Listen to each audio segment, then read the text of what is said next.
This is so much more than a trophy. It represents grit. It represents guts. And ultimately, it represents greatness, which is why we've gathered here once again in Helsinki, Finland, the home of all things Clash. Greatness. 5 trophies and over $3 million have been garnered by our former champions. But who's next? Someone in this room will be crowned greatest in the world on Sunday.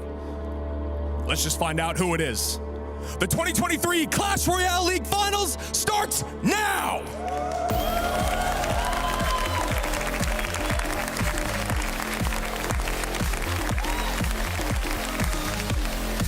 This is the place where it happens.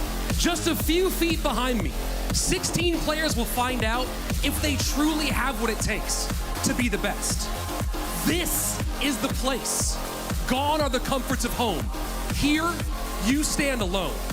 Can you handle the bright lights of our biggest stage, or will you crumble under the pressure? This is the place.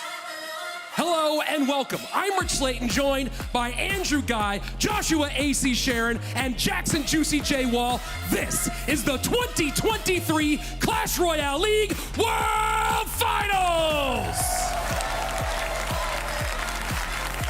This is the place, and this is the time. Let's meet our competitors. Josh, take us away.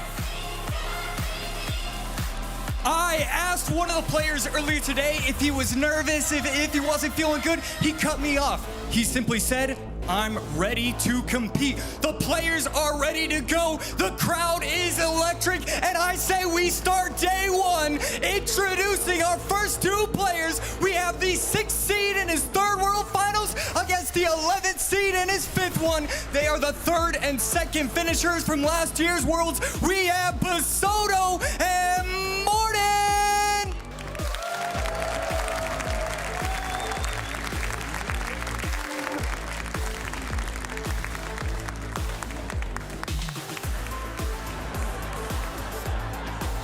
Next up, we have our number 3 seed making his World Finals debut against the 2023 World Champion. It's Pedro and Ruben.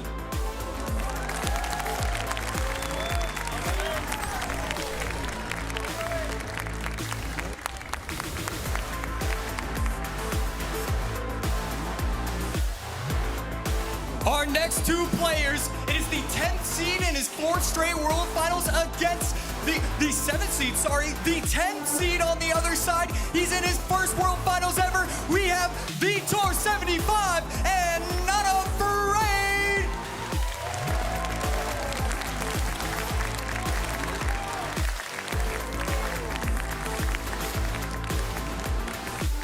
Up next, we have the 2nd and 15th seeds, both making their 3rd World Finals appearance. It's Pandora and Wallace.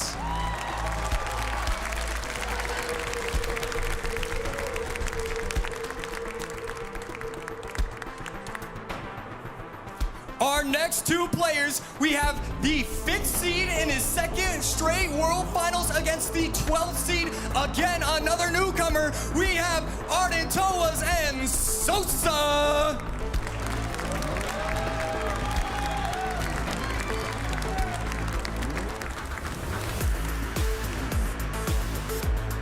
Now we have the 2021 World Champion against our 13th seed making his World Finals debut. It's Mugi and Adriel.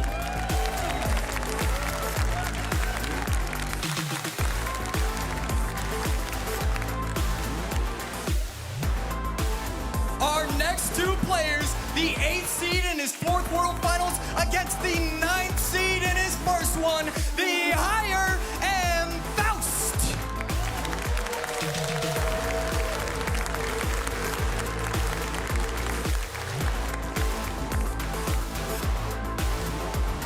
And finally, we have the defending world champion against the number 16 seed making his 3rd World Finals appearance. It's Mohamed Light and Air Surfer.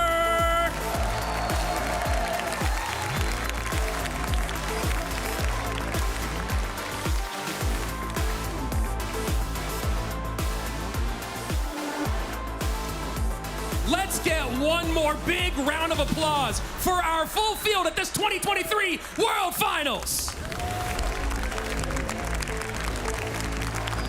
We're all waiting, we're all excited. Let's go and kick things off up at the booth with Andrew Guy and Jackson Juicy J Wall.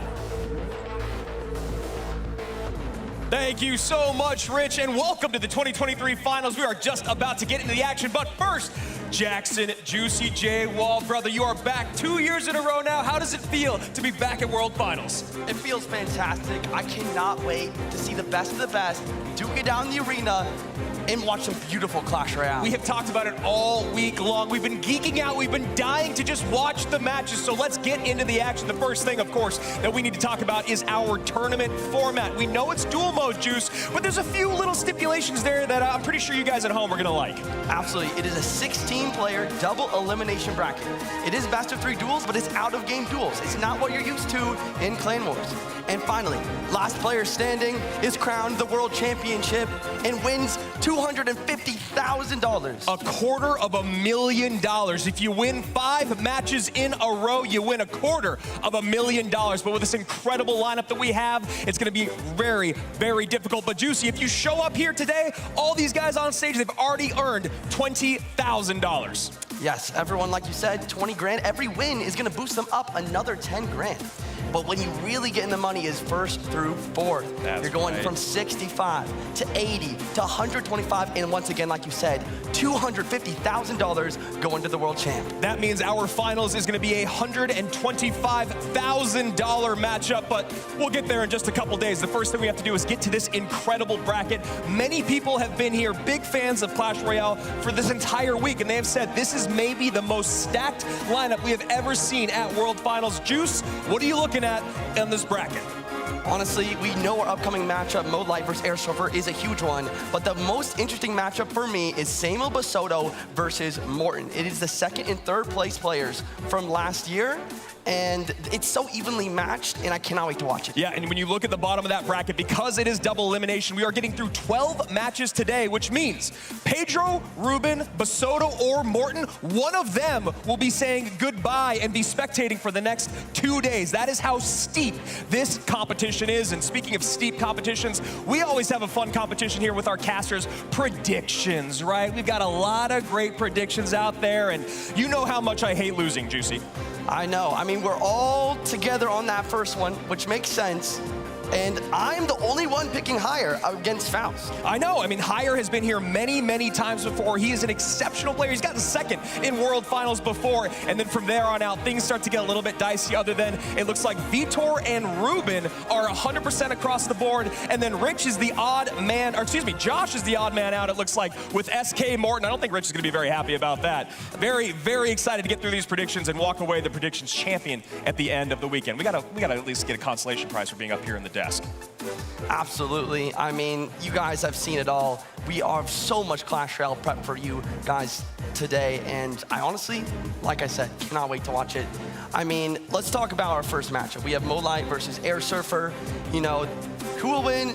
I mean, we talked about it. I think that we kind of decided, though, that Air Surfer might have a 35% chance of winning. Yeah, you know, when you look at these numbers, I really don't think they do Air Surfer justice. He has been around the league since the beginning of time, and also he has a lot of live stage experience, more than almost anyone else here, because you got to remember back in the day where CRL was played, he was in person all the time. So I don't think those numbers do justice, but honestly, there's only one way to find things out, and that is to get started with our first match. Rich, what do we got? Entering the arena first, a man who needs no introduction, but it's my pleasure to give him one, because he's the reigning, defending, undisputed Clash Royale League champion of the world, the Pharaoh himself, Mohamed Light.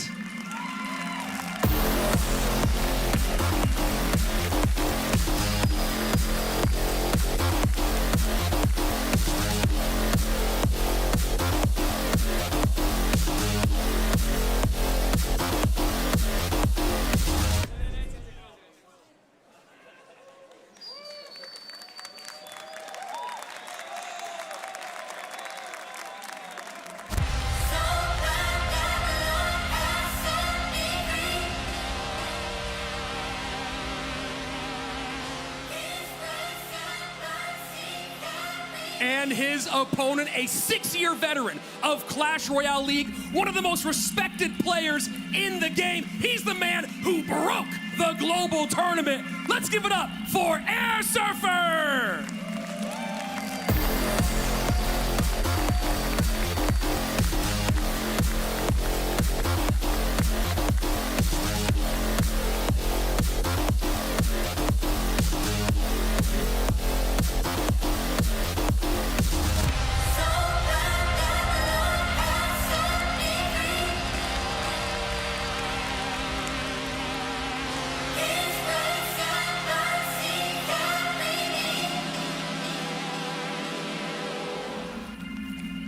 And what a great way to start things off here in our 2023 finals. Obviously the champion, Mohamed Light. I don't think he really needs that introduction, but maybe what you might have forgotten from last year, it was Mohamed Light who knocked Air Surfer out of the tournament in that lower bracket run that he went on. The other thing you gotta remember, the caveat of that sentence means that Mohamed Light was in the lower bracket. And where did he lose? Starting off his day. So a lot of things have changed over this last year. Very interesting to kind of pick off where Air Surfer left off.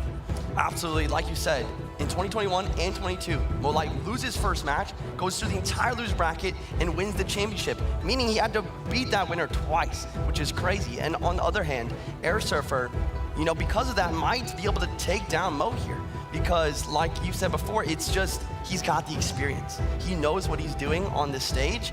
And when it comes to face-to-face Clash Royale, it's completely different. Yeah, and Air Surfer is no slouch. Obviously finishing in that top 6 last year. Him and Sandbox were roughly in that same spot. This is a really, really exciting matchup to come into, Juicy. The meta is shifting rapidly, it seems, and maybe we've just landed with that last emergency nerf on Little Prince. I'm very excited to see. We had a conversation about these evolutions, and you ranked your evolutions for me. Why don't you rank them for everyone else here? Gotta go Archers, Knights, and then Recruits. It's pretty close between Recruits and Skeletons, though. All right, well, let's find out if they play any of those here in game number 1, match number 1, 2023 World Finals.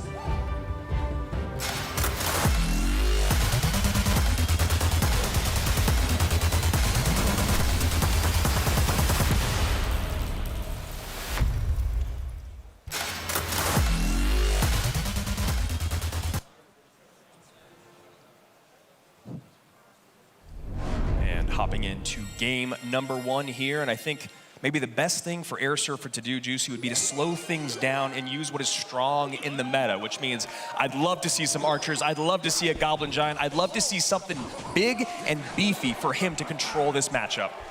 I see a Knight and a Tombstone from Mohamed Light, and I can't help but think this could be Splash Art. Last World Finals, Mo Light and his coach came up to me and told me that they use Splash Art specifically instead of something else for me. Yeah, and you see right there, Mo has a big recognition. The rage comes down, takes the Tombstone off the board. Mo kind of thinks, tilts his head for a moment, and he goes, oh, I think he knows what matchup he's got. And honestly, I think you might hit the nail on the head there for what Mo's running. Absolutely, yeah. It is Splash Art, and he's got a great matchup. This Goblin Giant Recruit stack struggles very, very a lot versus Splash Art because there's so many ways to deal with the Recruits. Yeah, and that, of course, that poison is going to be a lot to deal with for those Goblins in case you want to drop them on top of the graveyard incoming. Maybe a Little Prince far behind that, but we'll have to see when the offense comes in. Goblin split here, doing a good job of cycling through. He is not getting his pump down yet, so maybe it's the non-pump variation. He's using Boulder instead. That Boulder definitely could make a huge difference here. It does a great job dealing with those Tombstones. Yeah, I mean, talk to me about this, Juice. You have been a Splash Art player for a very, very long time. I know it's not really your go-to anymore, but when you look at this matchup, do you feel, where is it in terms of how close are we to 50-50? You know, it's really tough to say. I mean, Splash Art, it's one of those decks where you can almost win no matter what, but you need to play perfectly. And that's what Mo Light does best. Yeah, and right now we see Air Surfer really using all the things that are really the most popular and dominant in the meta. There's the Goblin Giant, Bowler is everywhere, Archers are out, and is Little Prince. And here comes the next GY. Archers behind, right on top. Evo Archers going to be the Evo of choice here. I really like that. I think the Evo Archers could give Air Surfer a great chance to break through along with the Goblin Giant in the middle. A really clean defense there from Air Surfer, taking almost 0 damage, enough elixir to set up a Goblin Giant opposite lane. And this is a really nice thing for him to make sure that Mo can't build up those big pushes at the bridge and then get that GY down in the back. Little Prince dealing with his Baby Giant quite nicely. He's getting a plus, what is that, almost 5 trade there. Evo Archer's at the bridge. I love this baby dragon. Was that a predictive baby dragon looking for the archers? What a play there by Mo Light. Air Surfer still gets some good damage on tower. Now Tombstone comes out to deal with the bowler, but bowler, that's a magic archer, not a bowler anymore. Bowler, the magic archer that survives Rocky, getting 2 shots at the tower, bring the tower down to 1553 already. Lightning getting even more damage. Air Surfer's in a massive damage lead. This is huge, and now Mohamed Light forced to play in the lane that is the weaker of the two. We'll see how Air Surfer wants to deal with this moving forward. Decent NATO there, maybe not the best ability use there of the Guardian. We'll see though. Little Prince gonna deal with this Goblin Giant from the opposite lane, trying to prevent any sort of lightning value. Little Prince counter pushing forward. Boulder always same lane. Boulder's really coming to the meta because of how strong Little Prince is. It's one of the best natural counters. And what's so great about this is when you are dealing with Graveyard, you can get that bowler up just a little bit higher, and then the ability of that tank to cross the bridge kind of goes out the window, which means you gotta start tanking with that baby dragon more often.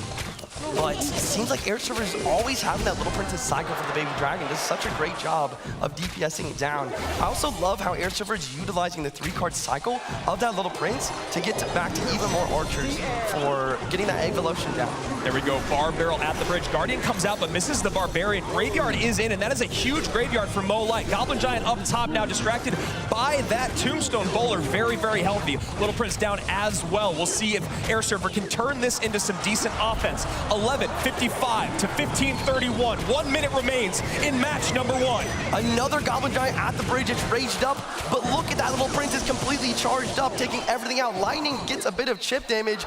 Mo Light just barely surviving these pushes, and it is Triple Elixir. Maybe he can make the comeback, but it's looking great for Air Surfer right now. 15:31, 8:38, 40 seconds remain. Bowler cycled in the back. Goblin Giant going opposite lane to make sure that Mo Light can't get too aggressive here.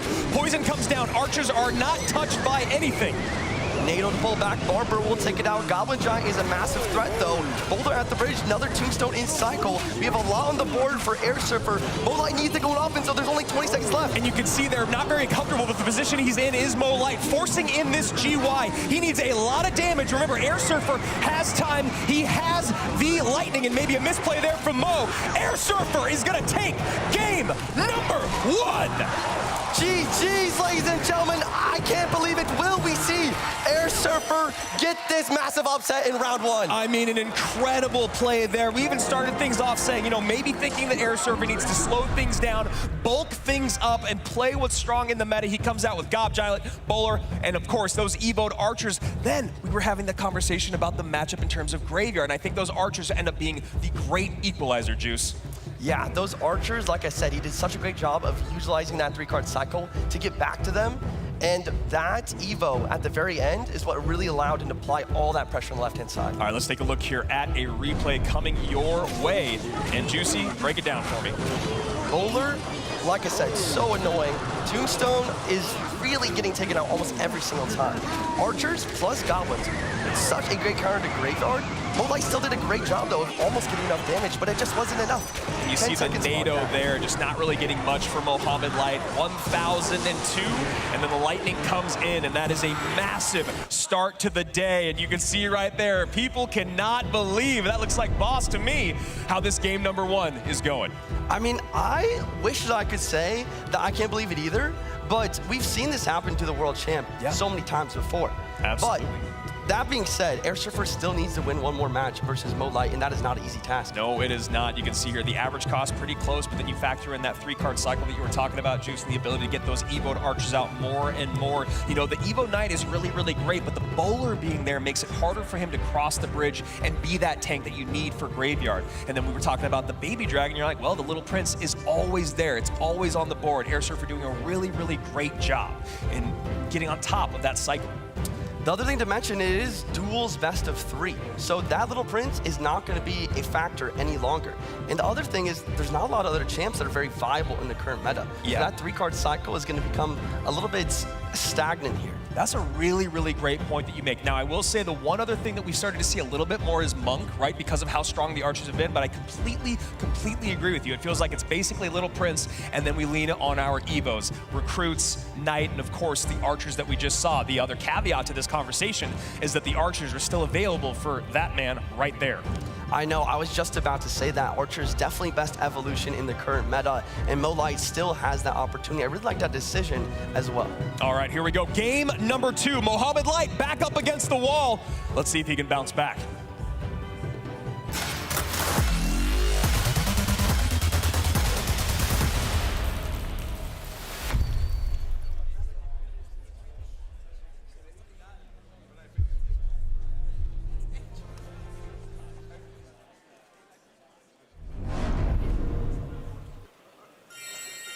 Here we go, game number 2 coming your way. Evo Skellies have really, I mean, you talk about the evolution conversation, it feels like it is still Archers, Knight, Rascals, but I really feel like the Skellies are climbing the leaderboard in terms of evolutions.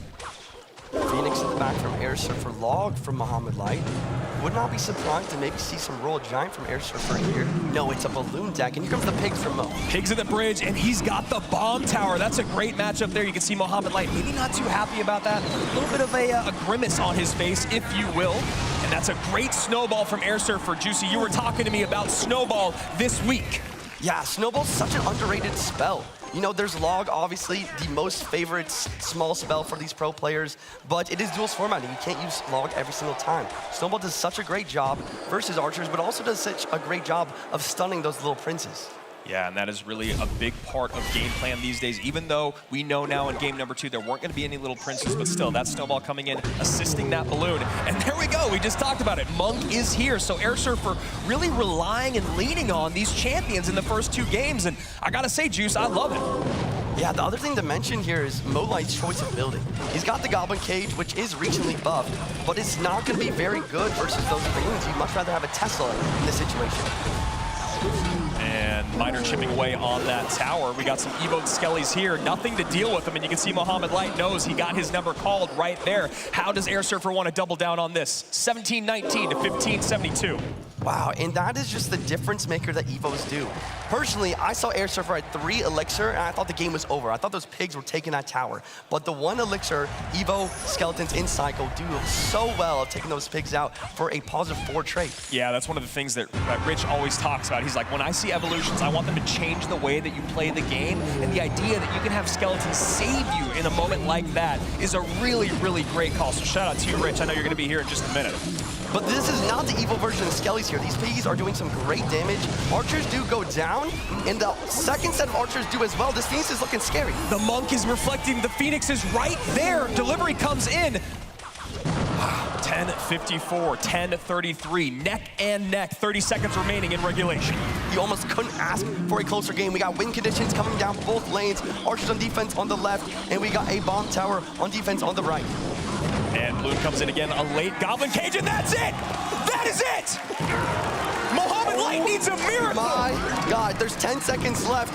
Does he have another round of Pigs? And he's calling the good game, Juicy! Even if he does, it's not enough. There you have it. Air Surfer with the upset, taking round 1 match versus the world champion. A 3-1 deficit in terms of the probability, the prediction numbers, and Air Surfer with maybe the upset of the day. Wow. I mean, once again, we knew it was possible, but I still can't believe it with my eyes now that it's happened. I mean, the other part of this is if it's anyone other than Mo Light, you start to worry a little bit, but he's done this so many times before. Oh my goodness, Rich, what is going on down there on that stage? Air Surfer, you hear the room right now. You just shocked the world. How does it feel to have just beat the champion in the opening match? It feels amazing. That was the most nervous I've ever been in any match so far. It was, you obviously didn't show it. You know, you heard the booth talking about this one. You leaned on champions more heavily than a lot of players do today. Monk, game number 2, tell me about it. Well, shout out my analyst, Alan. We had a great deck for game 1, and he also set me up for game 2, so we just had a strategy, and I went with it, and it worked really well. It worked phenomenally, and I'm gonna let you go back and get ready for the next one. Everybody, give it up for Air Surfer!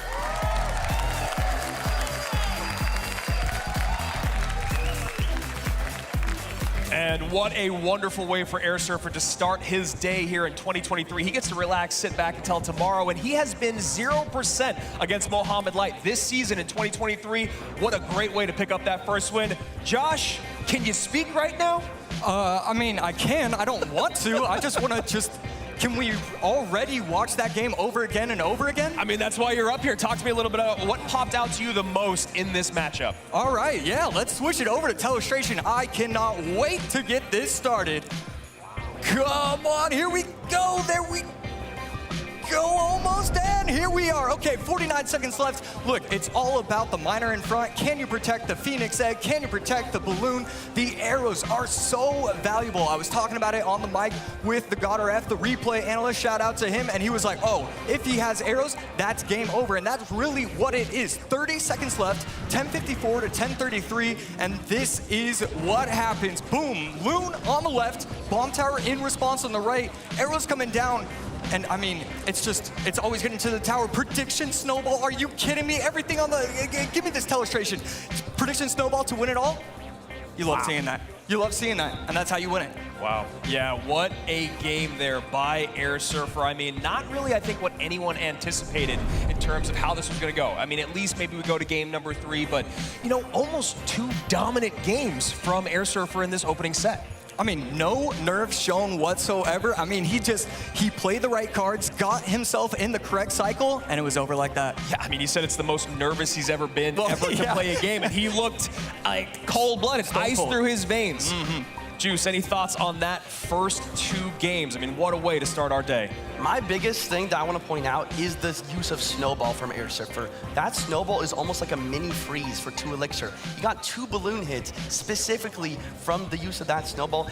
First of all, pushing those archers away, slowing it down, slowing the tower down, and then taking out the cage at the 1 HP to get the balloon going towards the tower. It was perfectly played. All right, here we go. Let's get into this deck breakdown. This is game number 2 here, and you can see those Evoed Skellies played a huge part of victory, right? You talk about the bomb tower being there. You're always happy about that. You got the Monk working in to deal with those archers, but those Evoed Skellies were kind of the lifesaver in that moment. You said it yourself, Juice. He only had 3 Elixir. I think that's going to do it for us. Then we go back to game number 1. Juice, talk me, or AC, but when you talk about GY here, that matched up so well. Yeah, I mean, you would think that it would be difficult because you only have the Lightning and the Goblin Giant is really going to struggle, but that's not what it was. It was good defense. You get that 1 great offensive possession, and you defend out and try and win it. I mean, I guess the positive of this is that we get to see Mohamed Light play at least 1 more time today. So, without further ado, let's get on to match number 2. Rich, it's maybe a couple people we've heard of before. Absolutely right. Next up, entering the arena, we have the #1 qualifier from the CRCC, the last player standing from CRL's very first spring season, the pride of WEDGM. Give it up for Higher!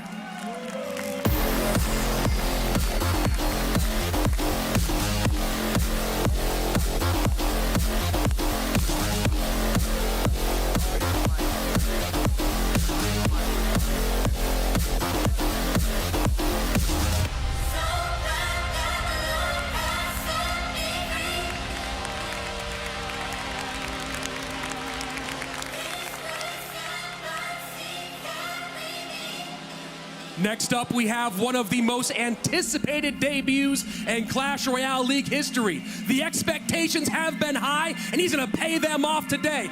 SK Gaming, get loud for your guy, Faust!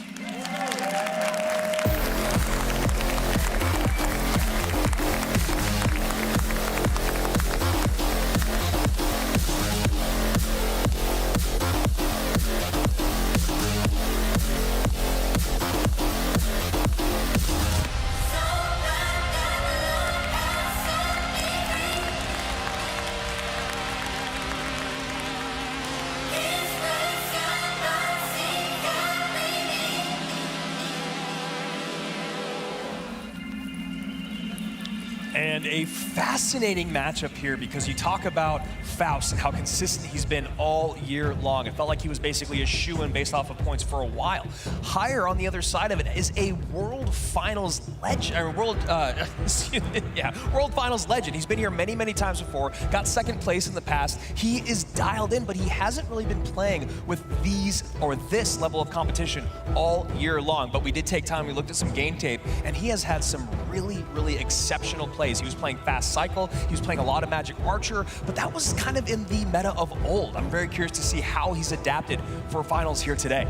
Yeah, and then on the other hand, you have Faust, who's a beatdown veteran. Yes. And it's gonna be so interesting how those two playstyles really clash in this matchup. That's a great point that you make, and I think maybe if you want to take something from your opponent, you look at how Air Surfer played that first set, and you go, well, maybe I go a little heavy in game number 1, just to kind of control the pace and control your nerves. You know, when you have those heavier cards, the more expensive cards, you don't see yourself dropping, you know, like Ice Spirit, Skellies regularly. You gotta slow, pause, and think about what's the actual best way for me to deal with this. Maybe I min-max, maybe I'm gonna go full on offense, we can do a tower trade. So maybe for Faust, it's good to just slow things down the way that Air Surfer did because of the difference in experience. Absolutely. I mean, using your comfort is so underrated in competitions like this when you're on that stage, because when you're playing your main deck, you really kind of get in that flow state where you know what the right thing to do is almost instinctively. Yeah, and when you talk about beatdown right now, Juice, I know you've been a fan of E-Giant for a long time, but when you think beatdown, you think in Golem, you think in E-Giant. What is your favorite archetype as of this moment? Absolutely. I mean, for so long, the E-Giant really wasn't in the meta, but now that controlling type pace with the E-Giant, or even what we saw in the first game here, a Goblin Giant Lightning, where you're kind of applying pressure while cycling lightnings for damage throughout the match. Well, we'll see if Faust follows suit of what worked in match number 1. Here we go. Game number 1, match number 2. Let's do it.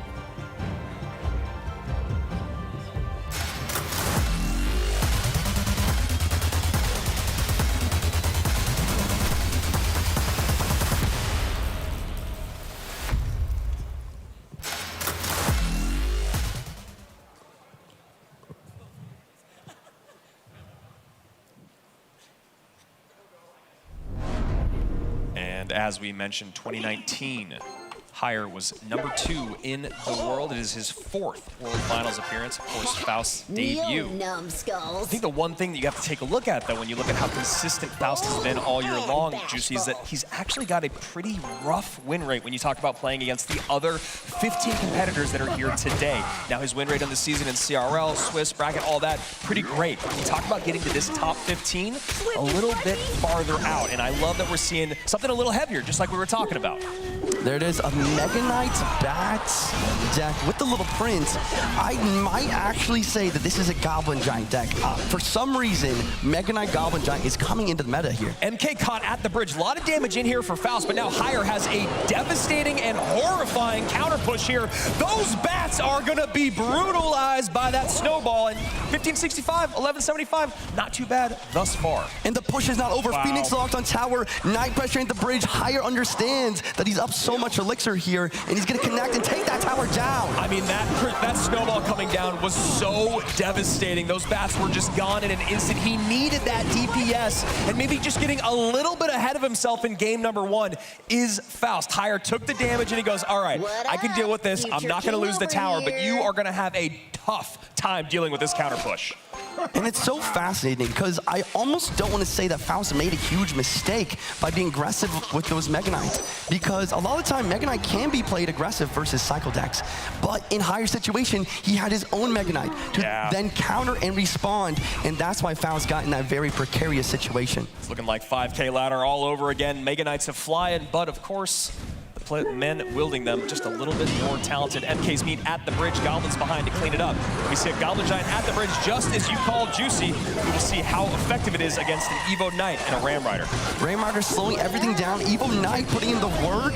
I mean, what a defense. MK on that bottom right tower, Goblin Giant up high there, gets a little bit of damage in, but still just under 1,000 HP is Faust's journey on that left-hand side.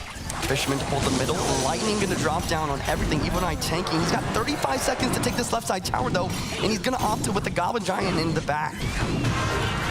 Excuse me, don't you know who I am? And maybe needing a bit of a miracle here with 25 seconds remaining, but this is a kind of a scary push. MK plus Goblin Giant behind. Goblin Giant though, not very healthy, and he's not gonna have a way to deal with those goblins. 15 seconds remain, and it looks like Hire is going to be standing tall after game number 1. And once again, we have another match where that Snowball's really the MVP. They did a great job of taking the bats off the board, and they did a great job of, just slowing everything down, allowing for that massive damage. Well, We are going to be taking a look here in just a moment at how the beginning of that match kind of started, because honestly, it looked like Faust was in a decent spot. He was getting some good damage in. MK was on top of the tower, and maybe, just maybe, he'd be able to defend, right? But then, as you said, Juice, that second MK comes down, the snowball comes in. I'm very excited to slow this down and break this down. Let's take a look here at our replay of what sent Faust down below in game number 1. So we saw that initial Mega Knight push, and we saw the ability pop, but look at this Mega Knight. It kills the Fisherman, it's killing the Guardian along with those Goblins, and look at Faust's Elixir bar. Yeah, 4 Elixir in the take, a very healthy MK on the board, tanking for the Goblins. So first, he has to go Rage, then his Goblins, then his Bats, and that is a beautiful, beautiful Snowball. Already here on the day, it feels like Snowball might be the MVP, picking up 2 game wins already in 2 different sets. I know, and it's just so fascinating to see gameplay like this, because for so long in the Clash Royale League, we're used to very quick cycling chip matchups, but this one, it's just Mega Knight push, my tower's gone, and he wasn't able to get the damage back. Now this is the moment where you really wonder how much experience is going to play into this, because if Faust won game number 1, I wouldn't be very worried about Hire's emotions, right? He's been playing forever. He's been CRL forever. He's almost climbed that mountain in that 2nd place in 2019. Faust on the other side of it. This is a kind of a first for him when you talk about World Finals, talk about him making his debut. You got to feel like that pressure must be mounting. And then the other part of this that you really don't want to think about is who you have to play if you lose this set. And it's Mohamed Light, spoiler alert. So, you know, out of the frying pan into the fire, again, taking that from my good friend Rich Slayton, but this has been an exceptional start to this set for Hire, who I think a lot of people maybe had a question mark behind him and whether or not he would actually show up here at WF. I don't want to be that guy, but I did not have a question mark. I chose Hire as my prediction, and I'm so happy to see that experience really come through, and I'm really excited to see him show why he's dominated Clash Royale for so many years. Faust looking maybe a little bit deflated here on stage, but you got to remember there's a lot more Clash to be played. It is double elimination. There's a lot more of the day to come his way, but first, see if he can bounce back here in game number 2, match number 2.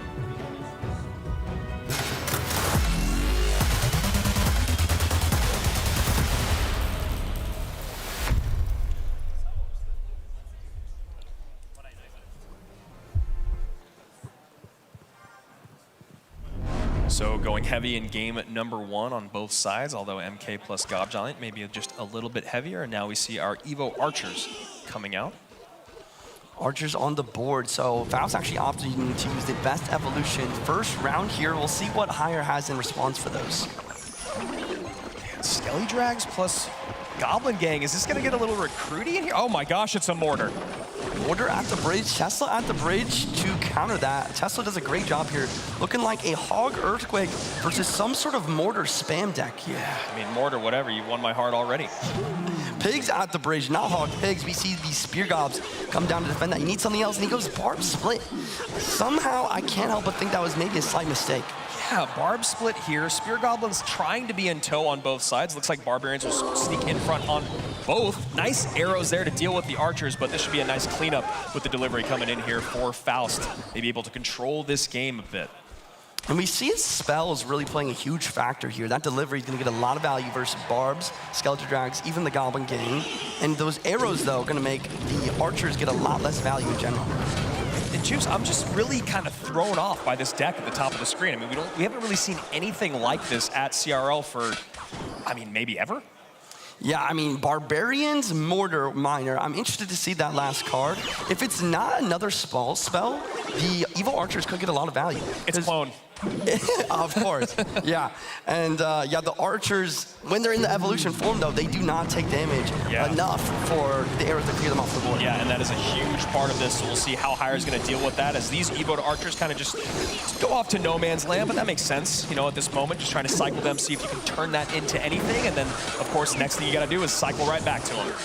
Tesla doing a great job of cleaning up ground and air. This game is extremely close, just by a few HP. Faust down a bit of Elixir here. Let's see what Hire does with the Elixir advantage. I really just am so curious to see what Hire, and I'm sure Faust is as well, to see. And there we go, a Monk coming down. So a very odd deck, but hey, you got a little bit of Miner Mortar bait. I'm not too angry about it. You got the Monk in there to deal with the Archers because you have to expect that you're going to see them, and now you got that 3-card cycle conversation. So Monk here, not going to use the ability quite yet. gets across the bridge. Ability, gonna tank for the miner. It's also going to allow this to get a lot of chip. It's so crazy how much damage a Monk plus miner push can do when popping the ability at the right time. You know, so many people were talking about Higher and Not Afraid and what they were going to play here, and maybe they didn't know what was popular in the meta, but there's another side to that conversation. If you don't have a lot of game tape on your opponent, you have no idea. I mean, no one in the world would have expected this deck to come out in game number 2 from Higher. I mean, especially not Faust. You wonder if his analyst even would get close to something like this, and I just can't imagine that. Skelly Drag locking on tower, bring this left side tower below 1,000 HP. We have a massive counter push on the right as well. Higher doing a fantastic job of applying a dual lane pressure, but also focusing his arrows on one side of the map for optimal damage on the side that he really wants to go for. So Faust kind of fighting for his life here, down a game in set number 2. And also down a lot of HP here as no other set of piggies come across the board. One hog sneaks away and Spear Goblins plus that Skeleton Dragon to clean it up. 1488 to just below 900. Miner coming in. Skeletons do pick up. Tesla's doing its best to deal with everything, but that Skelly Dragon is once again a threat. And you have to go high Tesla there, and that is really tough in terms of an elixir expenditure here from Faust. Delivery in as well. Down just a couple once again. We'll see, as you said before, Juice, how Higher wants to take advantage of that. He's been doing a great job of it so far. Okay, Mortar off lane. He's gonna immediately take the opportunity to go for the piggies without a Mortar being able to pull. These pigs will do a lot of damage. Yeah. Maybe some sort of comeback can happen here. Look at that, piggies in. That is a huge comeback, Juicy. Down to through 32. You are in an EQ cycle spot, and Faust might have just evened things up. Evil Archers die. Is the Mortar locked on tower though? No, it is not. It's on the Tesla. Miner getting a lot of chip. Delivery gonna drop down. This game is so close. Great job by Faust there to know he needs to play defense. Now a high Mortar here that needs to be addressed. Skeletons come out to distract. It's on the recruit. Log comes in. He just needs another spell. Miner on the tower. The Ice Ripples Archers do pick it up. There we go. And the Earthquake takes it. GG's Higher with a 2-0 sweep. Faust with a huge comeback win. I know, we get really excited up here. Faust picking up game number 2, which is absolutely massive. I gotta say, man, going into that game number 2, I was a little worried about Faust. I mean, obviously he lost game number 1, but it was really about the body language and of course the experience. And when you look at this ending, Juice, you called it. You were like, those piggies, the Mortar's out of cycle. That's a pretty big mistake by Higher. Yeah, Mortar out of cycle. Higher did such a good job throughout the entirety of this match of going anti-Earthquake Mortars and allowing one pig to get to the tower. That really allowed him to lock down the pigs. But as soon as Faust saw that Mortar in the left-hand lane, we saw the pigs in the right-hand side, and it just worked. And this is a clutch delivery here. It comes in, ends up tanking for this Mortar. I know Skeletons are there, but the fact that that delivery was able to stop the bleeding from the Miner, distract that Mortar for a moment so that Faust didn't have to overspend on it. Archers come in, pick up the Miner in the back, and with all the pressure in your World Finals debut being down a game, Faust does something exceptional and bounces back, taking us to game number 3. I know. I mean, he played so well, and even without in his comfort zone, he's using the quick cycle, he's using those piggies, and he's getting the job done. Yeah, and and I think the biggest thing that we need to talk about is kind of what you were saying about the, the anti-EQ placement was just, I don't think Higher really needed to get that Mortar up at the bridge. There's no reason when you have that good of a lead, you have Miner that you can get on top of tower. We know you can cycle quickly that way, but, sometimes the bright lights get to you. The moment that Mortar comes down, those piggies went out, and that was the great equalizer in game number 2. Yeah, I think the other thing is the Skelly Dragons just got so much value. But enough talk, let's hop into this third and final game.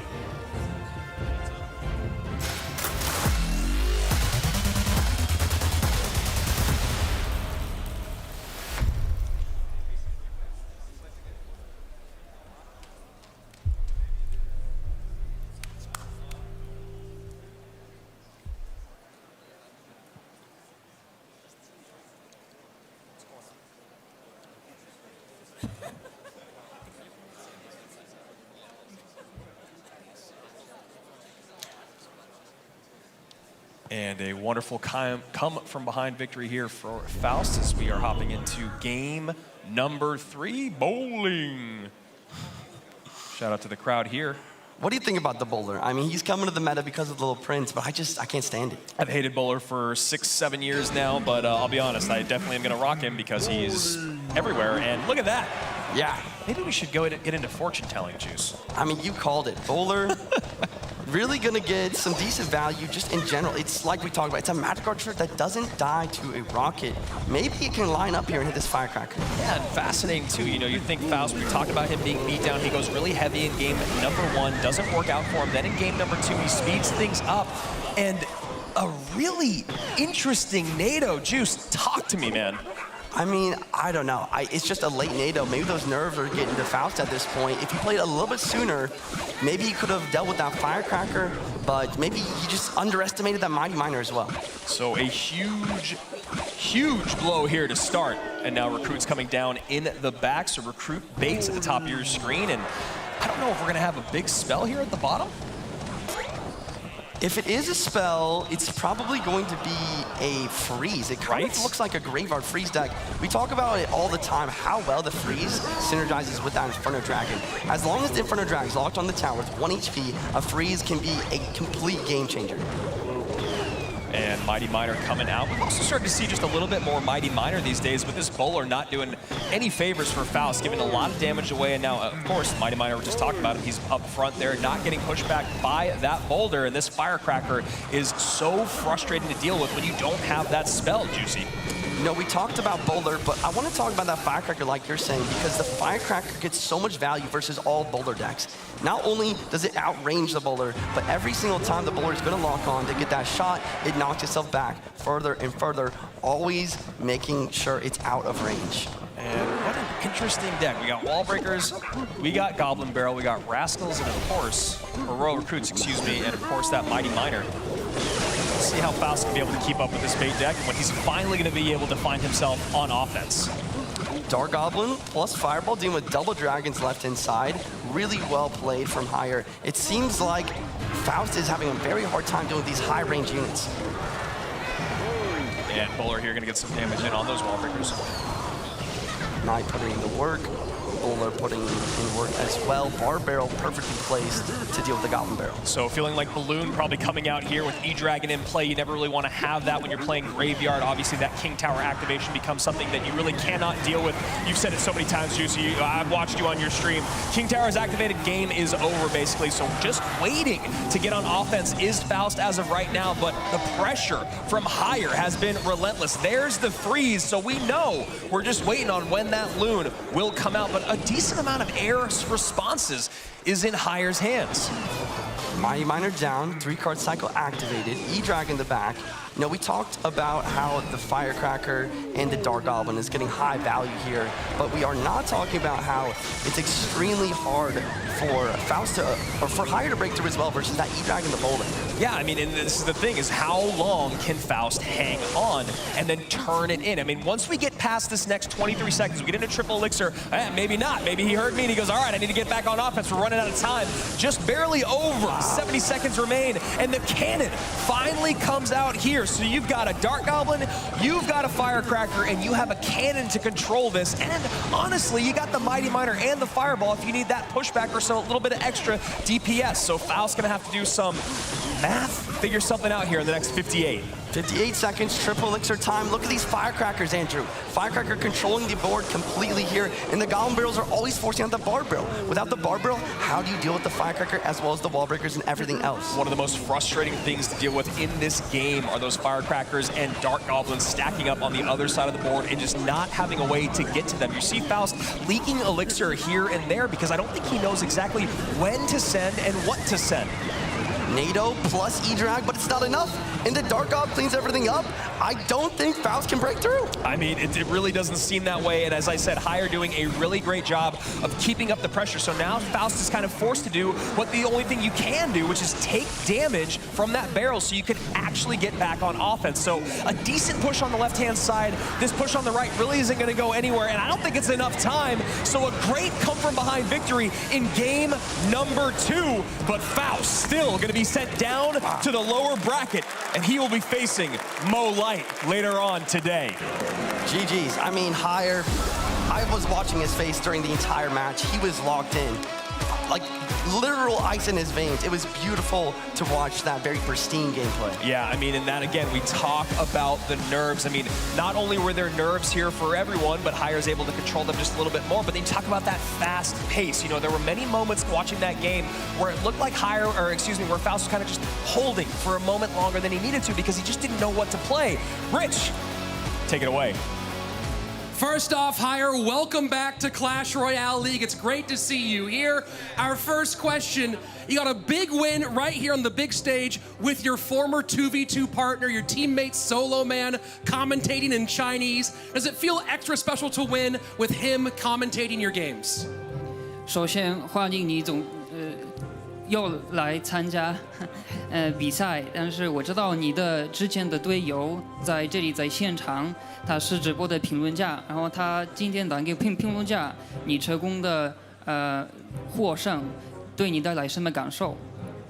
就是因为我的前队友老队友所罗门也在，然后力量哥、明胜老师他们都在嘛，然后他们昨天晚上也是陪我进行了很久的训练，就是给了我很大的信心帮助，很感谢他们。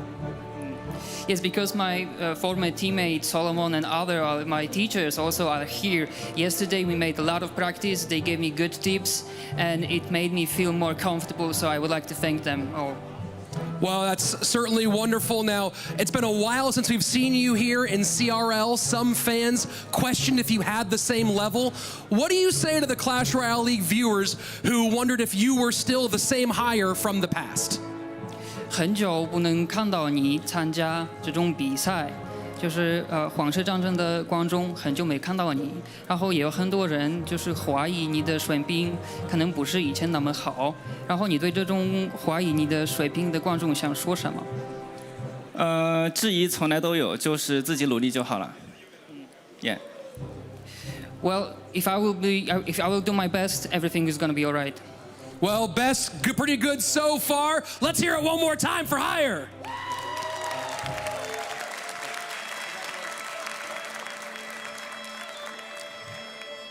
I think someone needs to get Solo Man a raise. I mean, he's coaching, he's commentating, he's picking up match number 2 here so far. I mean, where is he? He's over there. Someone go give that guy a raise. That's incredible. I mean, Hire, I love the confidence though. He said, as long as I do my best, it's gonna be okay. And I think that means he wants to win this thing. I mean, when we watched him qualifying, he had some exceptional gameplay. He went basically perfect on the day. Obviously, you have to drop a game here and there, but still, his predictions were incredible. Now, he didn't get to play Magic Archer Wall Breakers, which he was playing a lot. He leaned on a lot that day, but what did he do? He adjusted. I mean, I still don't know what I saw game number 2. Hire, we can talk about that later. We can translate and help out. But game number 3, he was able to kind of adjust to the meta and get the Wall Breakers back in play, and that pressure was absolutely exceptional throughout the entirety of that game. I know, that's what that deck is really all about. It's all about the dual lane pressure. You have the recruits, you have the Firecracker, the Dark Gob, which is gonna bait out the Barbarian Barrel, and once that Barbarel's out, that's when you go for the Goblin Barrel. Yeah, and again, you know, Faust just not having that spell to get on top of the Dark Goblin, not able to get on top of the Firecrackers, having to use that Bar Barrel to always clean up the Goblin Barrel coming in, and then you saw as the game started to speed up a little bit, he didn't really know, I have to use the Bar Barrel at the bridge to get on top of the Dark Goblin, but then he has nothing for the Goblin Barrel. I mean, me talking about this is probably what it feels like playing against Bait. So here we go. We have our first upper bracket round 2 matchup. Unfortunately, we won't be there till tomorrow, but you deserve a little bit of a break if you get a W. So that's Air Surfer and Hire. Next up, we have Mugi and Adriel. We got a former world champion against someone making their debut, but he's had a lot of experience in his day, wink, wink. And then you look at game number 4 there, match number 4, Ardentos and Sosa, maybe one of the biggest coin flips in this entire tournament. And lastly, Molite, Faust. That's something that they are both going to be looking forward to, maybe towards the end of our day. Yeah, I mean, I can't believe Molite is gonna be in the loser's bracket playing against Faust. I can't imagine how Faust is feeling though. I mean, no way, like, what did you say? You said from out of the frying pan and into the fire, yeah. Shout out to you again, Rich.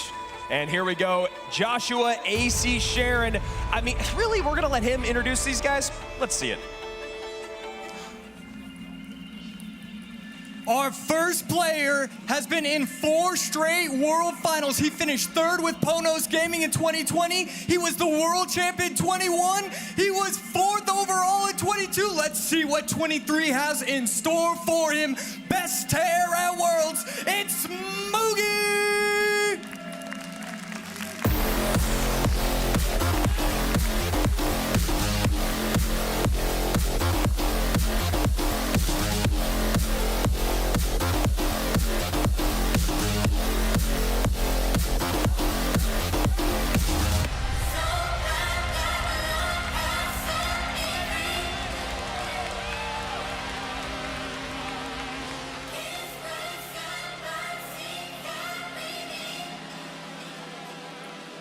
His calm overall demeanor shows in his consistent gameplay. It's easy to do it at home though. Let's see if he can do it on the big stage. It's Adriel!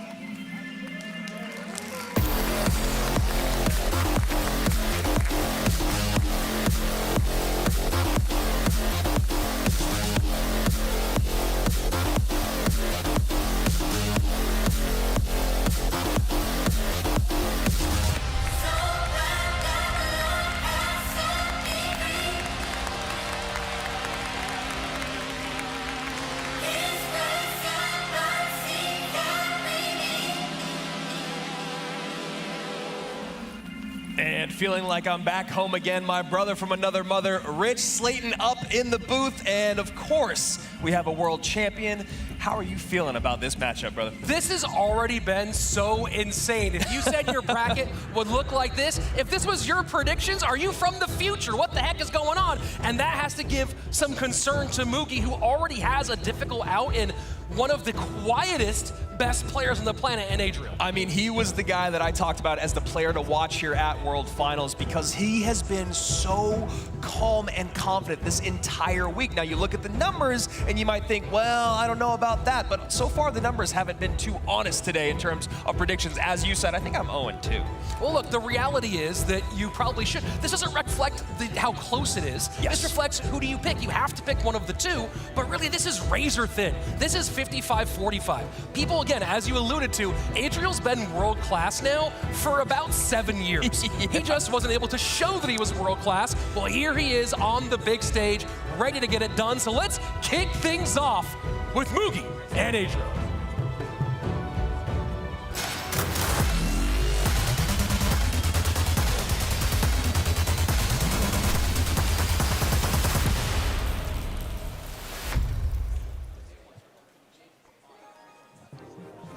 Moogie and Adriel have played each other a couple times this year so far, splitting sets. And of course, Moogie, our former world champion, was 4th place last year here at CRL World Finals, making his 4th appearance.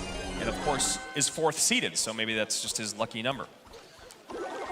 Did split the difference this year, and interesting choice here from Adriel, game number 1. And look, we talked about that. Your first time under the big bright lights. Don't go with something that's micro heavy. Go something a little bit more macro based decision making rather than shaky fingers. And we see that here from Adriel game 1. Yeah, I mean, just lean on what is working in the meta right now. All the things here. We got Goblin Giant, we got Sparky, we got Evoed Archers, and the minions people have been talking about a lot because they do a really, really good job countering that little Prince.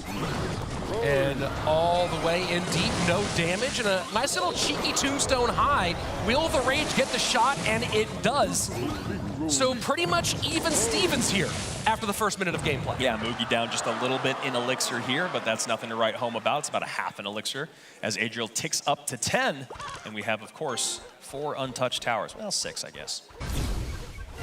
Phoenix, you know, I don't know if I anticipated as much Phoenix as we've already seen today, especially outside of Royal Giant. Yeah, I mean, honestly, and we know how much you love the sound that the Phoenix makes, so I think it's honestly just for you. I'm getting trolled by the pros here. And Goblin Giant Kite here, I really like this. We got good dual lane pressure in. That Sparky's gonna deal well with this bowler coming in, and Moogie gonna have to play some strong defense. And this is an interesting kind of change here. Moogie, of course, the 2021 world champion, running that year with his coach Tight, or with Arimura, excuse me, and then switching things up as of late. So some shifts in the camp for the former world champion.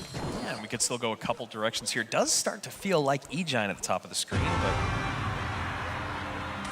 And a very slow opening game here. And I really like this from Adriel, not just the deck pick, but he's not getting overly aggressive. He's getting good damage, right? He's out in the lead. He's playing calm, playing collected. Now, how does he deal with an E-Giant and Evoed Archers? Yeah, Fireball coming in right away, so Adriel at least has an answer for that. Still gonna take a little bit of damage, but that Dark Prince plus Mini P.E.K.K.A. plus the Sparky on the right-hand side, Adriel has decent control of the board. And the rage, will it be enough to slide everything through here? Dark Prince gets distracted just enough, but this should be a little bit more chip, and Adriel adds to the lead as we are just a few seconds away from sudden death overtime. And that tombstone put in work, Rich. It almost felt like that should be towered down, but those skeletons plus that tombstone did a great job in dealing with the ground and the air troops. Mugi almost getting away with one by having that much HP remaining. Goblin Giant in front of the Sparky. It does go down, but Dark Prince on the right-hand side requires a little extra attention here. Goblin Giant does not get onto that left-hand tower.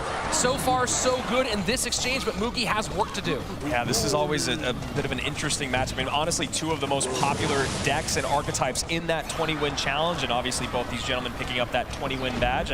Almost every competitor here at CRL 2023 has that 20-win badge. Goblin Giant right-hand side. Nato to pull it all together. Archer going to work from a distance. And here we go. What can Mugi do with the dual lane pressure of the nasty new evolved archers? Yeah, those Evo archers when far enough away are just absolutely devastating. You see right there that Phoenix Egg turning that Dark Prince around, keeps the Evo archer on the board. Evo archer on the right-hand side, gonna be ignored. That's what you have to do here for Adriel, who needs to put in some work here. Great lightning for Mugi. Brilliant, brilliant lightning, and just like that, he takes the lead. Just over a minute left. Mugi just barely ahead. And Barbell comes in for Mugi to take care of that Sparky, surviving with a sliver of HP, but enough to make Adriel say goodbye to it. Slow play to the right-hand side. Goblin Giant plus Sparky. This Dark Prince going opposite lane pretty much the entire time. The pacing, as you talked about before, from Adriel is really, really impressive for someone making their World Finals live stage debut here. But he can't keep this pacing at this same spot, though, Andrew, because look, 30 seconds left, he's behind, and it's Lightning Nato against Fireball Rage. He has to get something done. So you see him going high here with the Sparky, hoping that he can get that, I mean, away from that Lightning, but still not going to deal it because of those Evo'd archers sniping from across the board, and this might be the push to do it here for Mugi.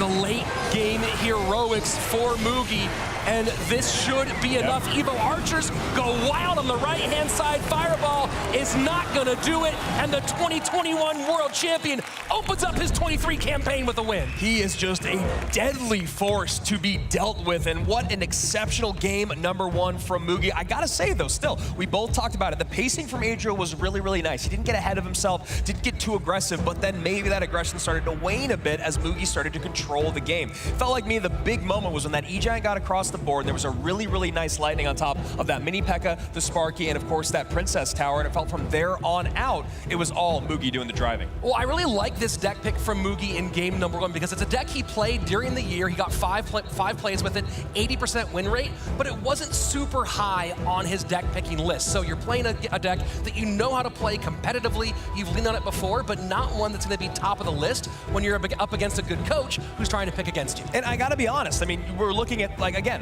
these are two of the most popular archetypes that we saw in the 20-win challenge that just ended. And when you're at World Finals and it's day one, it's your first match of the entire competition, why not just lean into the meta? Get all the best stuff out there. Get that bowler out, get the archers out, get the E-Giant out, get the Goblin, like all of it. Just play comfortably here. Play your comfort. That's exactly what Juicy was just saying. It's not that bad of a thing to do when you're here at World Finals because it's not like being online where someone's just gonna snipe you and play perfectly. But now we have the situation where Adriel didn't use as many cards that cannibalize other decks. So he can go maybe abuse some E-Giant, abuse some Loon. With those Evo archers out, some avenues are open, and Mugi has a much harder pick to make. And remember, these guys are used to picking with coaches all year. They're doing it up on the stage by themselves now. And might they have a game plan? Sure, but now Mugi has to pick with a lot less information than his opponent. Yeah, you know, but the other thing that we have to talk about here is that Mugi does have an exceptional deck pool. He has always been a guy that's had his hands on the rein of very many different archetypes out there. We've seen him do it quick, we've seen him do it slow, and so I imagine him changing the pace quite a bit here now that he's in the lead. Your opponent's feeling that pressure. Turn up the heat. Let's go to game number 2.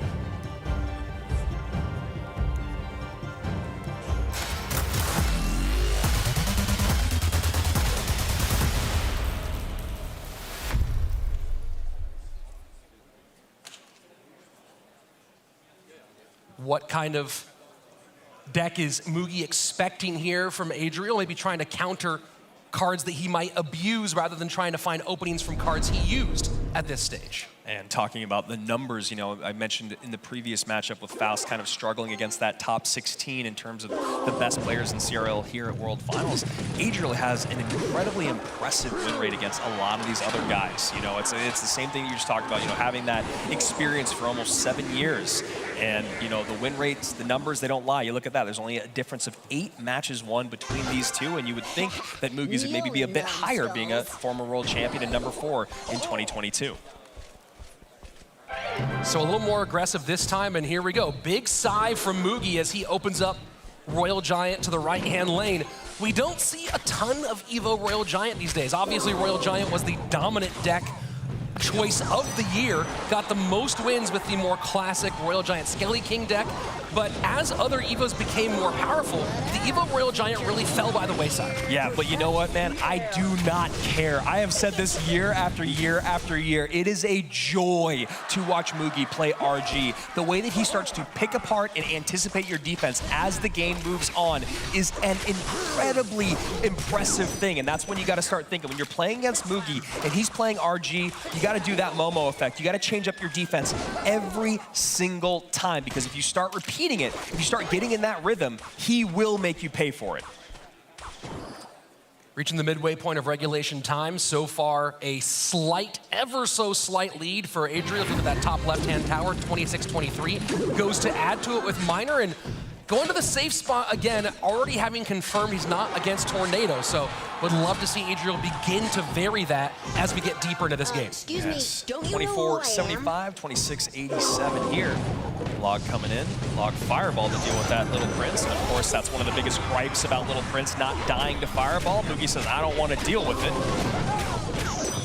And that's one of those calculations that Adriel has to make there. Do I play the Evo Knight directly on the Royal Giant for the DPS, or do I give it a little bit of walking room to avoid the damage coming in from the Little Prince because of that shield? In this case, made the call to limit damage, and at the moment in a good spot with a chance to defend one more time. Yeah, he's doing a really great job with this cycle here, making sure he has all the tools he needs, and of course stealing just a little bit of damage wherever he can. That poison on top of the fish boy was you know, something that maybe others might not do, but he's going, I need to take damage where I can, when I can, if you're going to play minor poison control against one of the best RG players in the world.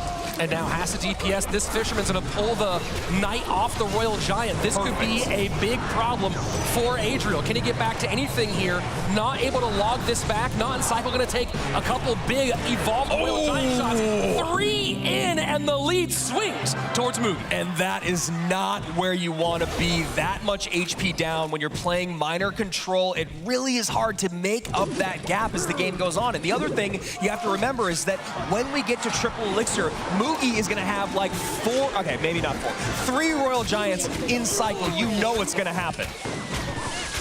Delivery high, trying to cover for the Little Prince as the opposing Guardian gets called out by Mugi. Mugi has played Royal Giant 23 times this year with a 70% win rate in CRL. And nice early skeletons there to get ahead of the Miner. No damage in, but the poison will get its value against both that tower and the Fish Boy. With just over a minute left, lead not quite going to tick all the way over to Adriel, but he's in the conversation. But what will he do about this dual lane push? Yeah, I mean, he's doing a really, really exceptional job of using that 3-card cycle to keep up with Mugi's RGs. You want to make sure you can build up that Sim City, and as long as he can keep pace here, and now you see Mugi going, all right, I need to speed up my cycle a little bit. I need to stop taking damage, because we both know minor poison, that is going to cause damage. Mugi needing to get another RG on tower, it becomes really, really difficult if Adriel can just keep getting these bomb towers down. And can he continue to abuse this 3-card cycle that does favor him ever so slightly with getting minors and poisons on the board? And this is what he really wants more than anything, is how long can you keep that Little Prince on the board in these final 30 seconds? Yeah, you know, and the other thing that Adriel has been doing so well, Rich, is he's been sending the miner to the safe spot over and over and over, because he's waiting. Mugi is going, you have to change this up eventually, and he hasn't been doing it. Evo'd RG at the bridge, no bomb tower in cycle yet. Oh boy. Oh boy. Did he get the push? He did get the push. One shot in, 2-11. Poison down, opposite direction. Fireball will be available for That's Mugi. it. Now Miner goes the other way. Miner gets on. Can it do enough? No, it will not. Mugi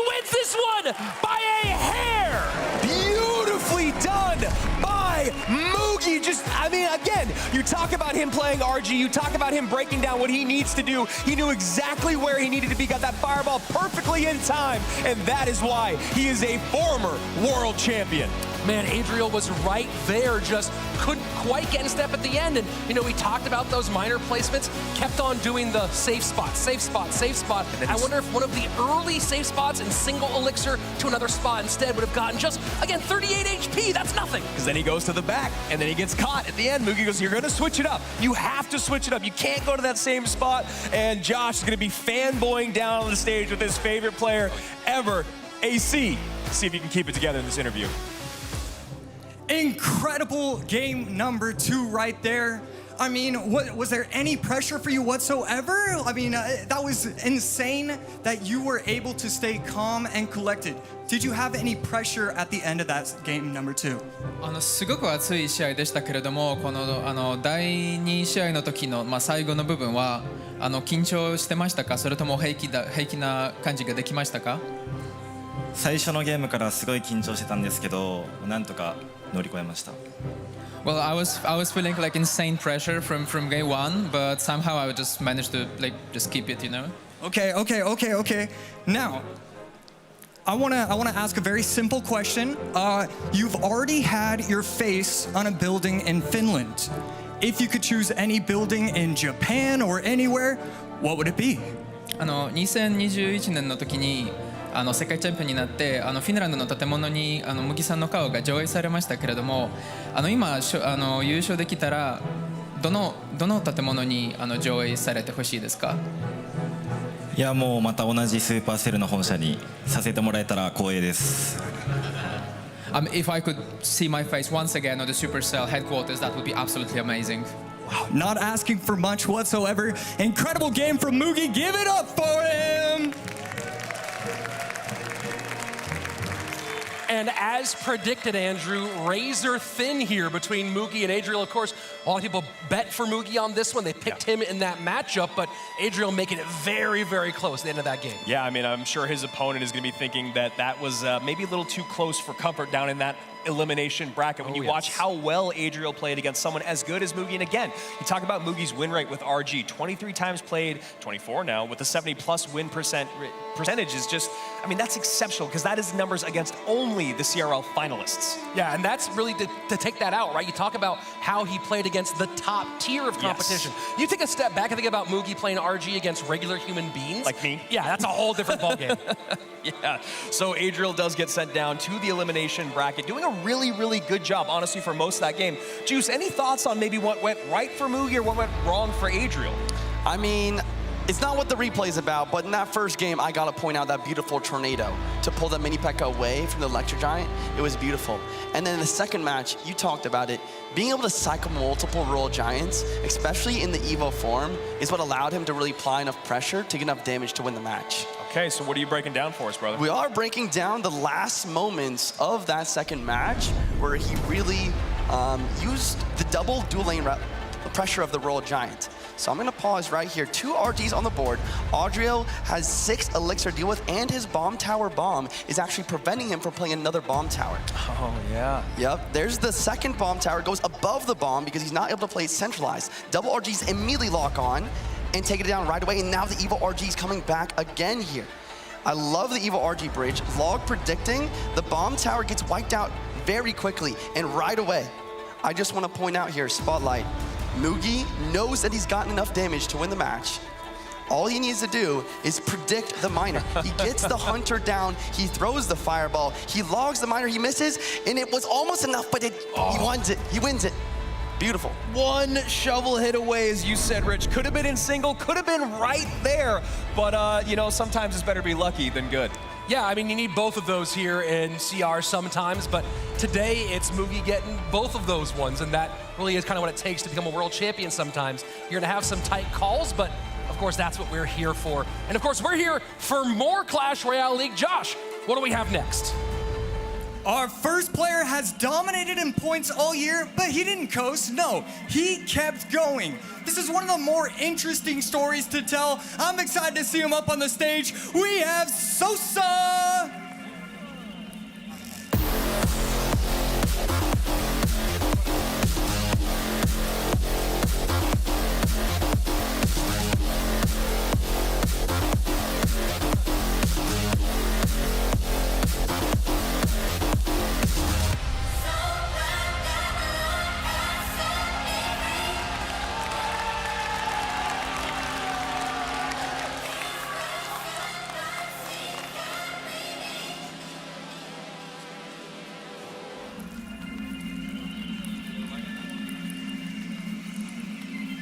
Okay, well, we've got two players. I mean, it's such an interesting story. I have to say it twice. We have Arden Toas and our other player, Sosa.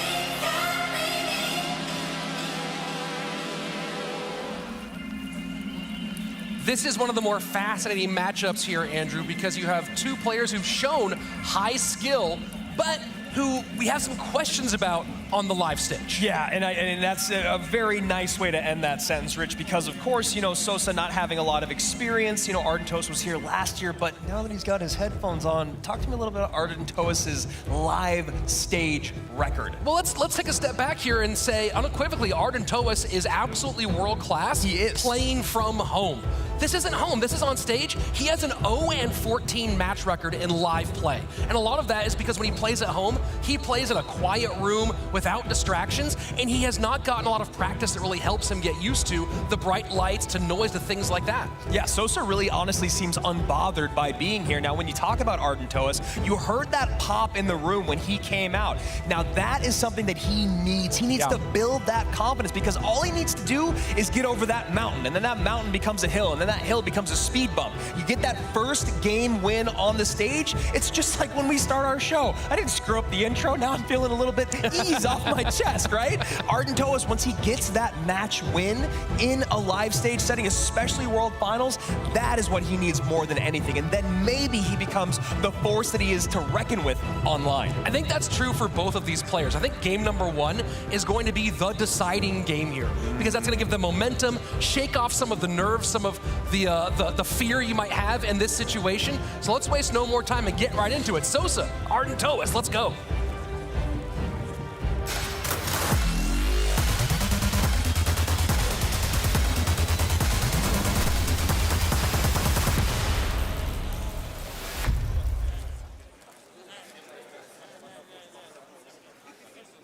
These two did not face each other during the Clash Royale League season. Arden Toas, of course, interesting stat about him.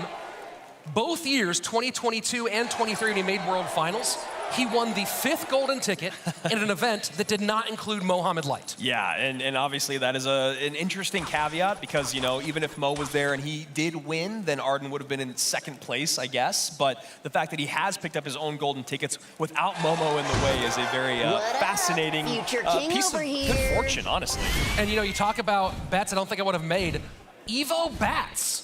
Of all the evolutions, that's the one I anticipated seeing almost never, and here we are seeing it in Arden's first game. And Arden just leaking a ton of elixir, both of the competitors. You can see 6.5 and 8.5 just trying to decide how they want to deal with this opening bout. Arden comes out on top by just a little bit, needs a response here from Sosa.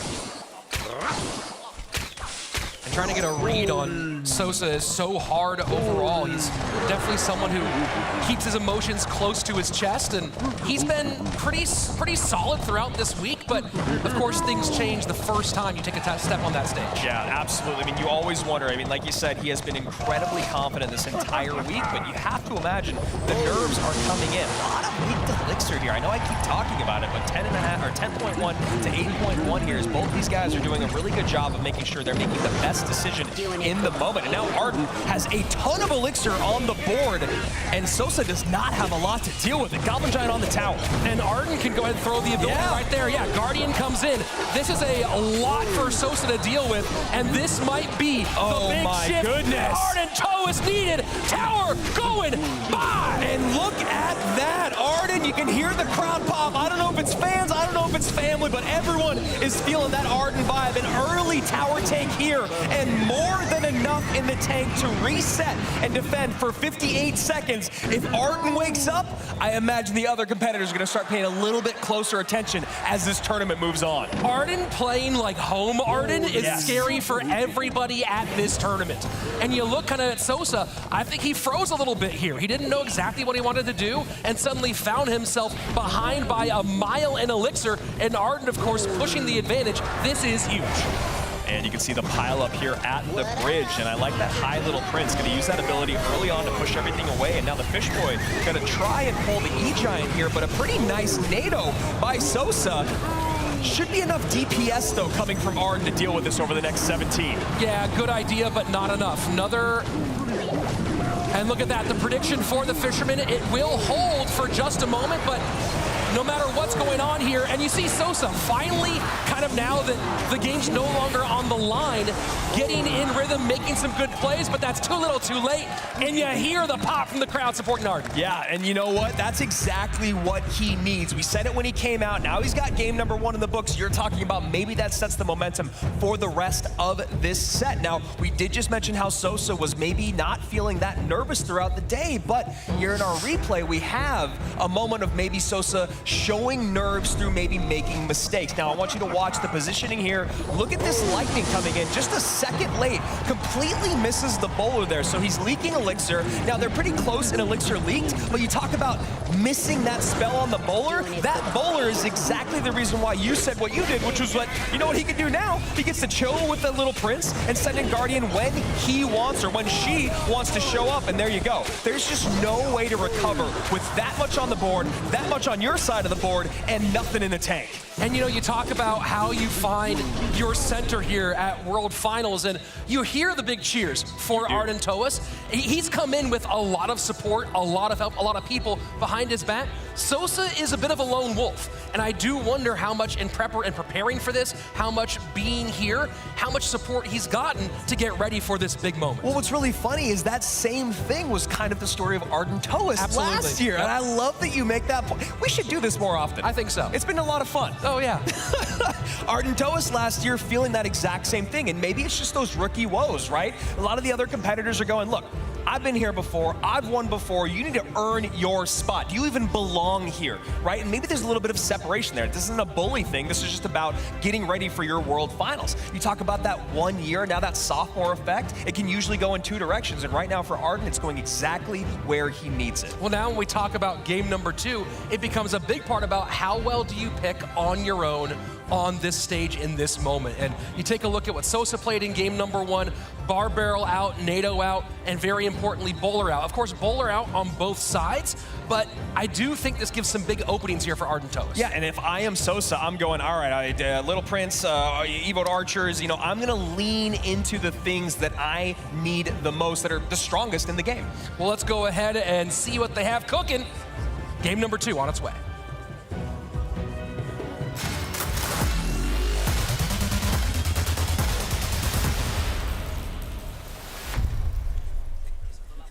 Bowler gone on both sides.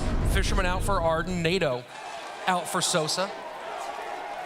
nado out does open up more Hog, open up more Miner, and you see Arden already showing potentially a cycle deck. Sosa going to the Evo Archers. And I said this earlier, and you know, Mugi didn't do it. He didn't need to. He went to RG, which is his comfort. But if you're up in game 1 and you feel like your opponent's nervous, I love the idea of turning up the heat. You know, we saw Higher there do that to Faust. I mean, part of that is matchup. Part of that is not being able to get on top of those Dark Goblins and those Firecrackers. But just pacing, making that pace difficult for your nervous opponent to keep up with. And interesting from here, Miner on both sides, and not a big surprise here on Arden Toas.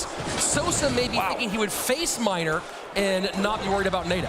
And that wall breaker just squeezes on through for Arden Toas in spite of the Goblins played by Sosa. And both players trying to get those Archers cycled a lot here in the early moments. See if they can get the evolved Archers on the board and create some real nasty pressure. Miner going close to the number 1 spot here for Arden, and Sosa varying position very early, but he is, of course, way behind in damage. 21-12 to 26-51 here as these Evoed Archers come out. They're going the same direction, so Arden goes, no problem here. I'll just poison them off the board and extend that damage lead. Yeah, that really does feel like a bit of an oversight, though. Should have either both gone the other way or been a split. Rich, this looks like a completely different Arden Toas than what we saw last year. Yeah, absolutely. I mean, he's dialed in, he's way more prepared, and With the way he's been playing in live stages this year, I really had a lot of concerns about his ability to play at his best level here, but you have to imagine the work he's putting in. He's starting to feel that in this moment. Yeah, and hoping to turn this mountain of a live stage match win into a molehill is Arden Toas, and he's getting very, very close to it now. 17-41 plus a poison coming in. It's 24-85, and see if Sosa was trying to bait anything with that bomb tower, because Arden is very happy to poison and send a miner right into it and take the double value. He's just doing a great job of capitalizing on the mistakes of Sosa in both of these games here. And you see the wall breakers dealt with by that log. And Sosa starting to get back into it as Arden cycles his mighty miner in the back. Yeah, it feels like maybe the macro understanding of the matchup is maybe just a little bit off for Sosa at the moment. But as you said, kind of coming back into it, maybe he's going to be able to reset it. Nice there catch with the wall breakers and then the skellies from Arden. And again, man, I'm going to say it. It'll be the last time, I promise. But I love what I'm seeing out of him so far. He is calm, he is poised, he is predictive, he is taking poison value everywhere he can, and he's completely controlling this matchup. Yeah, you never like being in the place where you're catching miners with bomb towers. Here we go, sudden death overtime. 677 separates Arden Toas from his first ever live stage victory. Can he hold here as the Evo Archers are going to be taken care of by the mighty miner of Arden Toas? They are still alive. He does try to predict there with the log, but they don't do anything. And you look at how these games and sets went for Adriel and now most likely Sosa, and I gotta say, it looked like Adriel had just a little bit more control of his destiny than Sosa has. It feels like Arden is kind of just running over him through these first two. Well, first time jitters, you can't replace it. And the fact that Arden's been here before certainly helps to a certain degree. And a little chip damage here, but that doesn't matter. There it is. Poison down, and he's not even celebrating yet. Come on, Arden, let's see the smile, let's go. There you go, he finally picks up his first stage win, and what a place to do it at World Finals.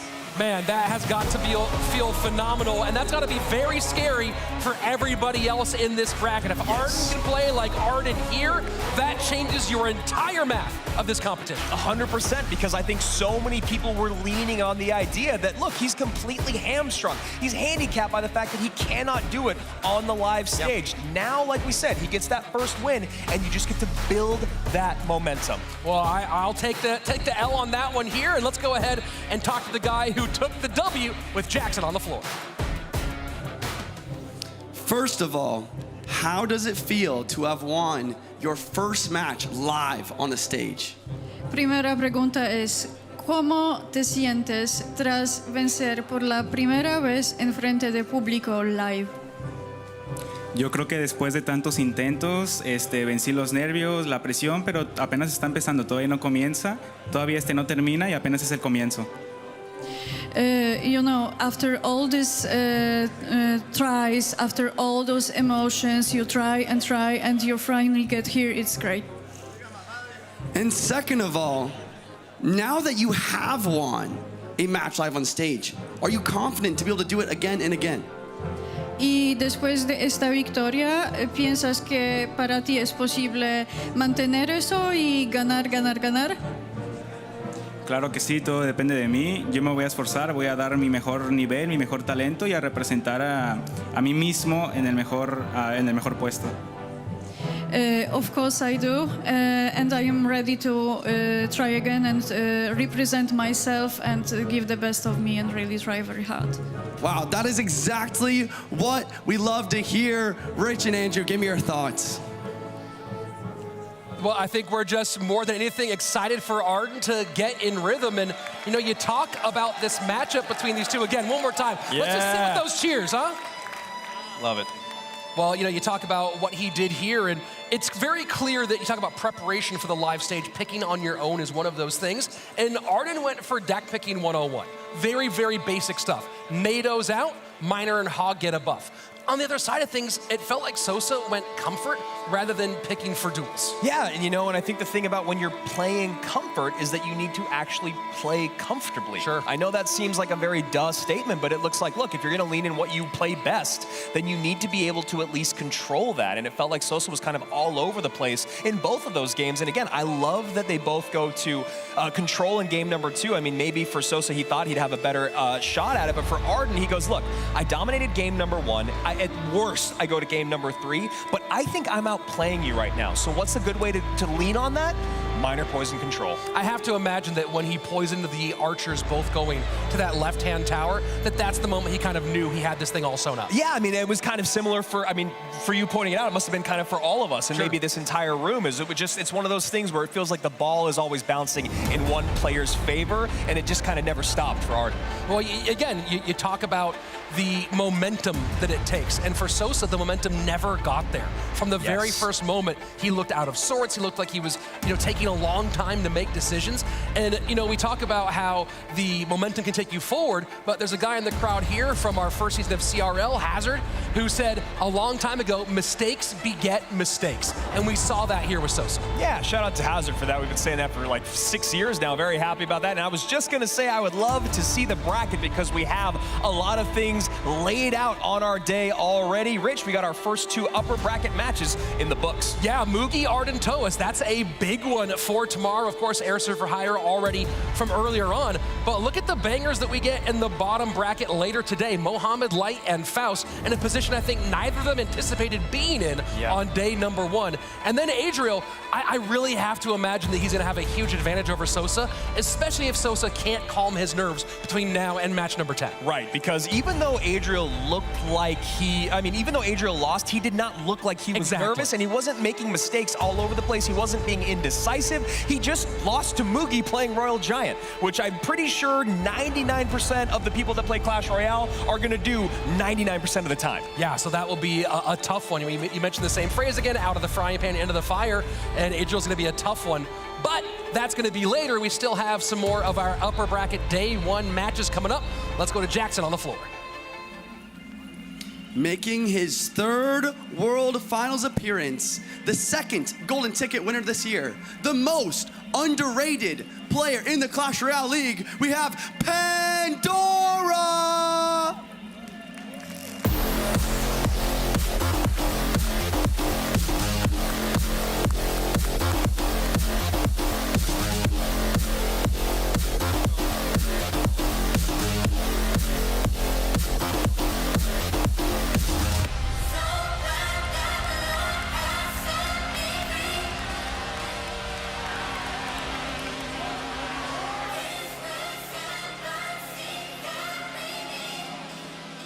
Introducing his opponent, the number 1 ranked Evo Royal Giant player in the Clash Royale League, we have Tribe Wallace.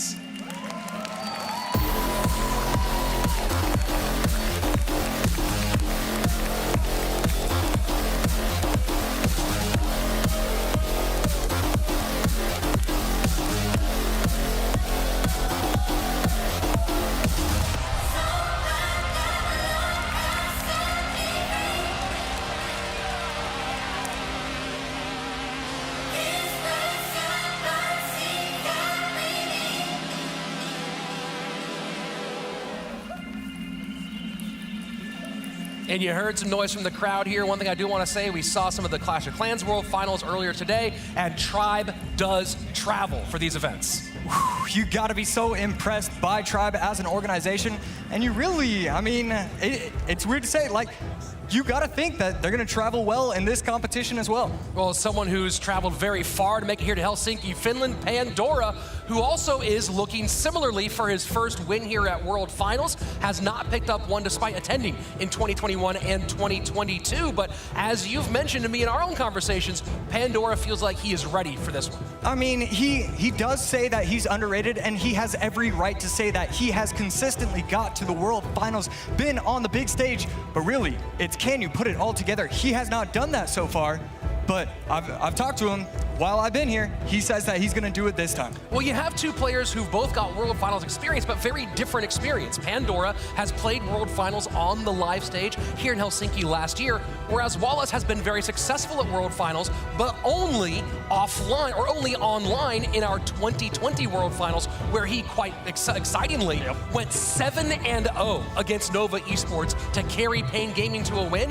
And you know, we talk about how tight that is. Look at the crowd, how they voted as well. 46% Wallace, 54 Pandora. I think however you rate this matchup, 55-45 is pretty much what it is. Yeah, I think that's exactly what we should be seeing. And speaking of what I want to be seeing, I want to see this game.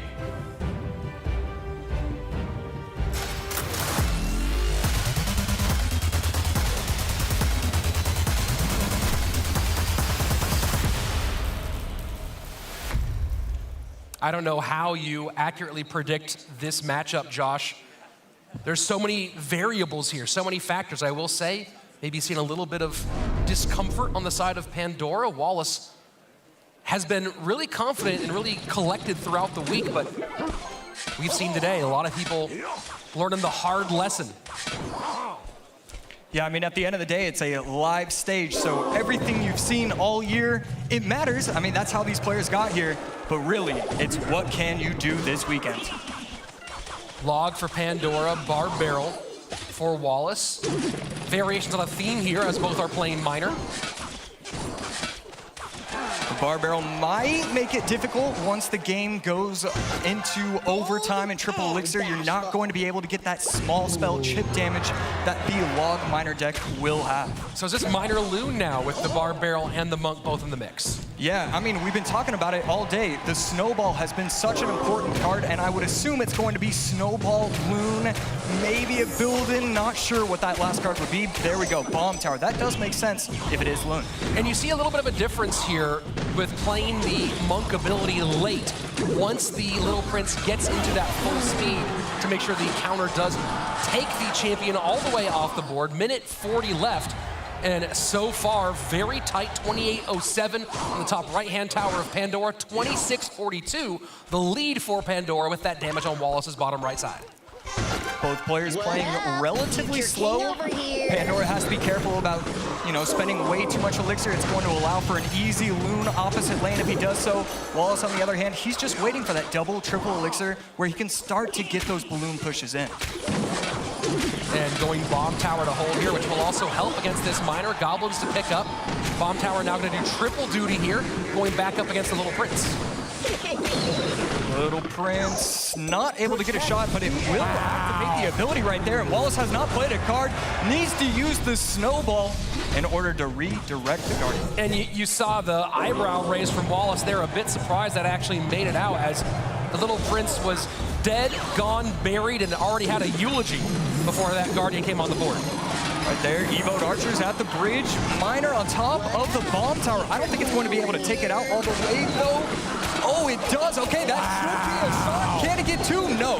Just one shot, but does take the lead after the death damage. 1689 to now a little chipping coming in from the minor with the Knight tanking for it. Archers have to come in low. Poison value available for Pandora. Those Evo Archers are so strong right now. Heading into overtime right here. Wallace potentially getting aggressive. No, just going to delay a little bit. There we go. Now going on the aggressive route. Loon in, Bomb Tower high, but again, Wallace trying to get his Bomb Tower to do so many things all at the same time. Gets the Little Prince off the board from the top, but once again, the lead swinging back to Pandora. But this is the thing with Loon decks. You can take a little bit of a deficit. They can start taking the lead. You only need one or two good pushes in a game. So far, we've seen one good push from Wallace. Now Wallace just needs to put together a second one. It's going to be a lot easier with the elixir flowing. It's just dependent on whether or not Pandora can defend properly. Wallace played very little Balloon during the CRL season. Only one game did get the win. You have to imagine that Jose VTS, his coach, was trying to be unpredictable here in this matchup. So far, though, it has been Pandora getting the advantage. And right there, going in with the Loon in the back, trying to set himself up with a double Loon push. First Loon, not going to be the dangerous one. It's that second Loon that is so powerful. and Poison to slow it down. The Miner does not get there in time to tank for the balloon. Snowball to slow it down, and it does connect. Oh my word! The lead swings to Wallace in our final minute. Right there, Bomb Tower 2 to defend. A big push coming in from Pandora, getting the tower down to 965. But Wallace, let's see what he's going to do. Is he going to attack with just the miners, or is he going to go in with one more loon push? These poisons are a huge problem for Wallace, as he does not have the same ability to create direct damage on the tower. You see the Miner not getting it done. Loon in for the pressure. Poison in for Pandora. 30 seconds left. Beautiful adjustment. He wants the balloon to get tanked. The Miner on top of the tower. 115, 66. 17 HP left. Log in. Is the Loon gonna get there? Yes, it will. Wallace takes game number 1. No panic whatsoever, knew what he had to do. I love the adjustment. He immediately realized he cannot Miner chip to win the game. He's going to have to play the balloons on top, inside the arena. Otherwise, he's not going to be able to finish off that tower. That was a huge game 1 win. Let's look at a little bit of that action here from the end. And you saw this Miner gets in front, and it's the Loon, in this case, not taking for the Miner. Instead, Miner gets all the damage that it needs.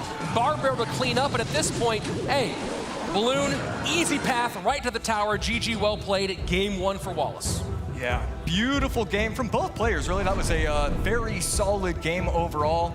And man, I'm just happy to be on the desk. This is exciting. I love the World Finals. Oh yeah, this is your first back. Yeah, here we go. Welcome back, Josh, to another World Finals here for Clash Royale League 2023. And I don't know if you've made your predictions yet, but Clash Events is live, and many of you are probably watching from inside the website. So if you haven't yet, of course, there are multiple days that you can be making your predictions here for our Clash Royale League World Finals. And I'm going to guess that for many of you, those predictions have gone completely out the window today. Well, yeah, I mean, that's exactly what we want, though. That's the thing. This is what World Finals is all about. You can't really predict everything, and so far, that's exactly what we're getting. Love seeing what I've seen today.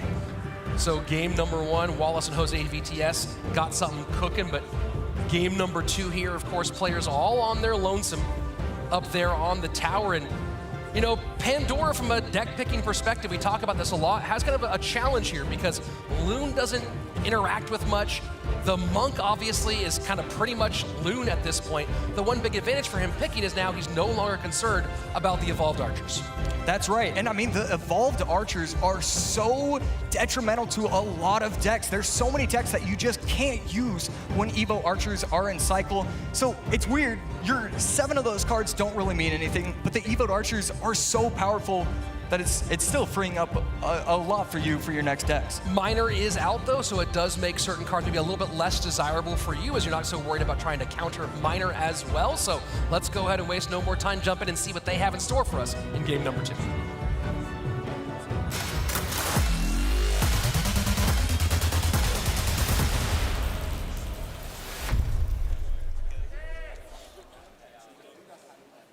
And both players ready, waiting for game number 2 to kick off. The longer you wait, sometimes the more the stress builds, and you see a big gulp here and a big breath in from Pandora as we jump in to our second round.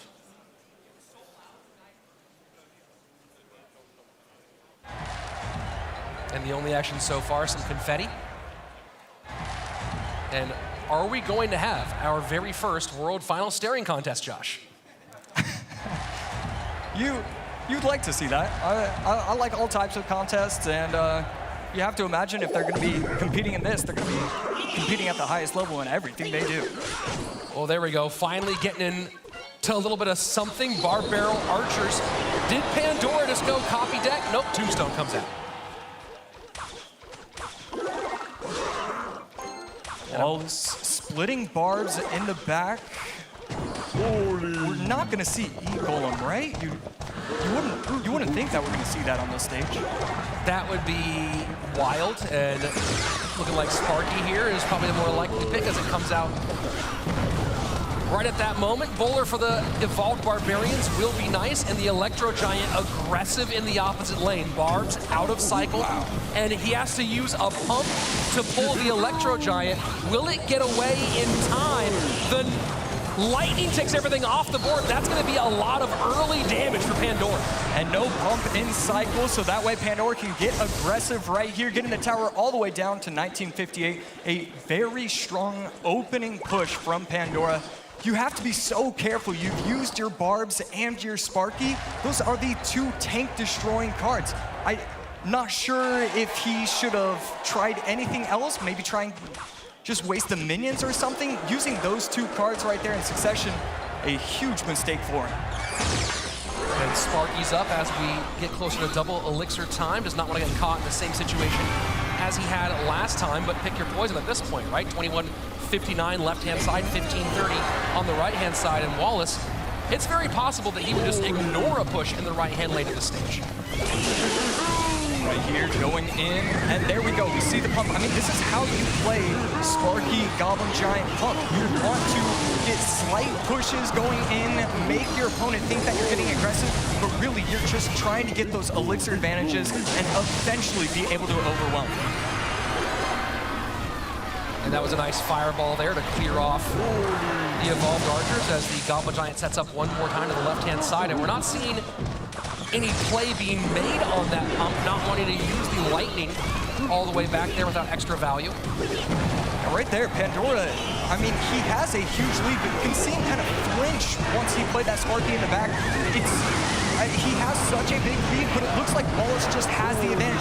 The elixir is flowing for him.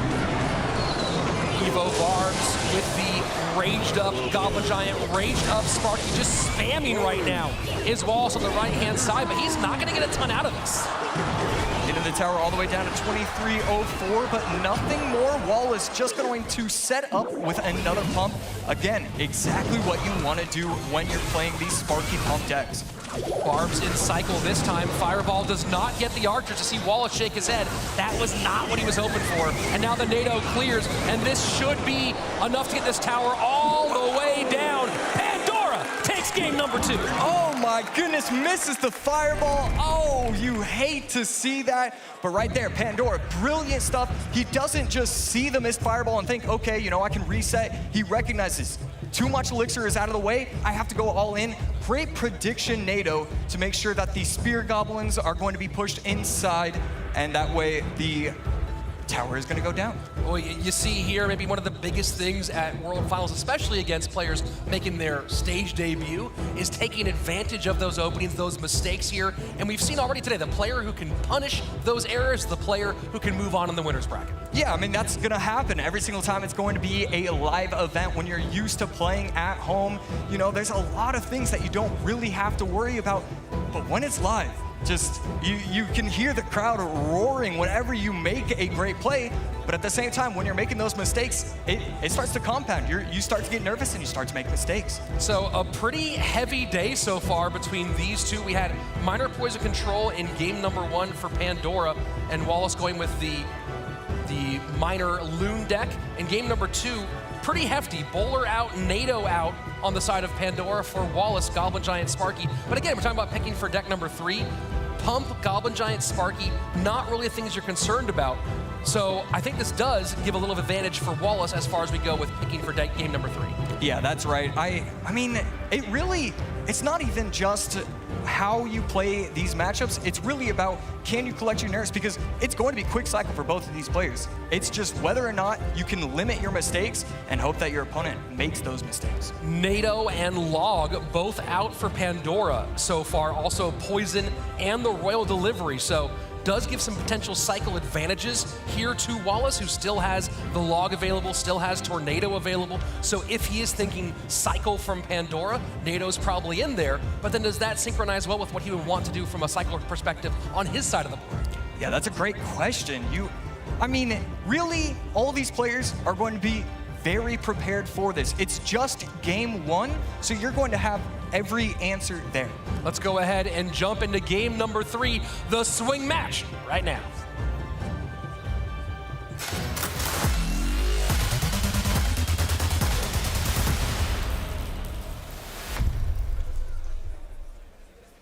And no fireball available for Wallace. He has been playing bowler bridge spam a whole lot throughout this last little run. He did get number 1 on ranked with it a couple days ago.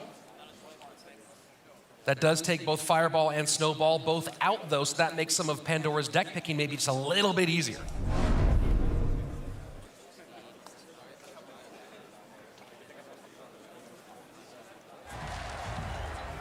And both players taking their time as it's Skeleton Barrel.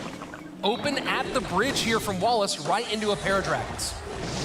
We saw a lot of players having fun with the Skeleton Barrel, the clones, the expos. I don't think that we're gonna see it in this game. Looks like double bait most likely here from Wallace. We'll see if he goes into a Mega Knight direction as he goes Spears left-hand lane, Lumberjack at the bridge to pick up that Dark Goblin. And right there, you don't have the miner anymore, so you can't get that constant chip damage with that, but that's why he chose to do Skeleton Barrel. He's always going to be able to get to the tower with that, well, not always, but usually. So, of course, we talked about Wallace playing some bridge spam earlier. Different look on bridge spam here out of Pandora as he's going with recruits, the Lava Hand, the Lumberjack, and our Ram Rider. So we're gonna see a lot, oh, and double recruits action. Love seeing that. It's going to be a very hectic game. And I love those. They are so fun to cast. Well, the recruits do force you to decide, should they go to the left, right, or middle? Big challenge there, decision making. Right there, Skeleton King to clean up. Once the recruits are gonna be taken out on the right side, should be able to pop his ability if he wants to, but a Mother Witch is going to be a great response for literally every single card in Wallace's hands. This is brutal for Wallace, and great read here from Pandora with the Fireball out. Not sure what the spell situation is here for Wallace, feeling like maybe it's arrows. Yeah, Wallace is going to have to completely adjust his game plan. The fact that he has the Mother Witch to worry about now means that he can't really just cycle Skeleton Barrels hoping that he's going to get chip damage on the tower. He's going to have to win. I mean, I guess by the Warders and the Royal Recruits, he can no longer win by the Skeleton Barrels. Skelly King right at the bridge into a Goblin Cage as we jump into double elixir time. And it feels like there's already a bit of an advantage here potentially for Pandora, but you add in double elixir. Does that grow here, Josh, as that Ram Rider not getting pulled by the mortar? Charged up connection, and a huge lead opens up for Pandora. Yep, getting the tower down to 1629, now in the lead by 1,000 HP, and the Dark Goblin wiped off of the board. Pandora has the elixir advantage, the tower damage, and the matchup advantage. This is his game to lose right now.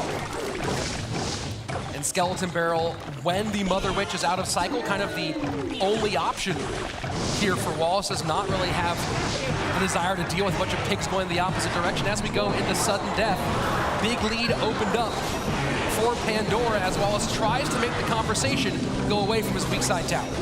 Right there, Fireball on the right side tower. Spear Goblins plus the Dark Goblin to clean everything up. I think one of the recruits might get a chip shot.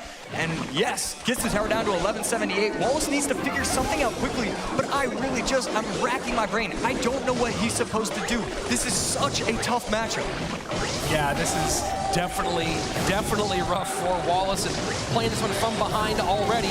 Ram Rider in should go to the mortar, as it's not going to fall quite yet, but it touches and turns, and there you go. Look at that. He has finally done it. Pandora gets his first ever win at World Finals. Beautiful job right there, and it's all about, he just recognizes early on, the only way I can lose is if I get way too aggressive. So what do? I'm just gonna play slow, calm, collected. Eventually, the Ram Riders are going to make it to the tower, and that's exactly what happened right there. The Lumberjack in front, raged it up, tower down. You gotta talk about some of the deck picking there. That has to be vindicating for Arimura, of course, who was Mugi's coach for the 2021 World Championship, and now is only here with Pandora. Helped him get his first win on the big stage, and his third time being here at World Finals. That's gotta feel great for both of those guys. Yeah, you just love to see it. Pandora, super happy for the man.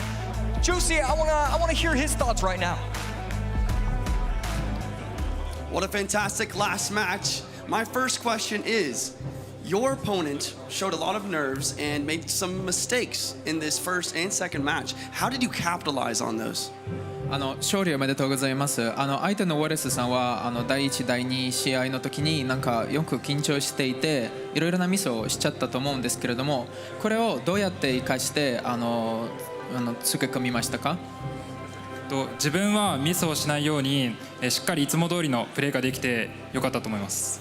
So I just tried to play my own game, not to make any mistakes. That was my point, and it worked very well actually. Second question. The Mother Witch in that second match got so much value. Is there a specific reason why you chose to use that card? 第2試合の時にマザーウィッチは、マザーネクロすみません、マザーネクロは本当に役に立ちましたと思うんですけれども、どうしてこのカードを選びましたか？相手がファイヤーボールを使っていたのでマザーネクロが生きると思いました。So he already used the fireball, so I thought like Mother Witch is gonna be like a huge value in the second game. That's the thing about duels formatting. You have to pay attention to what cards your opponent is using and then adapt. Send it back to the table. Thanks a lot, Jackson. And that was one of those big things, right? We looked at game number 2 being finished, and some of the stuff Wallace likes to go to was out because Fireball out, Snowball out. And then Andrew, Fireball out. In comes the Mother Witch. GG, well played. Yeah, I mean, I actually really love what Juicy asked down there, just talking about some of the mistakes that Wallace was making. You know, it kind of started in game number 2 and carried on in through game number 3, but really more so like, again, Juicy said, is the adaptation, right, moving forward. And Pandora was also playing a little nervous, and I thought he did a really great job of kind of calming those nerves and then taking advantage of what Wallace was giving him. The recovery was absolutely huge. Josh, of course, you've been in those tight situations before. Well, how have you been able to recover when you get those first nerves and then get it back into the mix? You know, I just have to trust in myself. Look, especially if I haven't done well, I haven't performed on the biggest stage, I have to recognize, look, I'm here for a reason. I got here for a reason. I can do it. You need to be saying that to yourself. Let's go ahead and take a look at the deck picks here from our first couple of games. And game number 1, you see the Ram Spam. Oh, this is going to be the final game, in fact. So this is game number 3. The Ram Spam out from Pandora, and that would be the Mortar Skelly Barrel on the opposite direction. And this was a really rough matchup overall for Wallace. Now, Andrew, I know you have some stuff for us to look at in this matchup. Did it pertain to this match, or did we go somewhere? No, I was going match number 2, because that's really felt where the tides kind of, or game number 2, where the tides kind of shifted in Pandora's favor. You know, we weren't exactly sure how things were going to go out, because, again, they were both playing a little nervous, you know, and I think what it really was that I saw here in game number 2 with Wallace was just, you know, it's World Finals. You got to remember that the person that you're going up against is a world-class player. So I'm just going to stop right here, and I want you guys to look down at the bottom of the screen. Look at what we see down here at the bottom of your screen, right? You've got your 2 best damage-dealing cards in your entire deck, right? You don't know what you're going up against yet. You're seeing these top cards at the screen here, and you're going, okay, I'm not exactly sure what I'm given, but the thing is now with Barbs out, because you want to get back around to your Evo, and with Sparky out, what are you going to do? Well, you're going to go E-Giant aggressive at the bridge. You know, it's a pretty clear path there. So what then is going to happen? Well, he does a great job. He knows the range on E-Giant, and he forces out this pump. The good thing about this pump being forced out, or I guess the bad thing if you're Wallace, is, well, now what's going to happen? I guarantee, you know what? I'm gonna bet you guys, I'll bet you guys $100 each that a lightning is gonna be played on top of that. Anyone believe that? I'll no? take it. I mean, why wouldn't it? Because you're gonna get value on top of the pump, on top of the Sparky, and then, and this is why I keep talking about mistakes. Look at this. You cannot play a gang on top of an E-Giant. What is it gonna do? We all know exactly what it's going to do. Can I just put a bunch of X's all over here? That's what, you know what this is? That's dead goblins. Because your Spirit Goblins, you need that DPS. You need them to be farther back. You can get rid of the Stab Gobs, but that's, you see, it's not a huge opening in damage, but what it is it's a huge swing in momentum. And massive momentum swing indeed. And Andrew, thank you very much. The look at those. That Goblin gang was absolutely huge. Spear Goblins get completely evaporated, and that's a clean path here for Pandora to move along deeper into our competition. And Josh, the first win on the big stage, came here in 21, didn't get it done, came here in 22, didn't get it done, got his first one here in 2023, and now, of course, we have a player who's been here before many times up against another fresh face. Jackson, take us away. Last time we talked, he said, I'm not in my prime yet. Let's see if he's at his peak now. Introducing Vitor 75.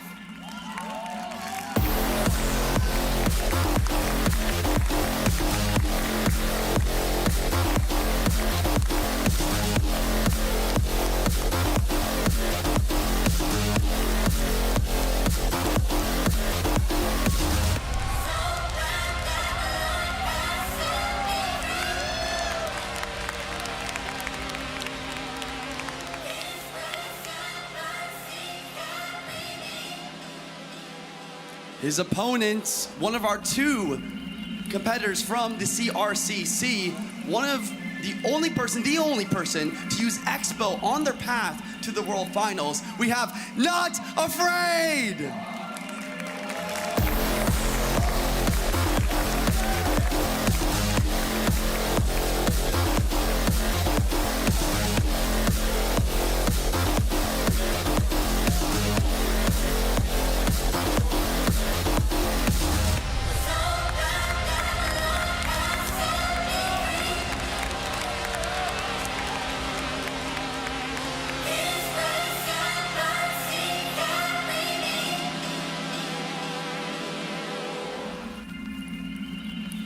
And, you know, Josh, earlier we saw the challenge that was faced by our CRL players playing against someone who they really had very little information on, and you spent some time watching some of Not Afraid's gameplay from CRCC and his qualification. Tell me a little bit about Not Afraid. Yeah, I mean, with every single player in the world, except, you know, maybe a very specific few, there's a lot of great things and a lot of things that, you know, maybe we want to clean up. But the great things that I want to point out, I saw a lot of predictions. Every other play that I was seeing from him was, okay, you know, I know my opponent has goblins in cycle. He's going to try and place it at the bridge. I'm going to go with the pre-log. That's how he won one of his sets in order to make it here today. A lot of predictions, but sometimes I've been a little upset at the deck choices that he's had. I hope that he cleans that up for today's match. Predictions maybe, but also predictable a little bit in the same vein, and we'll see if he can get that done against Vitor, who is, of course, backed by Jebas, one of the best coaches in the business, and I see a lot of you there, 63% picking Vitor in this matchup, and you know, you talk about Vitor, who's making his 4th World Finals appearance, had a very deep run last year at this event, experienced, well-liked, and of course, as we heard Jackson say beforehand, feeling like he is getting better and better as time goes on. Yeah, I mean, he did an incredible job all this entire year. He would have qualified from points or the golden ticket. So, I mean... Well, let's go ahead and see how these two face off. Game number 1 starts now.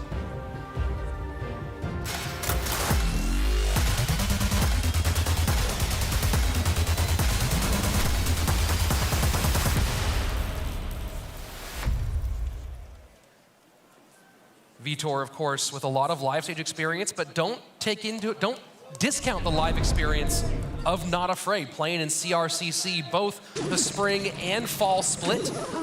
Getting a lot of opportunities there against some of the best, like the other qualifier here, Higher, and of course, former Nova Esports star AUK. Vitor going to be running a quick cycle, minor bats, and the snowball again. Not Afraid on the other side. You know, with Not Afraid's gameplay, a lot of players are going minor plus bomb tower and all that. He often chooses Tesla, so it's going to be interesting to see if he uses Tesla in this game number 1 match. You know, we've seen some unorthodox picking. If you did watch any of the CRCC coverage out of some of the players from that region, Higher, with a lot of decks where you might see 1 or 2 differences from the meta for the CRL side of things, Not Afraid also maybe following that same suit. Not Afraid with a pretty large advantage in terms of Elixir. We're going to see if he wants to go in with that. Not Afraid, this is from his gameplay from a while ago, but he did use a lot of Archer Queen, and this is a deck that looks like it could be the Archer Queen Meyer deck again, but I'm starting to think that it might just be Tesla Poison. We're going to have to wait and see. Have not seen an evolution yet from Vitor, but you do see multiple evolved cards on the board. You see the skeletons, you see the bats, none of those in that evolution slot. Probably not the Knight with the Valkyrie here as the mini tank for Vitor, so you gotta wonder, is he going archers in this situation? Right there, Little Prince going to come out.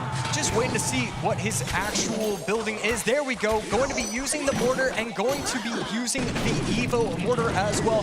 Valk to protect from the bomb tower splash, and let's see if he can actually protect his mortar and get some chip damage. Well, at the very minimum right now, he's forcing out lots of responses from Not Afraid, so he might not get the mortar connection here, although that should, it does get one off. That's a huge connection that gives the lead to Vitor as we go into double elixir. That was such a beautiful play right there. Every single play Vitor made had to be picture perfect, correct tile, correct placement just to get one shot for the mortar, and that could be the difference between winning and losing.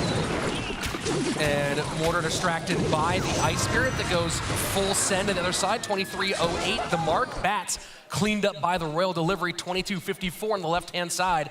With a few seconds left before sudden death overtime, Vitor has the lead, but Not Afraid does have damage in both lanes. And right there, another prediction scale is not necessarily from Vitor, but I'm seeing so many predictions from everybody, and look at that. Not Afraid coming in with a prediction on top of the Evo Mortar. It is so important. On a regular Mortar, it's good, but on an Evo Mortar to waste it, that is gorgeous from Not Afraid. Skeletons do not get onto the miner, so it will go ahead and get a full bit of chip on that right-hand side. Still, though, look at this. The Guardian comes in, and you see Not Afraid not happy about that one as he's forced to play his Knight in response. Right there, he's going to struggle against this next Mortar push, potentially going in with a minor poison from both players. 200 HP separate into two. Vitor going to be able to clean it up, but not before it gets 3, maybe 4 swipes right there on the tower. And look at those bats, the little extra bites, taking that tower down, extending the lead for Vitor. It is just predictions on predictions right there. Poison going to be taking out the Scalers right there. Not going to get any value. And this miner is getting a ton of chip damage. Not Afraid is going to take the lead. That is a huge push. Yeah, the miner of Vitor changing directions off of the tower as he's chosen to go for a race rather than go for the defense. Still, look at this. The damage in 611, 862. Yeah, right there. I think that bat, that singular bat got maybe 5 shots. Beautiful right there from the Valk. This is gorgeous gameplay from both players. Not going to over-defend against that Knight. He's going to try and set up for another push. Finally gets a gorgeous poison down right there. And the miner plus snowball. Log actually ends up hurting Not Afraid, and Vitor takes this one by 589. And I am just blown away from this gameplay. I could not believe how many predictions the Skeletons, 2 seconds before the miner gets placed, the prediction snowballs, the prediction bomb tower, it was just perfection, well, almost perfection from both players. Well, you mentioned in your time watching CRCC that you were kind of surprised by a real difference in style where it was more prediction heavy than maybe the style we've seen in CRL. Yeah, I mean, and it's fun to bring it to the main stage right there. Unfortunately, did not work out for him game 1. Vitor, I mean, he had that one situation where the bomb tower was placed, it was able to take out the Evo Mortar, but after that, there was no mistakes from him. He continued to get great poison value, had the cycle going. We see the Little Prince in the back, so that way he could get that 3-card cycle, exactly what you want to see from him. And you kind of feel like in that moment for Not Afraid, he just got caught looking, right? He didn't know what to defend. He got the Valk, picked up his miner on the opposite end, and then the miner comes in, snowball, knocks away that Knight. But then the poison's in, the bats come in, his log actually knocks the miner away from the Knight. It felt like the wheels just came off there in the final few seconds. Yeah, and that's when you have to take a look at the champion being used from Vitor, because he was able to get that 3-card cycle just done beautifully. I mean, in those final 30 seconds, it was just constant miner, poison, plus snowball over and over and over and over again. So after we take a look at the first match, and we saw minor poison from both players. Slight variations though, right? Mortar, Evo, not high on the list of the big quality Evos.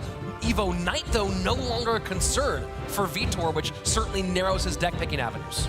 Yeah, that's absolutely right. And I think we take a, if we see the same style from Vitor as game number 1, I expect to see another quick cycle deck. I think that him and his coach believe that they're the best player here, and they want to go quick cycle, lots of reactive plays, so that way they can have that advantage. Let's go ahead and jump in. Game number 2.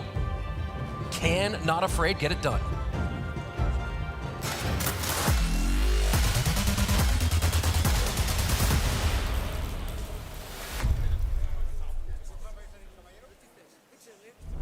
While he has played live on stage before, a lot this year, it's not just being live on stage, it's the World Finals feel. Not Afraid opening up with Skeletons in the back, that will be his evolution. And Little Prince available in game number 2, big for him, and Vitor goes Sparky.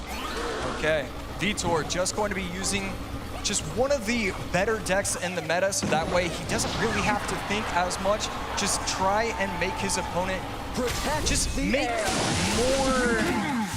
more pushes overall, and right there, Little Prince going to get a lot of value, taking out the Sparky completely. Not Afraid using Tesla like I was hoping. Is Not Afraid, again, I was about to say, there's no way he's using Expo here instead. The wall breakers come out, and Not Afraid, of course, known as an Expo player, but I don't think we're seeing Expo wall breakers.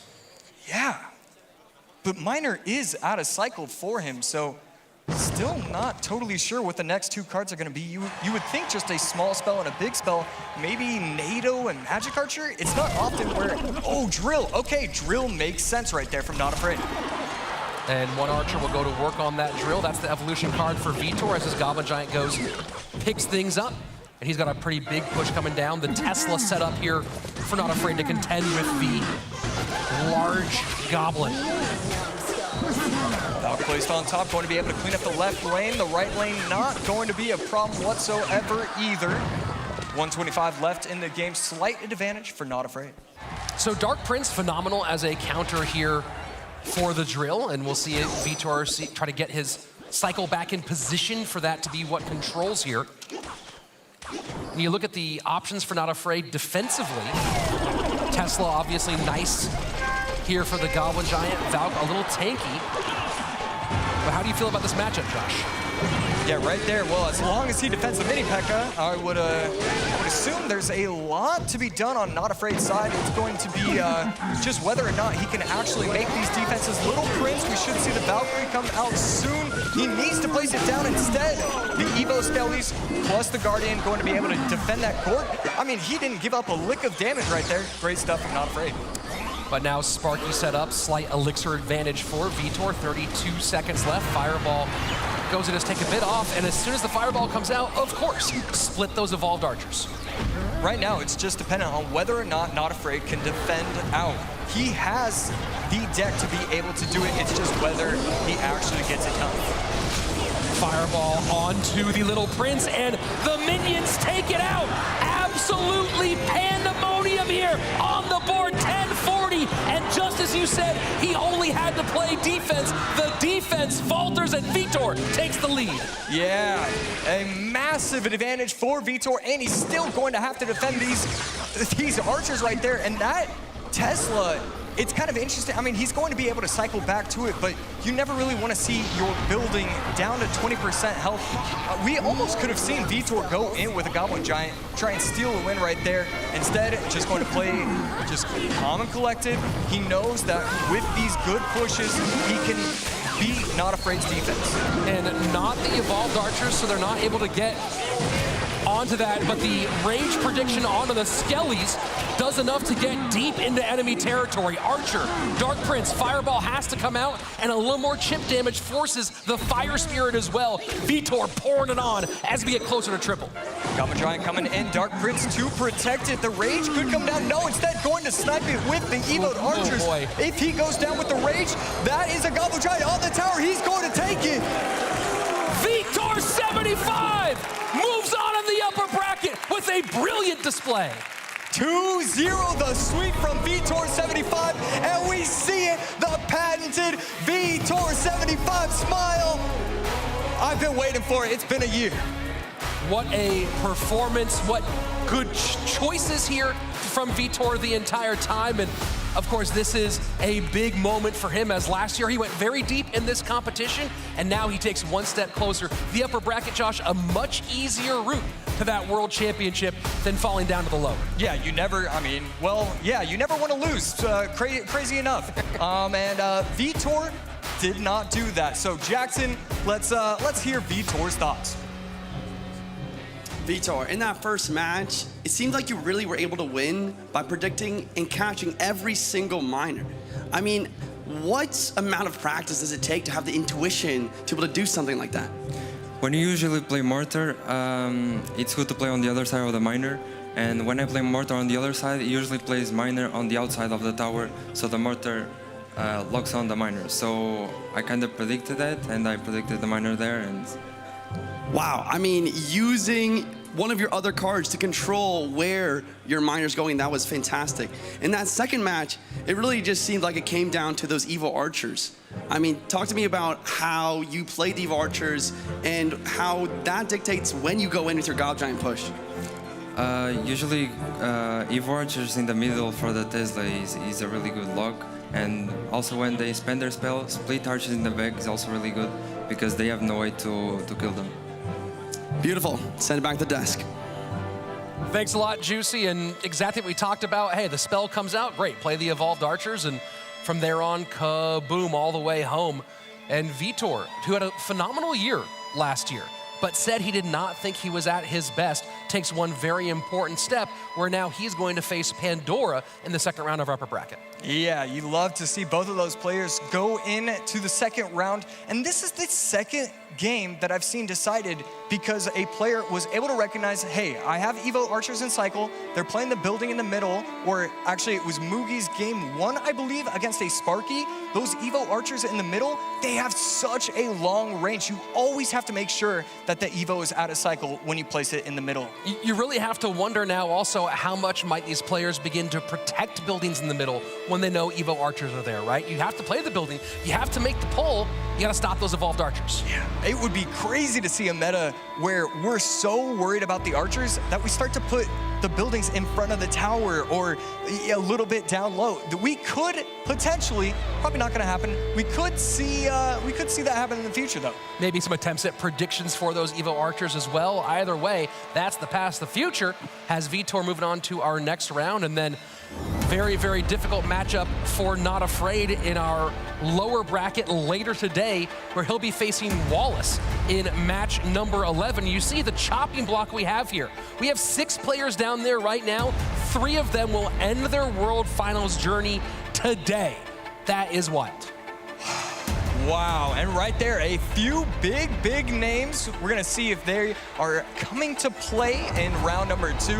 And here we go. I am so excited for these next 4 players. This is what has been widely recognized as the group of death. Pedro, Ruben, Samuel Masoto, SK Morgan. One of those 4 players is getting knocked out today. That's gonna be insane. On top of that, those players, one of those 4 is who awaits Vitor or Pandora later in that matchup. So even if you get deep into this upper bracket, you get to the upper bracket semifinals, and one of the 4 top players on the planet is waiting for you there. And you know, we're gonna talk a lot more about these next 2 players in a moment, but let's go ahead and get down to the floor so we can kick off our 7th match of the day. Please welcome to the stage the winner of our 4th golden ticket with a rank 1 finish on ladder in just February. One of the best cycle players to do it, making his World Finals debut, Pedro!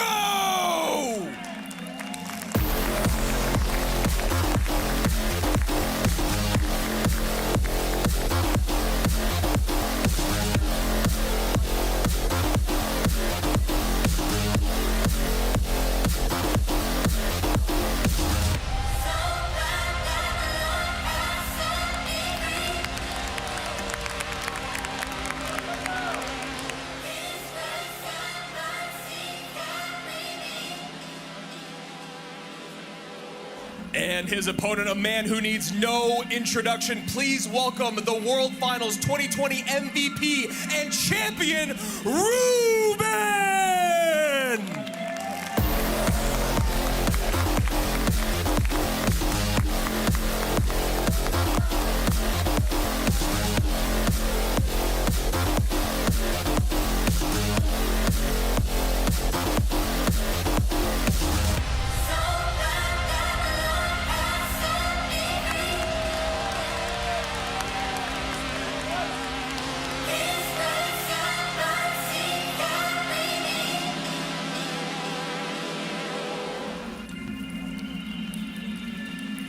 And this is a match filled with questions. I'm joined on the booth by Jackson Juicy J. Wall. Jackson, this one, as I said, tons of questions. Is Ruben as good as the Ruben of old, who was at one time the best player in the world, helped carry Team Queso to a world championship? And is Pedro the guy that Mohamed Light said he was, the most feared person for him here in this competition? Does that success this year on Ranked and in CRL translate to World Finals? Yeah, that's a great point. And the reason why Mohamed Light said that is he said that Pedro kind of mirrors his own style. That style being minor poison, control decks. But in the current meta, those decks aren't holding up as much. We're seeing a lot more Goblin Giants and a lot more Electro Giant, a lot more beatdown-oriented decks. You know, we also, with Pedro, see one of the few people besides Mohamed Light to put a bunch of accounts in the top 10 on our monthly ranked. But he won't have to wait long to find out how he fares against Ruben. Let's go ahead and kick things off with game number 1.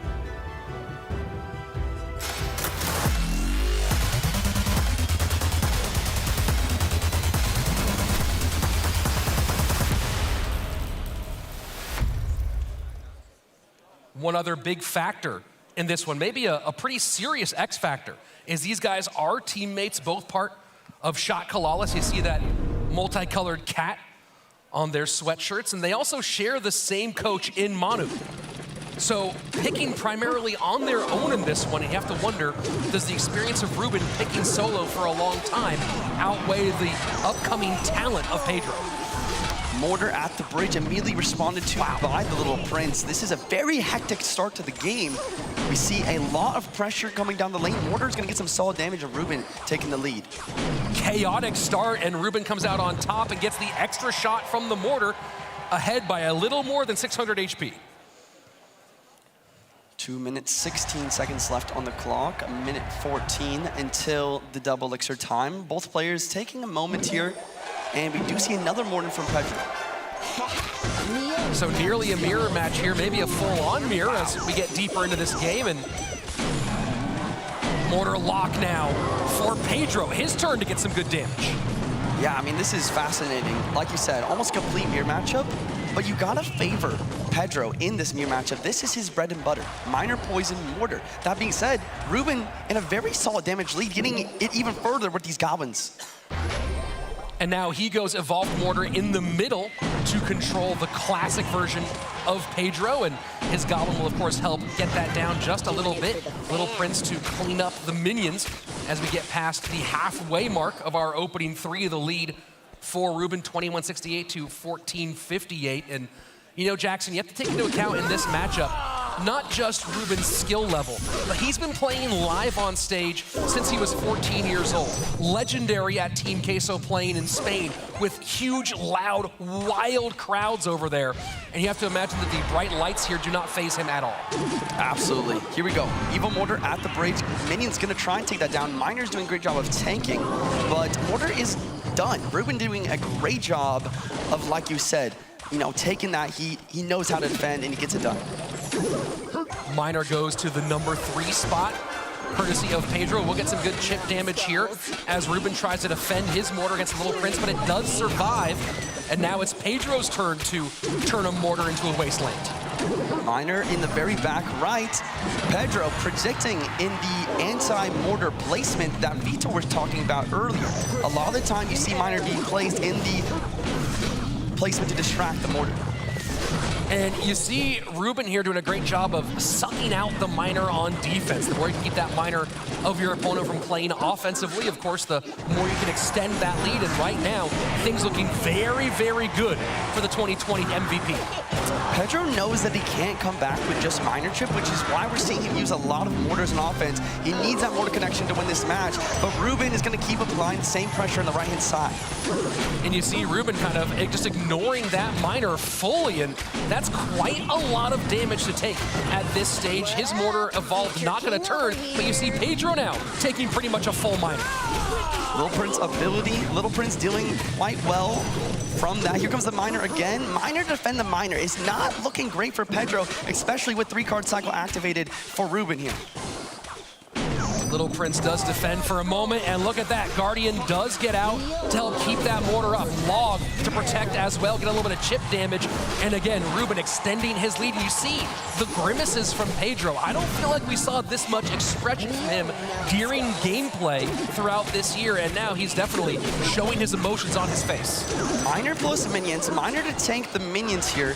Minions to defend the Miner, and another Mortar at the bridge. That was a tongue twister. You got through it very nicely, though, Jackson, as the Ice Spirit goes down and the Little Prince comes out to stop the mortar from connecting. 497 to 1072. Miner of Pedro goes to the back. Miner of Ruben does not connect. Poisons, though, in to extend that lead. This is a little closer, I think, than maybe Ruben had anticipated, but he is almost there for his next poison cycle. Miner in the back. Mortar is locked on tower. Poison drops down, but I think the poison's going to take it in time. And it's a photo finish. Ruben gets it done by 155. Wow, that mortar shot was in the air, Rich. It was so close to landing and taking that game. Like you said, I do not think that Ruben thought it would be that close, but Pedro using his bread and butter to really make it a match. It was a great comeback by Pedro, and you talked about the adjustments he made mid-game. What got him back into that to make that as close as it actually was? Like I said, when you're down in the mirror matchup, it's not all about the miner chip. He was always going for the mortar, trying to get the Evo mortar and cycle over and over again. And that mortar lock at the end is what made it close. That's what you need. Let's hop into the replay. Let's take a look at those final moments. And here we are in the last minute, and you can see the lead just continuing to dwindle here. This miner gets picked up, poison gets spent, and you see the miner of Pedro getting in there. And it's this mortar, Juicy, that really makes it tight. Yeah, Miner, it does a lot of damage. Once again, the mortar is locked on tower, though that's what he needed. That poison needs one more tick, but the mortar is not able to make there in time. And that's what we love about World Finals, close calls, close moments. Of course, I bet you that Ruben loves that moment a bit more than Pedro here. Yeah, absolutely, especially since you're beating Pedro with his own deck, with his best deck. Now Pedro is going to have to go a little bit away from his comfort in his next 2 and 3 games. Oh, and talk about comfort. Ruben's really known for playing Royal Giant, Hog, Graveyard, and Loon. Well, game number 1 comes out with none of those. Now in game number 2, do you anticipate seeing him go to one of those main decks, or does he go for a totally different direction? Maybe go to the skies with some lava, go for some Golem, go for some E-Giant, something there that throws his opponent off the scent? You know, it's a great question. I gotta say that he's probably gonna be going to a bit of more comfort. But the other question is Pedro able to predict that comfort? And if he can, does he even have the right tools to deal with it? Well, of course, mortar out, so that's one building gone. Bomb Tower, the top building in the meta, though, overall is the most played here. Let's go ahead and jump into game number 2 and see how Pedro picks against Ruben in this second stanza.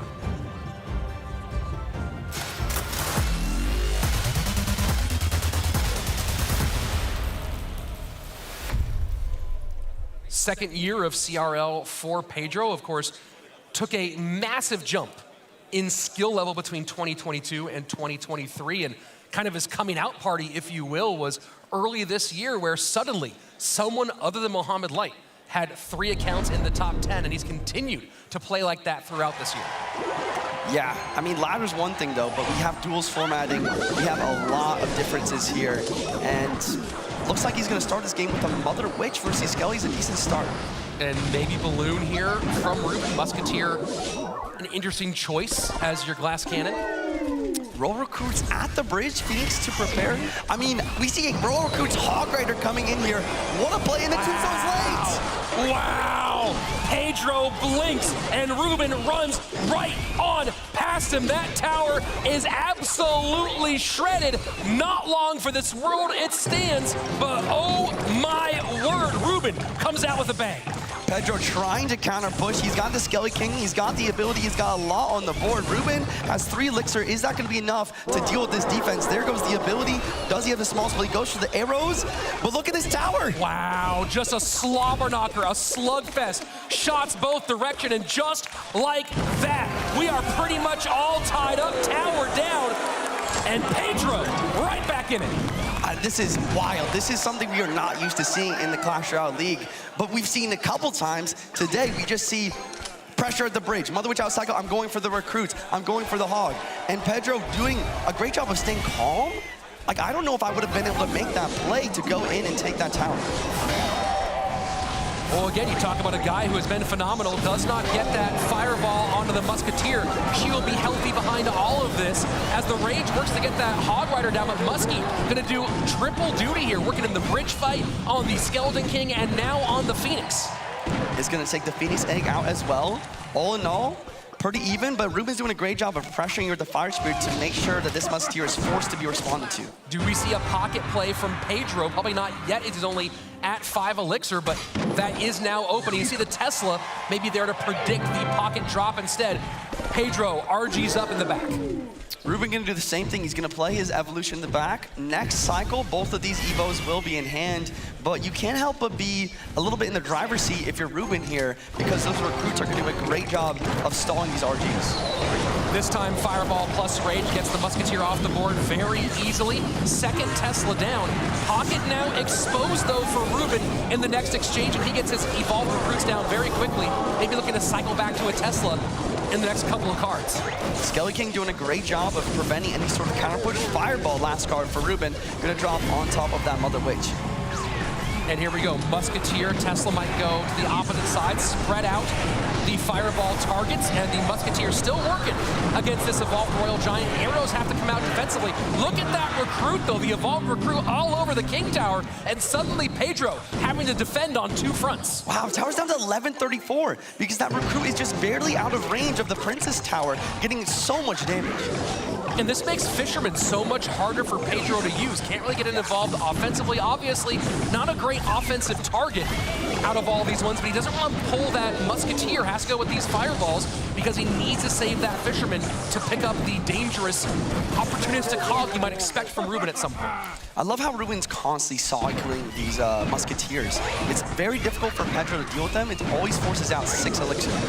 Can Ruben just defend from this point, or does he need to extend this lead? He has a pretty sizable margin.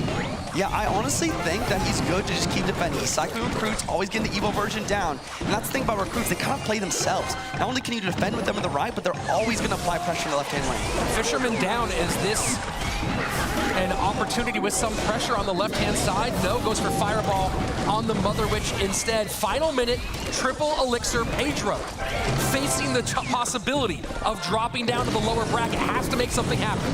Skelly King in the middle to take out the Tesla. RG is locked on tower for at least 2 shots. I mean, that's some damage. That's big damage. Fireball in, and suddenly we are close. Fisherman, though, walking away. Tesla there. Arrows trying to clear. Hog does not get the shot. The Fisherman turns around and might have just saved Pedro's game. This game is so close. Musketeer dies in the tower. Here goes the Evo RG in the pocket. Tesla trying to deal with it. Oh my God, it's on tower! The Evo RG beats the Tesla, and Ruben has to go to game number 3 against Pedro. Are you kidding me?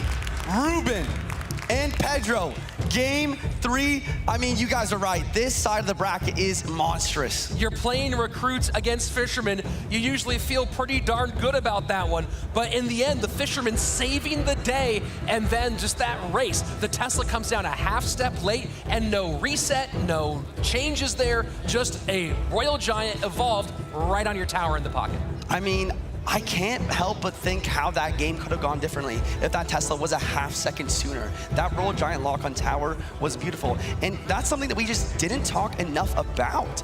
Using arrows instead of like a log or a zap in that situation, it's good versus archers, but it's terrible versus that Royal Giant. Well, let's go ahead and take a look at some of the action from that one here in just a moment, the replay. And this was razor thin, and it's this Hog Rider just doesn't quite get there. The Fisherman being distracted in many different ways, and then Jackson, the big moment. Yeah, Skelly King first. I don't know if you noticed that, but it allowed the RG to be tanked for perfectly, and it gets every single shot that he needed.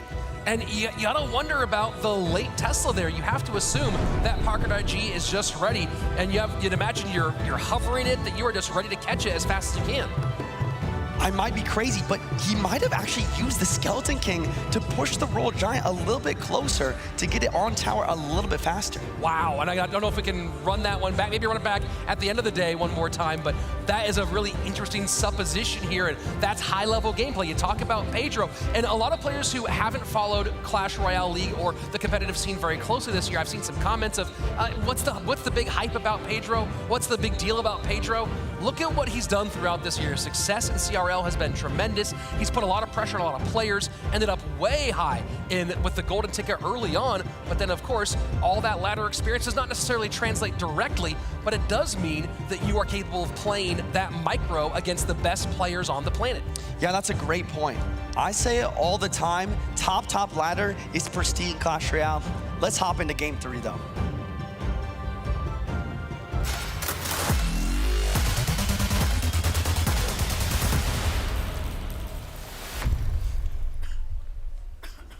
So Royal Giant out for Pedro. Ruben no longer with Hog Rider, went to a variation of Comfort. A weird one, let's put it that way. The Recruits Hog, certainly an out there variation of Hog Rider, but did go to one of the things he's known for. Yeah, it's interesting to see Hog Rider paired with the Recruits rather than something like the Royal Hogs. And in that situation, it actually is what made it so difficult for him, because the Tombstone and the Fisherman are such great counters to the Hog Rider.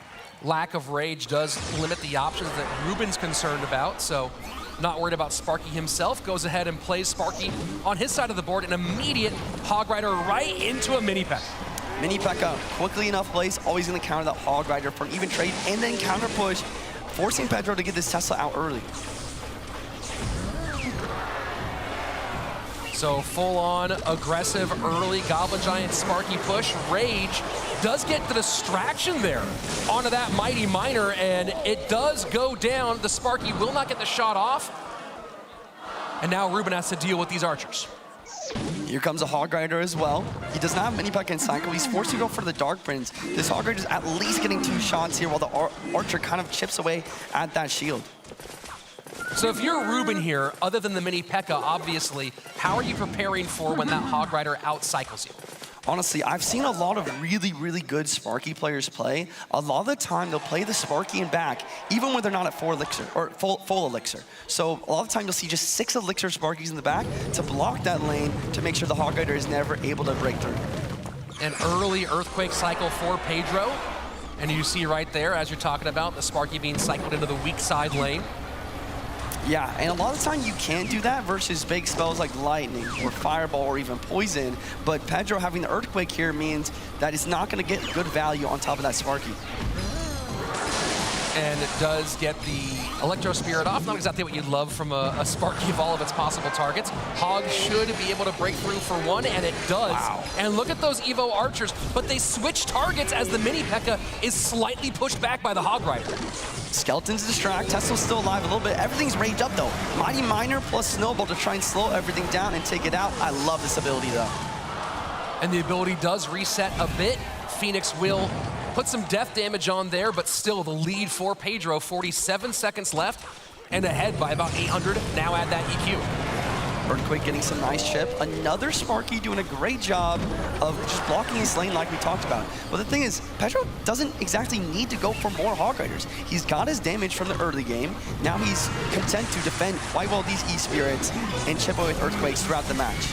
And good Skeletons here for the high distraction against that Sparky, but it might shoot on the tower, and it does! The Archer stays too close, and disaster strikes for Pedro. Are you kidding me? The splash radius was absolutely brutal there for Pedro, and Evil Archers are going to kind of stalemate here. No, Evil Archers from Pedro are going to stay alive.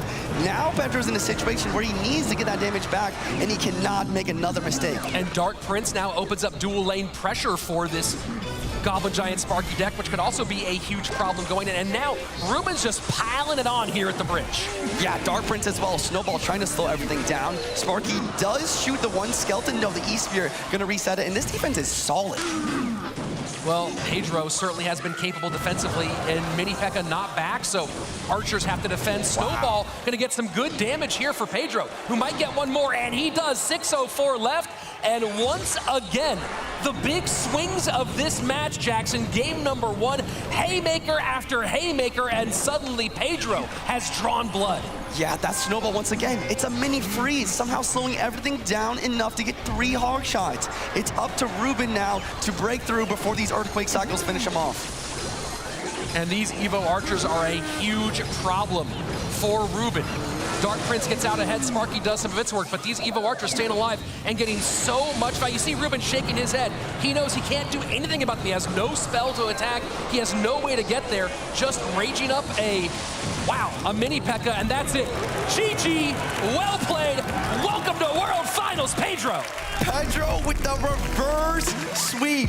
Absolutely astonishing us all with this beautiful gameplay. And like you said, those Evo Archers at the end really just clinched it for him. There was no way he was going to break through that. And you got to like that even better than a 2-0 here. The gutsy come from behind performance, the confidence that gives to a newbie here at World Finals for Pedro, overcoming serious adversity, that is massive. I mean, yeah, and it's the same thing with Arden Toas. Now that Pedro's on this stage, now that he's got that win, you can't help but feel the tide change. You can't help but feel that confidence rise within him. Well, let's go ahead, jump down to the floor where Andrew Guy is standing by.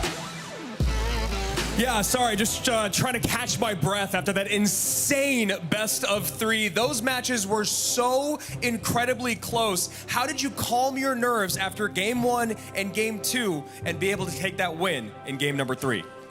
Eu tô tentando recuperar o meu fôlego aqui depois desse jogo. Você teve 2 jogos tão incríveis. Como é que você conseguiu, e foi tão próximo um do outro, como é que você conseguiu tranquilizar os seus nervos pro terceiro jogo? Bom, o primeiro jogo eu levei, tipo, como é minha primeira vez no Mundial, então não tem porque eu colocar pressão em mim. E com isso eu consegui me manter mais tranquilo para as próximas partidas. Um pouco nervoso, mas um pouco mais tranquilo que deveria. Well, on the first game, I was just trusting myself because this is my first World Championship. So I felt better for the following ones. A little bit nervous, but good. Yeah, that first game can be very, very tough. You just beat a world champion. How does it feel to stay alive and stay strong in day 1? Você acabou de derrotar campeão mundial. Como é que você se sente de estar aqui vivo e forte no primeiro dia? Eu sinto que é uma coisa que eu nunca imaginei, porque o Mundial para mim era um sonho e ganhar de um cara que já foi campeão mundial não tem forma de explicar essa sensação. I feel it's incredible to win from a previous world champion. There's no way of explaining what I'm feeling.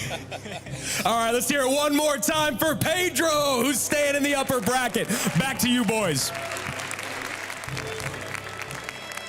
Thanks a lot, Andrew and Pedro. All smiles here, and of course we saw huge smiles from him when he won his golden ticket. We expect to see more of those here over the course of this weekend.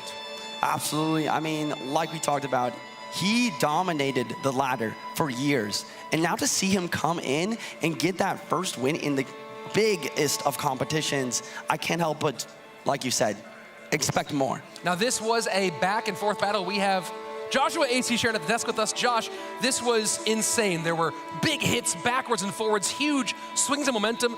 You got something for us about maybe a key moment that really turned this match. Yeah, and I'm super excited to be doing it with a quick cycle deck. This is just Pedro's bread and butter. So we will be going in eventually. And yeah, I mean, this is just Pedro to a T.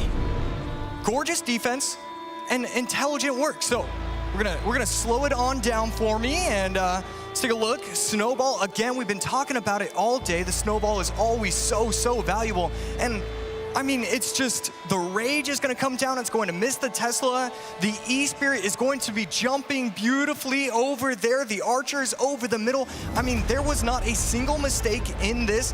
And I mean, are you kidding me? He's going to be able to snipe it with the Archers right there as well.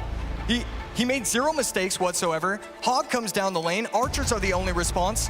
And because his defense was so strong, he's able to also go in with a snowball and win the game. This is Pedro. I mean, quick cycle, no mistakes whatsoever. It doesn't matter how many troops you have on the board, he's always going to be able to find a way to defend. You make a very good point there, Josh, that the immaculate defense, they're not overspending on defense, and we have someone in the crowd who very famously talked about that. Surgical Goblin in one of his early matches says everyone else overspends on defense. That's one of my keys to victory. Here we saw more conservative defense, the right plays made, and as Josh said, Snowball comes in opposite direction. Juicy, this is a big moment here for the young man. I know, and like Josh said as well, I can't help but really talk about the timing with this Hog Rider as well. We talked about how Ruben always had good ways of dealing with the Hog Rider and blocking up that lane, but he waited for the perfect moment after a fantastic defense to go for that Hog Rider when the mini pack up was out of cycle. And this win for Pedro does take him one big step towards our winner's bracket. And of course, we have maybe one of the most anticipated, probably the most anticipated match of the day coming up next. Andrew, let's get into it. This back-to-back golden ticket winner has 4 #1 finishes on ladder and was our 3rd place finisher in 2022. Please welcome Samuel Basoto!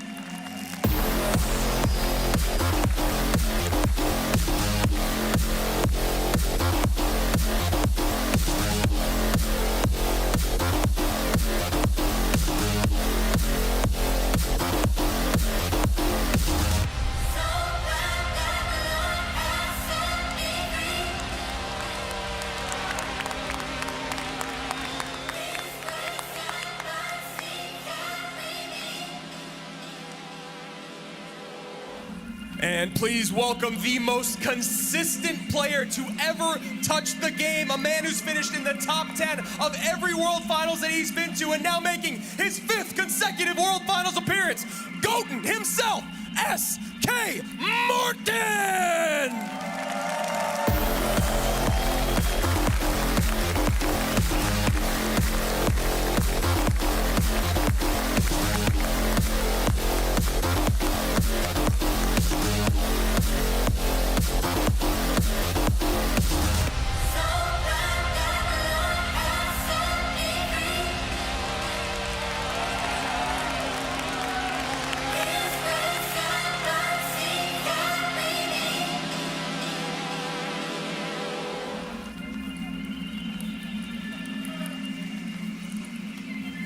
And that's right, we are gonna have Samuel Basoto and SK Morten. This is definitely the round 1 matchup of the day. Let's talk about the 20-win challenge real quick because I have it with me.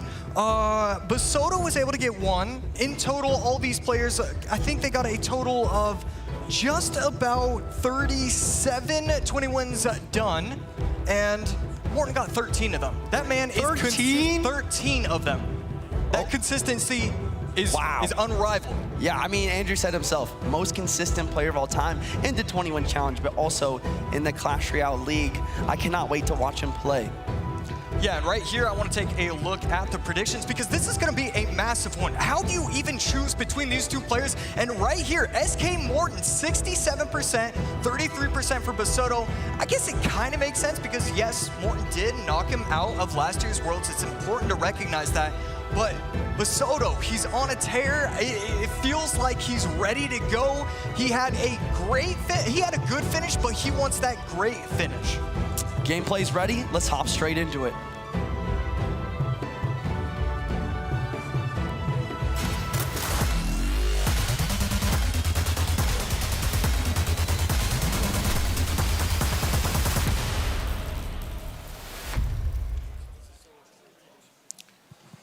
So Samuel Basoto, you know, like we talked about, #3 at the World Finals last year. But this year, it seems, from what I've heard, that he's practicing a lot more. And he's actually the only person to beat Muhammad Light not once, but twice in monthly finals this year. Yeah, that's a very impressive statistic, and really, let's take a look at it. So Basoto, when going against the top 16 players, he's 10-5, and yes, that is a phenomenal record, 10-5 against other top 16 players. But if we take a look at once EVOs were introduced into the meta, he is 7-1. This is, I mean, it's crazy to say, but like EVOs are his meta. He is so talented of recognizing cycle. This has been his game since he started being a pro player. Recognizing cycle, recognizing when the EVOs are gonna be in there, and then making sure that he adapts and makes the right play with that. Not only that, but he's great at punishing his opponent's mistakes, utilizing the evolution. That's how he beat Muhammad Light in the last, or one of the second to last monthly finals. And like I said, I think he's gonna be able to do that a lot more today, especially with these Evo archers. And as we head into the game, 1:44 seconds left. Morten is going to be running Sparky. No. Whoa, Mega Knight. We see it again. We saw it earlier today. The Mega Knight. I don't know if he was predicting the Royal Hogs, but either way, that's beautiful. And right there, can Basoto get the 1-1? He does. Mega Knight on top of the tower. Morten trying to predict with a Rage. Not going to happen, and gives up a little bit of damage. No MK and Cycle. We could see him get aggressive. Fireball, that's a huge error. What is happening? We see a Fire Spirit coming at the bridge as well. Does take care of most of the Goblins. Pig's gonna get the damage lead here. Pre-log, not gonna be doing much. Goblins were already out. We don't see a smile. I was looking for that smile from Basoto. Gets the tower down to 1279. But hey, job's not finished. Still has a long way to go. Basoto still has not shown his big spell. Morten on the other side. The Mega Knight, the Goblin Giant, the Fireball, it looks like you can't get past it. And so Basoto recognizes that, hey, I'm going to have to spell cycle the rest of the way. I'm not getting another Royal Hog to the tower. Very similar situation as last game. He got the damage earlier on in the single elixir, and now his plan is to really lock it down, park the bus, if you will, and set up for defense and Earthquake cycle. Right there, not able to protect the first Tesla, but can he protect the second one? Great work right there, and yeah, very clean defense, but it's not done just yet. 2 Evoed Archers on the board, getting the towers down low. 11-17, 16-29. You can afford to let the right tower go low because, you know, as long as it stays close, that quick cycle with the Earthquake and the Log as well, you're going to be able to finish off the tower if it's close near the end. For sure, and I love how Morten is using his main minor wall breakers playstyle and integrating it into this match with the dual lane pressure. He's doing a great job of, like you said, applying pressure in both lanes, maybe making him think that he can take damage to the right, but then getting damage on both sides and also cycling so many fireballs.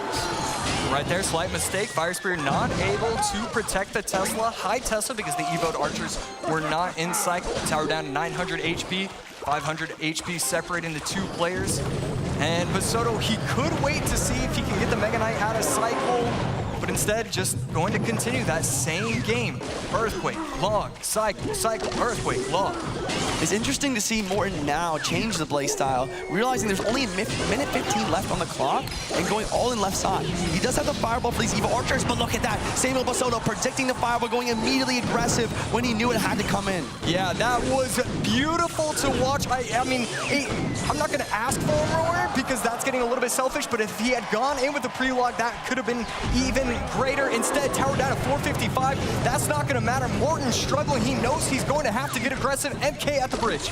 Mega Knight at the bridge. He stops the jump with a really good Fire Spirit delivery on the defense. Minions trying to break through. One more Earthquake Log, and that's going to be it. Samuel, but wait, no! Wait, Goblin Giant on the tower. Fireball in! No!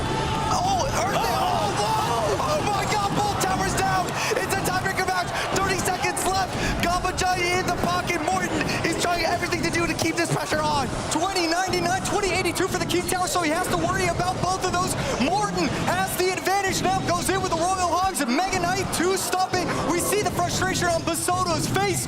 Oh my word, he's going to have to get another Royal Hogs. I mean, if Morten uses the Fireball on offense, that's going to be a problem. Instead, Archers in the middle. Evil Archers in the pocket. Do they lock on? It doesn't matter. Fireball will take it.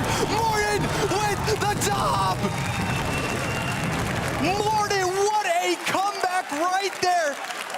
Nobody could have predicted it. Basoto was controlling the game the entire way.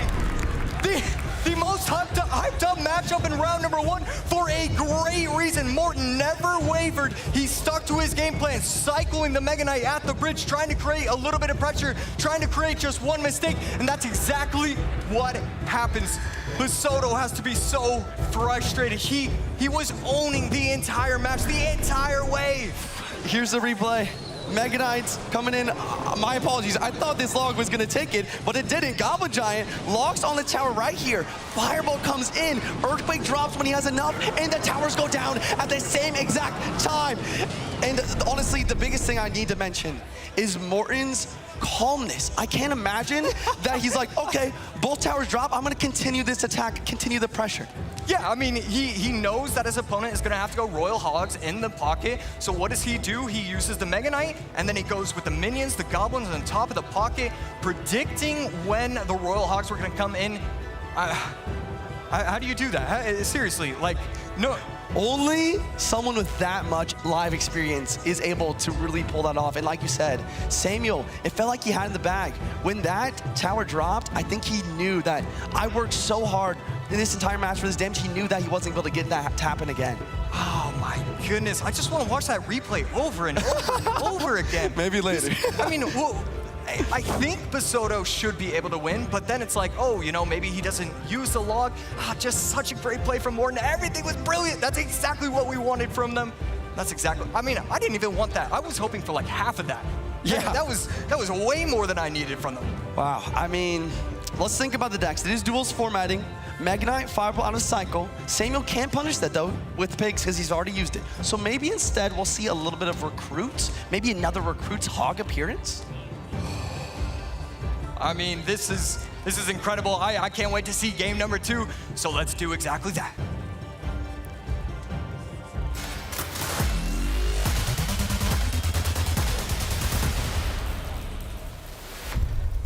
To the surprise of absolutely no one, after witnessing that game number 1, both players have over $200,000 in career earnings. I expect that number to go much, much higher for both of these, even though they're getting matched up in round number 1. I know. After that game, like, you just expect to see them just as the days progress. You hope to see them. I know, you do wish that this match wouldn't be so soon, but that's just how the cookie crumbles sometimes. SK Morten on the bottom. Samuel Basoto up top. Morten going to be running Skeleton King with the Goblin Gang. Basoto running Night Bowler. I think we saw in last year's Worlds that he came out with the Night Bowler Loon Freeze or something, so I wouldn't be shocked if he ran that again. It just seems like a Basoto type of deck at this point. Morten, it looks like he was kind of predicting that using a minion horde. What is this, Mortar as well? Yeah, it's gotta be Mortar, Miner, Spam the bottom. Basoto with the E-Giant, actually. E-Giant at the bridge. Does he have the Mortar here to defend? No, he decides to go for Barbarians instead. Wants to get the Evo Barbs to cycle, but the E-Giant will take... Wait, what's happening? Wow. E-Giant's getting so much damage here. NATO pulls back, Baby Dragon locks on tower. That's a very aggressive push, and you're allowed to do that. Both players have 5 elixir right there, 1,000 HP separating the 2 players, and he's going to have Knight in hand. Basoto with a great first push. And look, when he was making that push, he said he did an E-Giant at the bridge. I mean, if it was me commentating, I would have said that was a mistake. He knows better than I do. Great play right there, and another great play. Lining it up, Bowler going to take out the Skeleton King and the Mortar. Exactly what we want to see. Lovely Bowler interaction there. Bowler actually does go down to the Spear Gobs mostly. Samuel and Morten about even in elixir. But once again, I can't help but point out the mistake at the beginning. The only reason Samuel is up so much damage here is because of Morten deciding not to use the Mortar on defense at the start. That's right, he thought alongside everybody else in this arena that the bars would be enough. Not going to be the case though. Basoto just going to delay. 5 elixir leads, and these Baby Dragons, every time a Baby Dragon gets played, it's such a boring card. It's not getting like all that DPS, but it does so much. Every time it gets placed on the arena, it's always going to get value. Especially in this matchup, and I think Samuel realizes that. He's always cycling the Baby Dragon as soon as it comes in his hand because he knows it will give value, and then he supports it with the Electric Giant in front. And you might be wondering, is this E-Giant getting the tower? Probably not, but the Baby Dragon could. Ooh. Wow, right there. Minion Horde going to be able to take it out completely. Basoto just a bit delayed. And look, if he gets that out in time, he has a massive push going instead. Morten on the other end. That Baby Dragon cleans up everything nicely. That was a great talking point that you said. Every time he has Baby Dragon in hand, that should be immediately placed on the board. It gets so much value. Speaking of cleanup, look at that Bowler taking on all the Evo Barbs. Bowler's so good in the meta. It's great versus Little Prince, great versus the Recruits, and fantastic versus Barbs as well. Barbs to take out the Bowler. That way he can get the Evo Bars back in cycle. Should be a relatively easy defense. That Bar Barrel getting a ton of value. And again, this Baby Dragon, it's taking out the Skeleton King. It's going to take out the Skellies, allow for the E-Giant to be slightly healthy. I mean, he's putting on a clinic on how to play this matchup right now. Baby Dragon is not going to get targeted by tower here, which is very important. He's going to get a lot of value. He realizes that, goes for the E-Giant at the bridge immediately. Baby Dragon makes quick work of the minion horde, but it does go down. I love how Samuel's continually stacking here, but these minions should clean everything up. Chooses not to use the NATO on top of the 2 remaining minions, instead going in again with the Baby Dragon. Spirit Goblins going to create a little bit of havoc, protecting it with the miner. 1 minute left in overtime. Tower's down to 1600 HP for Morton, 1950 for Basoto. A slight advantage for Basoto. I want to see game 3. I'm hoping that Basoto takes this. I gotta point out how the lanes are completely switching here. You want to go same lane with EJ, and Morton is pressuring the right side. So it's weird to see both players attacking the more healthy tower. Right now, Baby Dragon again cleaning everything up. A beautiful Nado going to get a lot of value. Knight placed in the middle. He only has Miner and Snowball, so if Basoto just defends out properly, I mean, we saw what happened in game number 1. It is difficult to do. Morton knows the exact cycle and knows how to create an advantage. 15 seconds left on the clock. Miner trying to get some chip for the right side. Morton needs a lot of damage, though, if he wants to outpace this Lightning. Baby Dragon once again in cycle, dropping down the defense. Morton calls good game. He knows it's over. And we are heading to a game 3, Josh. Oh, yeah, you love to see it. Basoto bringing it to a game number 3. I mean, no mistakes whatsoever, and it really is as simple as, I have Baby Dragon in cycle, I'm gonna place it down. If he uses Minion Horde on top, I Nado. It's those 1-2 combos that he did every single time, and it always got a lot of value. Game 3. Yes, game 3. Yes, I mean, we should have a replay up for y'all soon, but until then, I just want to talk about, once again, how well Samuel played that game. Not only is E-Giant a beatdown deck, but it's also a control deck. He defended so perfectly throughout the match and got main damage at the beginning from that one mistake from those Barbarians, and then continued the Lightning cycle throughout. And you have to wonder, I mean, we know that the Baby Dragon is going to be getting a ton of value, but does he also go in with the E-Giant early on because he knows that it's going to be difficult for him to get more damage? These players are so brilliant that you know as soon as the game starts, they probably played that matchup one time in their life, both of those players. And as soon as the game started, it was no more mistakes. It was, oh, this is the matchup. Okay, I have to place these troops. I have to use the Nado this way. It is so amazing to see the recognition in their faces. Yeah. 10 seconds into the game? Yeah, this is why I love being on the table with you, Josh. We're both ex-pros, and we just nerd out together about every little interaction and every micro and macro decision. It's a beautiful thing. Game 3, I mean, we see the paper, we see the handshaking a little bit. I don't know how much handshaking My hand's conversation. That's true. Actually, now that I think about it. You guys can't see it. I actually have steady hands right now. I'm very impressed because I did not expect to see that. What do you tell Basoto and Morton? I mean, what are they telling themselves? Look, I'm playing a perfect game. If I was matched up against anybody else, I would have already won. That's what I would be telling myself if I was playing at the level they're playing at. My big question is, what has Samuel's coach really prepared? I mean, can you prepare for a game 3 situation like this? He's got his paper. I can't wait to see what kind of deck he's gonna bring out here. So Mortar out of cycle for Morton. Oh, thank goodness, I'm hearing it in my ear. Let's go to game number 3. Morton and Samuel Basoto. Who's gonna move on?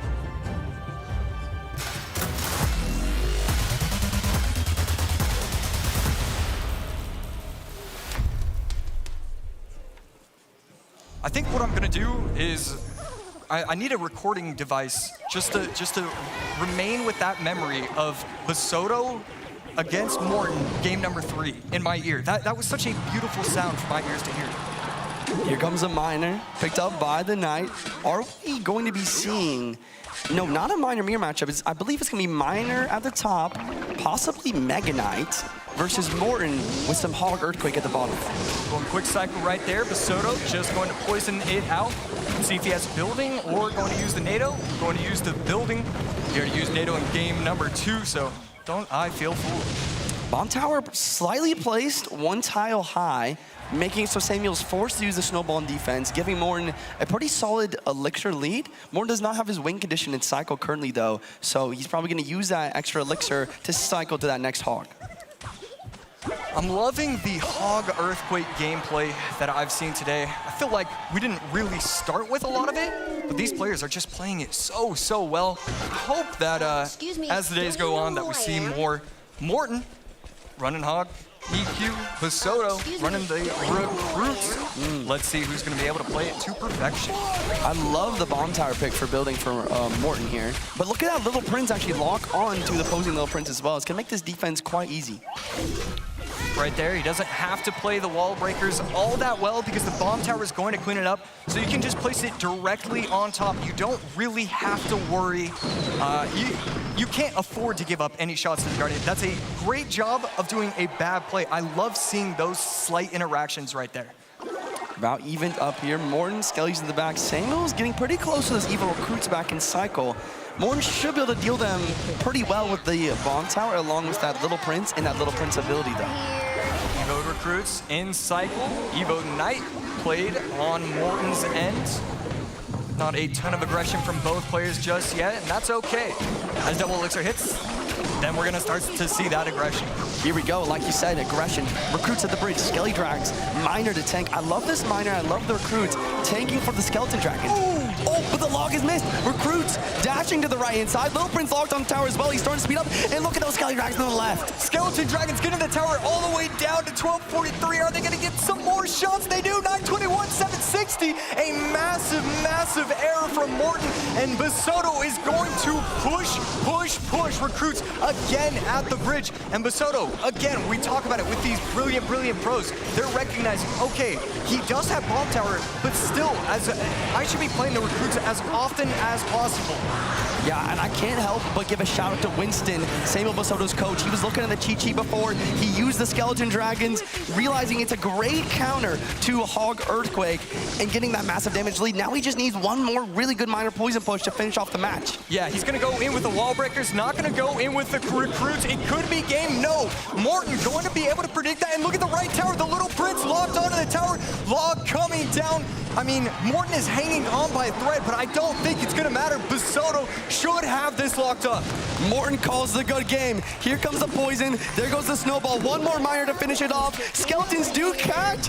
Morten is holding on for dear life, but that is going to be good game. Samuel Basoto getting revenge from last year and taking a massive dub, sending Morten to the lower bracket. You love to see Basoto. That justification. Oh man, the man who knocked him out last year. Oh, wow, what a brilliant set from the both of them. That might have been the most fun I've had this year. Yes, I'm right there with you, man. That first game was like none other. I mean, both towers dropping the same exact moment in the second match. Just a well thought out match. And then finally, the high pressure at the perfect timing with those Skeleton Dragons. It was just perfect all around. And it doesn't look like you should go in with the recruits, but oh my goodness, come on. I want to hear what Basoto has to say for that. Andrew, talk to him. All right, first of all, let's hear it from the crowd for that game number 1. That was absolutely nuts. All right, Sam, we've never had a 2-tower last-second situation in World Finals. What was going through your mind as that clock hit overtime? A gente nunca teve uma situação de 2 torres caírem ao mesmo tempo num campeonato mundial. O que estava passando pela sua cabeça naquele momento? Eu só tentei ciclar rápido ali naquela hora. Acabou que não deu muito certo. Eu dei um pouco de azar e ele também. Então, sei lá, é isso. Não sei o que falar muito. I just tried to cycle quickly at that point, but it didn't work very well. But then it didn't work for him as well, so I don't know what to say, really. Well, it ended up working out well for you by the end of it. Tomorrow, you're going to be facing off against Pedro. You had to wait all day today. How are you feeling about going up against him? Bom, mas no final deu certo para você, né? Amanhã você vai estar enfrentando o Pedro. Como é que você se sente sobre isso, de enfrentar ele? Eu me sinto bem, ele é bastante meu amigo, assim como o Morten, um ótimo jogador também. E eu vou dar meu melhor, assim como eu dei hoje. I feel good. He's a close friend of mine, like Morten. He plays really well as well. And I will give my best as I have done today. Well, congratulations once again, Sam. That was insane. Back to you guys. I mean, do you grab breakfast with the man you're competing against? Because I've seen them at the hotel. They're grabbing breakfast every morning. I don't know if I could do that. Yeah. Same here. I mean, before the tournament, I walked into the players' lounge. Everyone sit in a circle, dead silent, preparing for the match. But I mean, I'm sorry, I am speechless after that best of 3. That was beautiful gameplay. I mean, well played to Samuel, and I loved his interview as well. Yeah, I mean, that's exactly, oh God, that was just so great. Basoto, we see game number 3, 4-card cycle, 10, 7, average cost. I mean, Basoto, I loved his deck choices, especially, I mean, Morten, I loved his deck choices as well. It gave a lot of freedom to the both of them, and it's just, hey, who can play better today? And this time, it was Basoto. Who knows if they match up against each other in the future, though? It could be Morten the next time. Very true. And like we said, we will see more of Morten tonight, actually, in the lower bracket. So stay tuned for that. I cannot wait to see how he performs in that elimination match. Last year, it was Samuel making it all the way through that lower bracket to the 3rd place spot. We'll see if Morten can do that again. I just realized, Morten in the lower bracket, Mo in the lower bracket, both of them already right there. Oh my goodness, the first 8 matches are done, but we're not done. Rich, what is our next match? Well, we're not quite there yet, Josh. Where we are is with not just world finalists on the stage, not just world finalists in the crowd, but we have world finalists here in our community casters booths. We are, of course, in multiple languages, not just English for this broadcast, but we're here in 8 other languages. We have Korean, Japanese, Chinese, German, Italian, Spanish, Portuguese, and German, all here behind me having a fantastic time, bringing the worldwide, the global Clash Royale audience a phenomenal experience. So thank you to our excellent community casters waving behind you. And of course, we have a lot more Clash Royale. Day 1 of 3, almost all the way done. And I know you guys don't want to hear any more from me right now. Back into the booth because we have a bunch of elimination matches coming up next.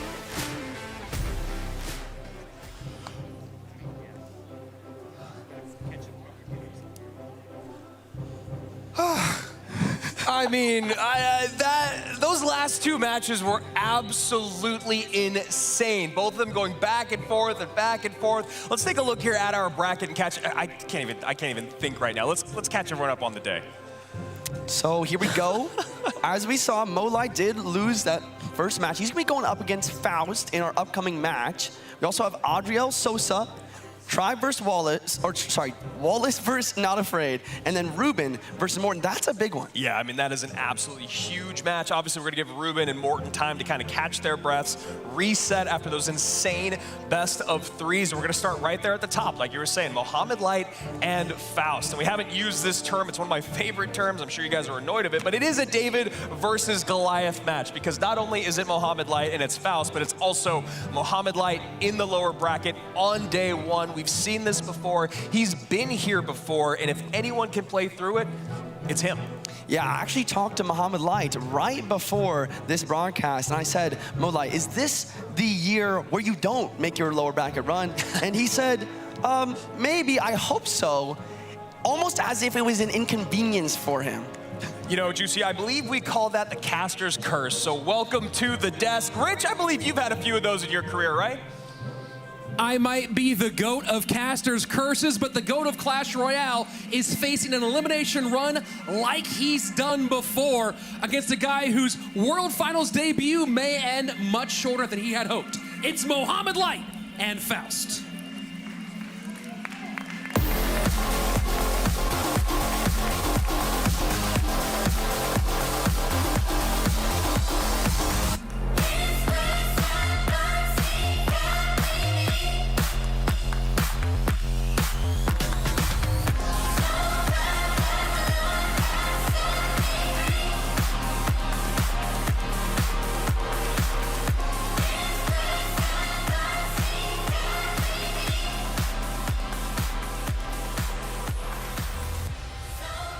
Well, you can see right there, Mohamed Light still has a smile on his face, even though the beginning of the day did not go the way that he would like. And Faust on the other side of it, I imagine, is feeling quite a bit of pressure. I mean, I feel like if you were in that matchup of Higher versus Faust, it almost feels like the nail in the coffin losing that first set. But obviously, not done yet.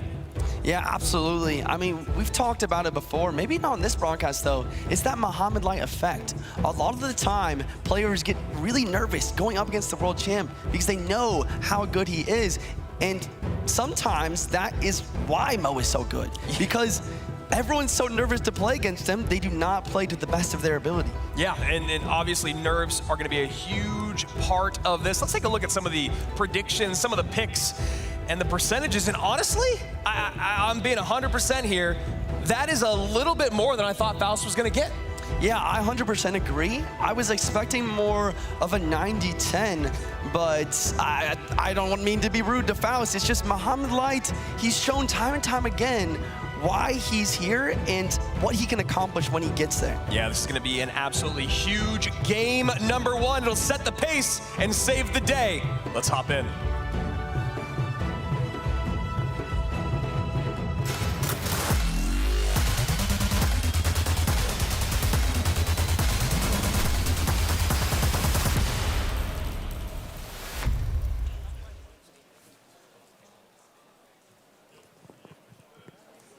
Getting into our very first elimination match here at 2023 World Finals. The end of this best of three. One of these two will walk away with a $20,000 check and a visitor's pass for the next 2 days. That is brutal. We see Mo Light starting off once again in this match with the Tombstone first and the Baby Dragon, so maybe a repeat of his first best of three, starting with Splash Art potential. Not happy with the way that it fared earlier, and maybe hoping to get some better NATOs in. Baby Dragon being used with the Tornado there to deal with the minions. We see a Knight in the back. Giant at the bridge. Giant! So Giant Graveheart versus Splash Art here, Andrew. And how do you feel about that matchup, Juice? Honestly, it's fairly even. A lot of these Graveheart mirror matchups have to really come down to good Graveheart RNG. But I will say, I do believe it is in Mohamed Light's court here, as he does have the poison. All right, Mohamed Light does have the poison. We'll see how much that helps out through the rest of this. And Mo gets a Guardian on tower early on. Got to be very happy about that. And he just keeps the pressure up the bridge, hoping to get the Knight in front of the Little Prince. Doesn't work out, but may not matter as Faust only has 4 elixir and goes, I think I need to reset and make a big push here. Mo Light out early. Wow, I mean, this is fascinating. Very rarely do we see a tower drop in the first 90 seconds, and that's just going back to the Mohamed Light effect. You can't help but think against someone else, Faust maybe could have played a little bit better.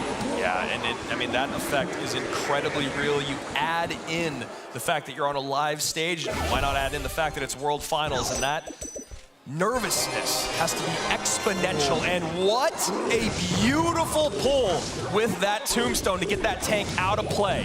Yeah, if you guys didn't understand what Andrew said, basically with Graveheart, you want to always have a tank for those skeletons so they can build up and swarm. But Mo Light, predicting the Graveheart, plays the Tombstone on his opponent's side of the map to kite that Knight backwards and allow for the Graveheart to be defended very easily.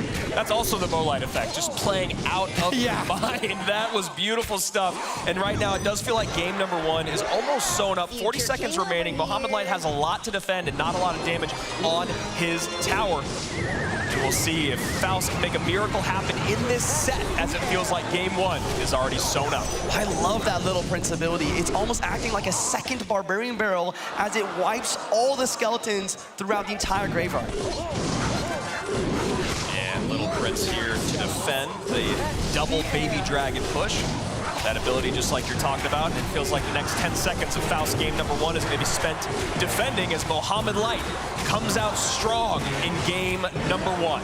The other thing I have to talk about here is the deck choice by Faust. I mean, Giant Graveheart is not what you want to do versus Mohamed Light. I guess his idea was, you know what, I'm just going to hope for a good matchup, go for Giant Graveheart at the bridge, and maybe take a win, but it just very rarely happens versus Mo. And you can tell me, Andrew, come on, man, don't put me on the spot on this, but okay. What do you think he might have been looking for? What does Giant GY actually match up well with right now? That's a great question, and I got you with the answer.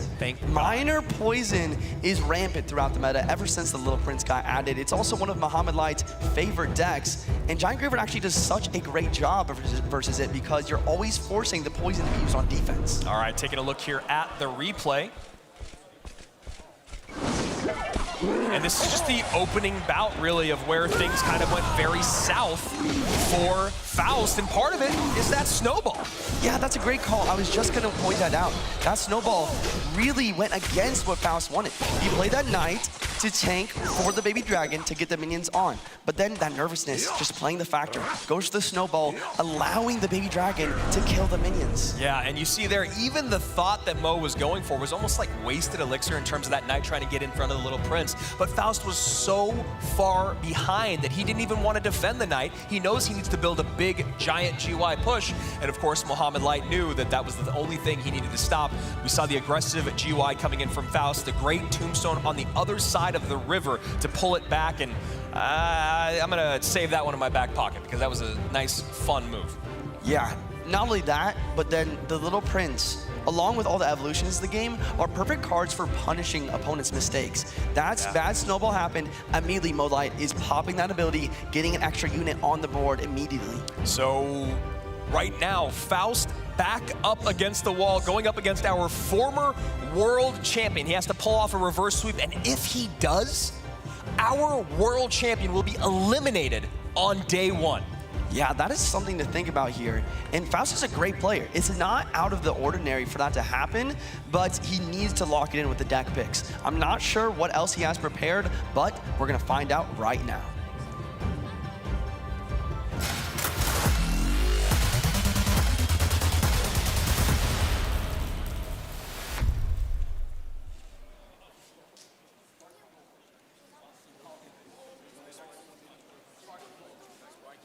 And a moment of pause here for Faust to set his deck. Good luck out from Mo. Goblins at the bridge. Law gonna deal with that. Faust using the Evo Archers here. I really like this decision. He needs to use the best Evo to get a chance to get back into this best of 3. Have we seen Evo'd Firecracker yet today? Don't quote me on it, but I don't believe so. Yeah. We've seen a lot of Evo recruits, barbs, archers, even skeletons, but not Firecracker. Let's see what Mo can do with this Evo Firecracker right here, right now. So Faust looking to come back here, and he's got a very small damage lead early on. It's gonna be Hog, Firecracker, Mighty Miner top of your screen. And you were just talking about Miner Poison Control. You see Mighty Miner coming out. Yeah, dual Mighty Miner. So the champ of choice to activate that 3-card cycle. And I gotta say, this is one of my favorite decks from Mo, because that champion's gonna allow for many Evo Firecrackers this match. And that Firecracker picked off, sniped, if you will, by Faust Miner. Regular Miner, that is. Goblins here should clean up everything. Evo Archers at the bridge, though, deals with the Goblins quite quickly. Mo Light a bit low in Elixir. Ice Spirit is going to pull that back, and a great log is going to be a solid defense. That's why he's the GOAT. And that's as good as it gets. Faust decides to take some good damage there, you know, doesn't activate the ability. I like that as well. If you look at where the Elixir's at, he's got a slight lead. Would have given him more damage. Maybe he might want that down the road. Wallbreakers at the bridge. What does Mo have in cycle for this? He doesn't have log, he doesn't have goblins, so he decides to go for the Tesla. I also like the placement of the Tesla here. It allows, or it makes it so Faust can't go for the miner right away. He's have to delay it here. Yep, and there you go, Juice. He does send it up as soon as that Tesla falls off the board. And you got to look again, this Elixir advantage that Faust has. The problem is when you have great Elixir advantages with Miner Poison Control, you can't really build a big beat-down push, Juice. Absolutely. Mighty Miner on the board for both players. Faust having to deal with this Evo Firecracker is going to hit tower. It is. Wow, and look at that. That's a nice little bit of damage there for Mohamed Light, down to 23-32. Faust still in the lead. Evo Firecracker still on the board, gets the King Tower activation, gets a shot on the right tower, gets a shot on the left tower, and now another Firecracker in from Mo with the Hog in front. That is very aggressive, but that is his way to go. Mighty Miner not played in the right spot either, Juice, because of that Firecracker. Yeah, and this is why Mohamed Light is considered to be the best Hog Earthquake player in the game. He does such a good job of having dual lane pressure, but always making use of those Firecracker and getting so much value from them every time. Perfect pickup there by Mo, perfect defense by Mo, and that's usually the story that goes. 944 to just above 1,800, and Faust back up against the wall as we are about to get into overtime. You guys might be wondering, why in the world did Mohamed Light play that Hog Rider in the back? What this allows him to do is it allows him to cycle back to another Hog Rider when Faust doesn't have his bomb tower down. And that's with the help of the 3-card cycle, but because it was in the back and the Hog Rider is going to connect, and that's going to be tower down. GG's. And Mohamed Light does Mohamed Light things wins and stays alive in the lower bracket, and we must bid a farewell and adieu to our good friend Faust, whose World Finals run comes to an end here. $20,000 though, not bad. I mean, it's so tough to play against the world champ there. But on the other hand, I cannot wait to see him make this lower bracket run. It's going to be fantastic. I mean, if he does it again, if he goes through the lower bracket again, I am just going to be mind blown. Congrats to Mohamed Light. Probably a pretty stressful couple hours after being the very first match out, losing in a huge, huge upset, and now he stays alive. AC, how's Momo feeling? I mean, we have to talk about it. This happened last year as well. You lose round one, you start to settle in, you start to win everything. Is that gonna happen again? Where is your mindset compared to last year? Well, after losing the first match, especially 2-0 just like last year, I hope I can replicate what I did last year, of course, going through the loser bracket. But it's always hard to lose the first match because your mentality is just off for some time, and you also need to play again in that day one. So I just had to reset and think about my mindset and deck picks again, and I think I did well this time around. Okay. And then I want to know how you felt from set number 1 to set number 2. Did you improve? Did you settle in? What's the differences between the two sets? Yeah, I think I discussed a bit with my coach Jibus about some of my deck picks in that set 1, and he told me some remarks that I should take care of, and I guess it paid off in this set. I think that was the major difference. Okay. And yeah, I just want to say congrats, and we're excited to see what you can do with this tournament. All right, let's go, Mo. Yeah.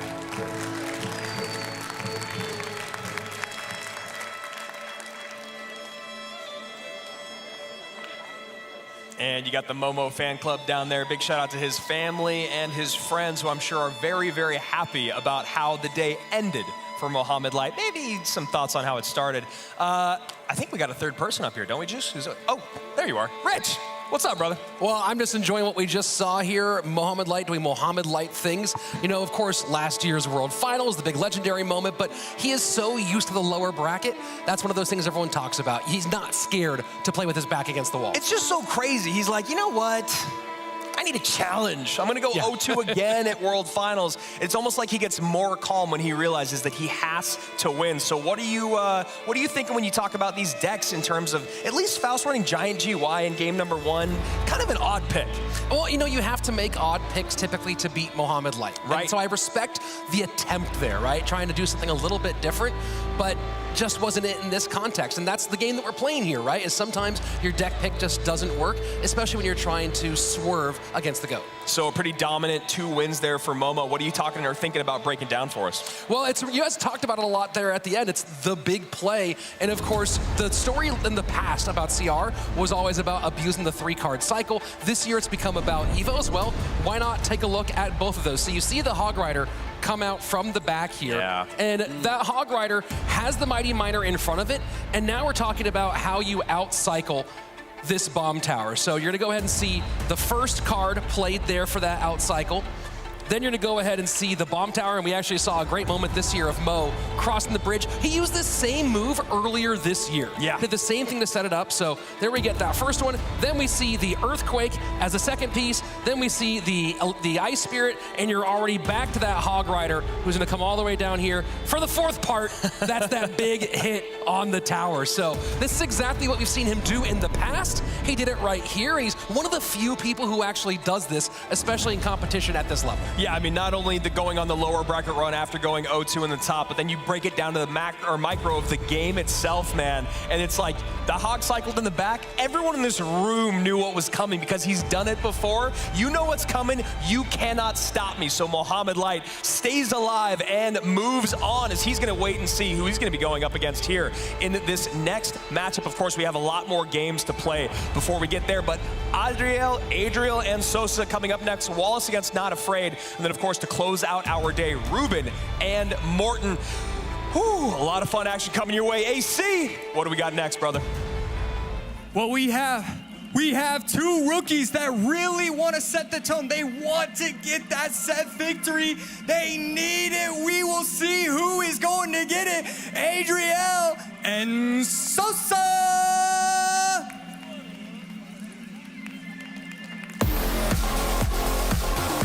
Yeah, I know.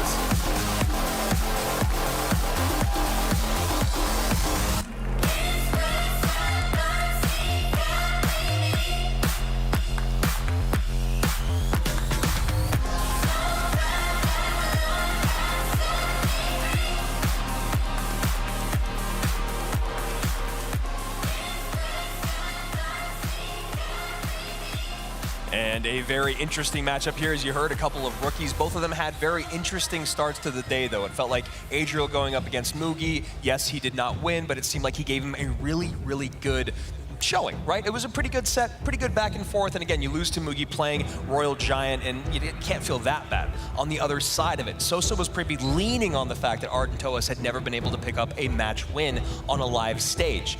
Ardentois looked like a man possessed throughout that set. So I'm very curious to see here, Juice, was that just a factor of Arden going crazy, or is Sosa maybe actually feeling those nerves? I'm very just excited to see how this set's gonna go, and you know, the numbers are leaning far in favor of Adriel.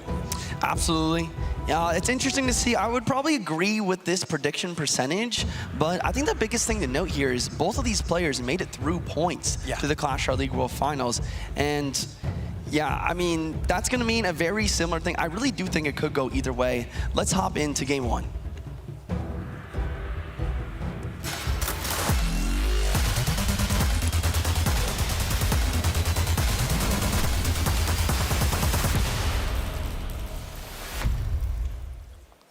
So it was Adriel who played Goblin Giant Sparky in game number 1, then Minor Poison Control in game number 2. And Sosa on the other side of it was just not able to keep up with his E-Giant bowler on Arden's Goblin Giant. Then in game number 2, he was trying to control things a little bit, and that did not happen. Let's see if he can make it happen this game. He's going with Minor. Sosa's going with the minions here.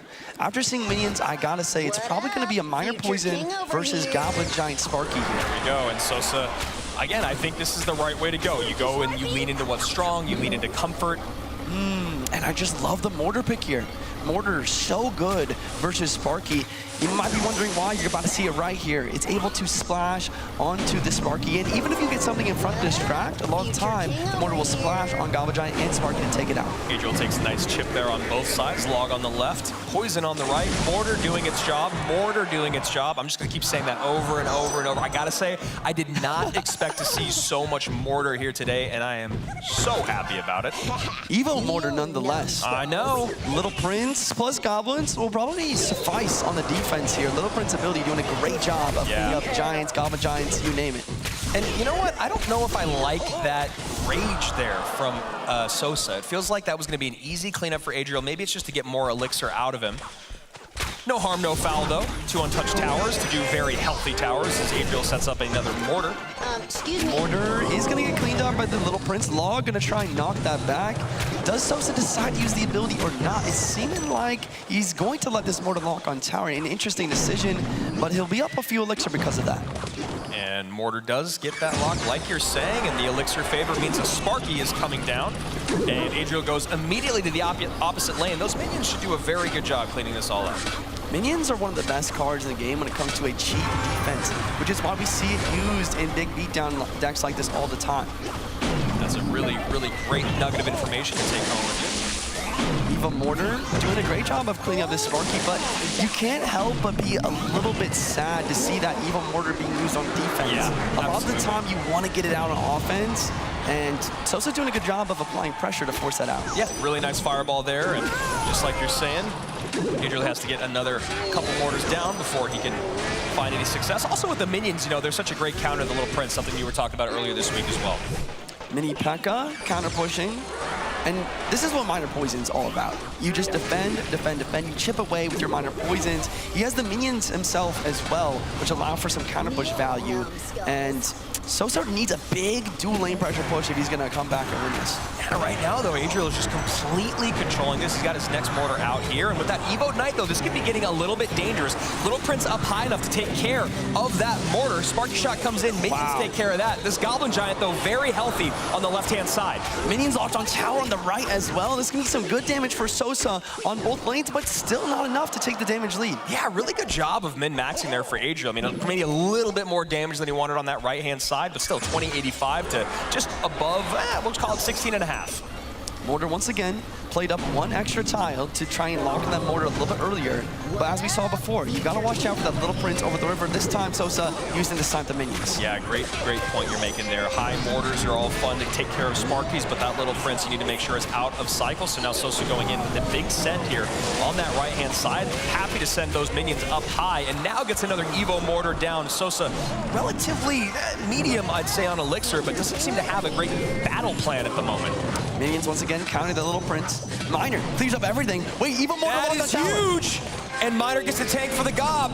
Wow, another shot. Hits. That is massive. Now Fireball has to come out on top of the mortar, and it gets another shot. Everything going Adriel's way. Miner to the front, Minions to the front. Wow, and the Poison gonna drop down as well. Yeah. Poison does 216 tournament standard. I think that's enough to win this game. GG's, well played to Adriel. And a beautiful, beautiful game number one, completely in control. Excellent defense, using the mortar. I mean, that's all I really have to say for and he has to do to make me happy. But yeah, those mortars doing a great job of taking care of those Sparkies. And then, like you said, all I need to do now is just Miner, Miner, Miner. Miner, Miner, Miner to finish off the game. But we also talked about how, yes, you love to use the mortar on defense, but once it gets to that Evo portion, you want to get it on the offense because it applies so much pressure and has so much health. We saw somehow that mortar at 1 HP after the Fireball. Get that fire, I know. Well, let's actually take another look at it, right? This is exactly what you were saying, Juice. It's a pity that he had to use the previous Evo'd mortar on defense. Well, talk to me about this one. Yeah, Evo mortar on the offense. Sosa pretty low on Elixir, but I don't know. I feel like he kind of just let it lock on. He could have played the mini P.E.K.K.A sooner. Either way, once it gets 3 shots on tower in the Goblin, just puts in so much work. Yeah, I mean, when you talk about the way that Adriel played this game, it just felt like he could do no wrong. You know, even when you talk about when he was taking damage, it looked like it was kind of piling up on both sides. Ends up being pretty insignificant. And now Sosa in a situation where he's looking at getting swept here at World Finals. You never want to see that, so maybe we can see him bounce back in game number 2, but he's got quite a mountain to climb. I mean, we haven't really seen him very comfortable playing anything today. Yeah, it's an interesting situation. I mean, I can't help but wonder, does he have a coach on his side? And the other thing is you have to pre-prepare for a lot of situations. And a lot of the time, the pre-preparation, I feel like, will go out the window after seeing what your opponent actually uses in the match. And you see right now how much heavier that deck was from Sosa. You know, takes 11 to get all the way back around, only 8 for Adriel. Average cost from Adriel is just under 3, where Sosa's is just under 4. And that really was kind of the story of that game. It felt like Adriel could continue to keep pressure up while using his cheap cards to defend well. We saw those minions up high over and over and over again. And I think that what was interesting about that is that we all knew the minions were going to continue coming up high there, and there was just never any response to them. Yeah, and it's hard to deal with the minions with the Little Prince, right? Because it takes 3 shots. I mean, well played by him. Yeah, all right, game number 2, Sosa facing elimination. Can he bounce back?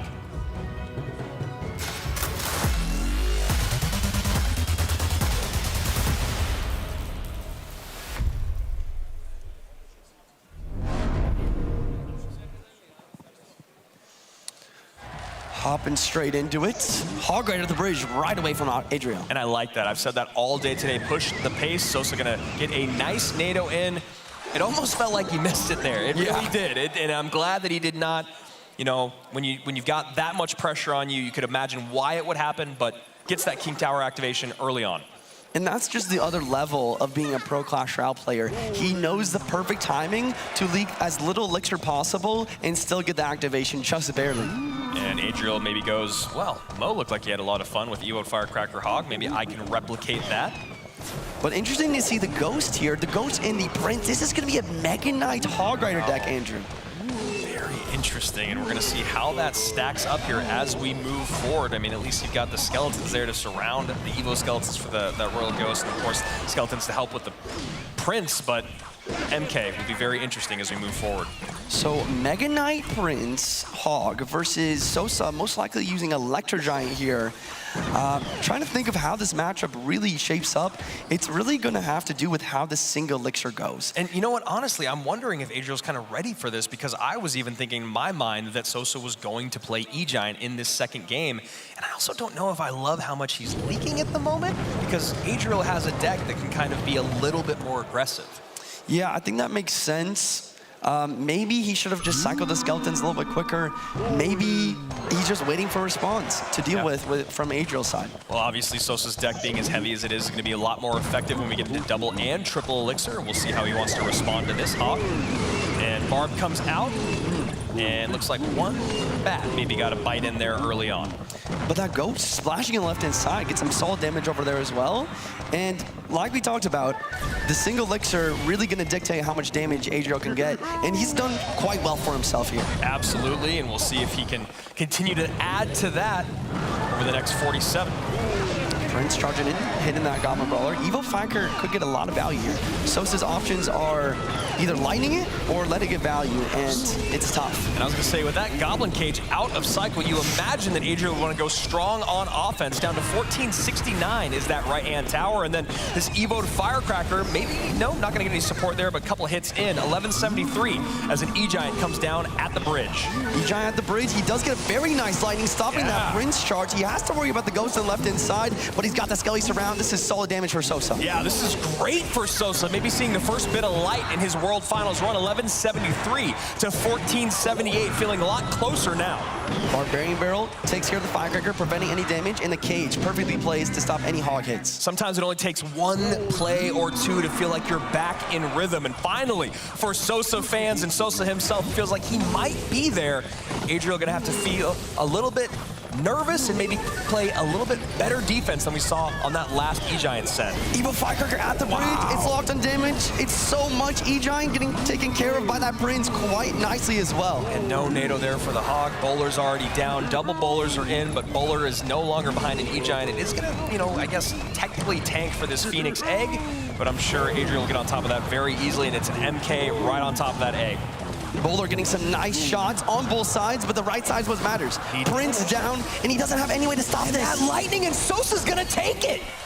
Wow. GG's, ladies and gentlemen. Wow. And we're going to a game 3. An elimination game number 3. Given way too much lightning value over and over was our friend Adriel, and that Prince charge, he really needed it. Let's take a look at the replay here in just one moment to look at the final seconds so that we can see exactly how that shook out. Here comes the Phoenix, here comes the Bowler, and the Bowler does lock on, but what I really need to mention in this match is the E-Giants at the bridge. Yeah. Sosa never played E-Giant in the back, and that's how you have to play versus a Mega Knight Prince deck. Because look, this Prince is not charged up in this situation. The lightning is enough to get the damage there, and that's all it took. Exactly, you see him getting back around to that Firecracker, needing to get some damage from across the board, but you need the Prince. You really need that Prince. So you go aggressive at the bridge. That lightning is massive value every single time. So now we go to a game 3 where I gotta say, just moments ago, it really didn't feel like Sosa had much of a shot in game number 2, just based off of how the start of his day went and the start of this set went. But now it's a best of 1 to stay alive and double your prize. Yeah, and like you mentioned earlier, Clash Royale is a game of momentum. Yeah. And now Sosa is the one that has it on his side. Let's see if he can use that to carry himself forward in this game 3. And you see right there, just talking the numbers, very, very close. Obviously, MK Prince, pretty heavy cards. E-Giant Bowler, we know that, very popular. But now I'm really curious that Sosa is making it to a game number 3. We've seen a lot of the same out of him throughout the day. This is where the pick really is up in the air. I really have no idea which direction he wants to lean, because he's basically just kind of run back the same 2 things. Yeah, and the other thing is I feel like he's very comfortable with Electro Giant. So that being out in this best of 3 could be a major difference maker for him. So pressure mounting here for a couple of rookies, and obviously a little bit of extra experience for Adriel, but right now it doesn't seem to matter on this World Finals stage, as we're giving them just a couple more moments to pick their decks for maybe the most important Clash Royale game they've ever played in their lives. And speaking of Clash Royale games that you guys can play, clashevents.supercell.com is a great way for you guys to get involved in the action, win some gems, win some gold, and let's go to game number 3.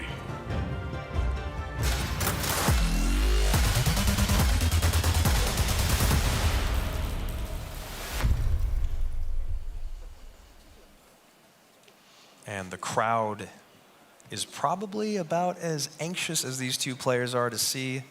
No idea which way this set's gonna go. You could hear a pin drop in this room at the moment. Yeah, and a lot of the time, I mean, the biggest thing that we need to mention here is, like you said, this is an elimination match. So not only if you win this game do you win an extra $10,000, but you give yourself so many more opportunities to get that same exact thing. Yeah, that's a really great point that you make there, and thank you to League Ops for coming in and addressing whatever issue that was as we get back to the action, and it's an LJ out early for Adriel.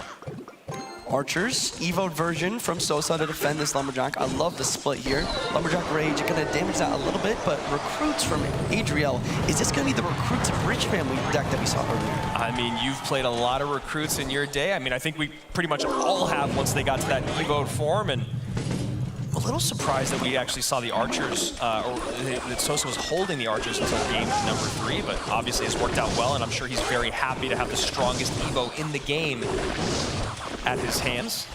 I have to talk about how a similar matchup happened earlier between Pedro and Ruben. Thank you so much. And the Skelly Dragons were the big thing in that situation. I'm so glad you brought that up because we talked about it so many times. But the big thing here is Sosa has brought the delivery. And that's gonna help him so much and give him a lot more opportunity to defend those Skeleton Dragons. Yeah, it is shocking how insignificant Skeleton Dragons can be when you can deal with them easily, and then the moment that you cannot, they become some of the most frustrating cards in the game. And you talk about stacking them behind some Evo'd recruits. We're gonna see how Sosa's gonna deal with all of this. But delivery, log, Evo'd Archers, he's got a lot of great options. Interesting delivery in the back there. Maybe his cycle is just awkward, but at least he has the Evo Archers here, but the Fireball's gonna take that out. So he immediately goes Pigs. Those Pigs are gonna pull the recruits back. And that's actually kind of a brilliant play. Yeah, but is it enough? Is it enough? Skeleton Dragon on tower now, recruit. And now it's tanking for the recruit on that left-hand side. Skeleton Dragon getting tanked for on the right. Now Balloon comes in. Sosa only has 5 elixir in the tank. He has to spend a 0. But he has an Inferno Tower at least, so he will stay alive. It's crazy how this match is shaping up. Yeah, very odd and awkward start there, but ends up being fairly even with Sosa down by just a several hundred HP. Here comes the Pigs, recruits, and Skelly Drag's gonna deal with that quite nicely. I love the decision to save the Fireball for the offense in this situation. And Piggy stacking up some damage there, narrowing the gap to just over 100. Lumberjack at the bridge. It's not Ray Martin, it's Balloon. Sosa has an Inferno Tower, but those recruits are gonna do a great job of distracting it. He gets the Archers here. Snowball to slow. Is this Balloon gonna Fireball. take? Wow, and this is looking scary. Yeah, Snowball Fireball comes in. That Balloon should get a drop. It does! And the last second delivery, that is double damage in terms of losing the elixir, taking the drop from the Balloon, and the death damage, and now Adriel is just one spell cycle away from staying alive in World Finals. There's the Snowball, and here's the Fireball, ladies and gentlemen. Adriel gonna take it. GG's. And Sosa able to at least pick up a game on his World Finals run. Congrats to him, but a much bigger congrats to Adriel, who takes his first match win at World Finals, and he had to work for it as well. There must not be another feeling like that, because you came all the way here. You were so consistent throughout the entire 2023 qualifying through points, and now you've gotten that first tub plus another $10,000 in your pocket. Yeah, I mean, you go back to what we talked about at the beginning of the day and how stacked this lineup is for our 2023 World Finals. And getting it down to that elimination bracket is something that's going to happen to everyone. Happens to the best in the world. Adriel stays alive. AC, how's he feeling? All right, there we go. Okay, game number 3, Loon. Why did you choose Loon, game number 3? Entonces, el juego número 3, Loon. ¿Por qué has usado Loon en este momento? No tenía muchas cartas, pensaba que no tenía muchas cartas buenas para este mazo, pero al final sí que me sorprendió con la Torre Infierno, pero al final logramos sacarla adelante. Well, at first I thought I don't have enough cards. I mean, I had, but I thought that I don't, so that's why I decided to use this one. Okay. And then how did you recover from losing round 1? What did you tell yourself? Entonces, ¿cómo has recuperado cuanto a la mentalidad después de perder la primera ronda? Realmente nunca me vine abajo al perder, simplemente voy a dar lo mejor de mí en lo que queda de ese torneo y a ver qué sucede. To be honest, I didn't think much about losing. I was focused on doing my best. Okay, and now that you've made it to day number 2, are you more excited or are you more nervous for your next match? Entonces, después de sobrevivir tu primer día, ¿estás más nervioso o entusiasmado perante el segundo? Estoy más emocionado ya que es un día más importante y me toca contra Mohamed, sino que daré lo mejor de mí. I am more excited, to be honest, especially because I'm going to face Mohamed, so I am going to give everything. That's what you have to do every time. Doesn't matter who the opponent is, give it your all. Oh man, back to the casters. I love that mindset of knowing you're going to go up against Mohamed Light and being excited about it. I think the competitor in me might be like, I'll wait till the finals to maybe face Mohamed Light and be excited about that. But congratulations to Adriel as he does stay alive. And we are working through our lower bracket here today, already halfway through the lower bracket, already most of the way through our day. But remember, we're going to be back for 2 more days. And of course, to crown our champion on Sunday for a $250,000 prize, but juicy, 2 more matches and 2 great ones. Yes, we have Wallace versus Not Afraid, and then Ruben versus Morton. I cannot wait for that second one, but let's talk about Wallace versus Not Afraid here. You know, Wallace seemed very nervous on the stand, but so did Not Afraid. Yeah, I mean, and you talk about it, obviously being here, it is nerve-wracking. You know, Wallace has live experience. He doesn't have World Finals live experience, and that is a very different thing being here. It just really added up, it looked like. I mean, we were sitting backstage. He made a good amount of mistakes. I pointed them out on the telestrator. Wallace, you know I absolutely love you. I'm just trying to do my job, man. I'm so sorry. But that being said, Not Afraid. We spent over an hour or so watching some of his gameplay last night. And the thing about that is just knowing that he was playing a lot of his comfort decks and he didn't seem very comfortable. But first, we got these stats to talk about, but honestly, there's not really a lot to talk about with the stats. Adriel's already won, we've already moved on, and Sosa had a very nice run here in our World Finals. Going a little bit heavier there was Adriel, and it definitely paid off. Yeah, like we talk about all the time, that heavier aspect of the game really got introduced with the evolutions, and it's fascinating to see these players adapt, and Adriel did a fantastic job of doing just that in that match. Yeah, so right now we're heading into Wallace and Not Afraid in just a moment. These two taking a couple extra moments to prepare themselves, prepare their decks, and you got to imagine that right now it feels like it's kind of a one-sided match towards Wallace. You would think that, but again, with the way that we saw him play earlier today, it really feels like absolutely anything could happen. Yeah. I mean, I want to tell you more about that, but we got to hear from Rich first. Both of these players are known for late game heroics, but so far they have to avoid being blinded by the light. It's Wallace and Not Afraid.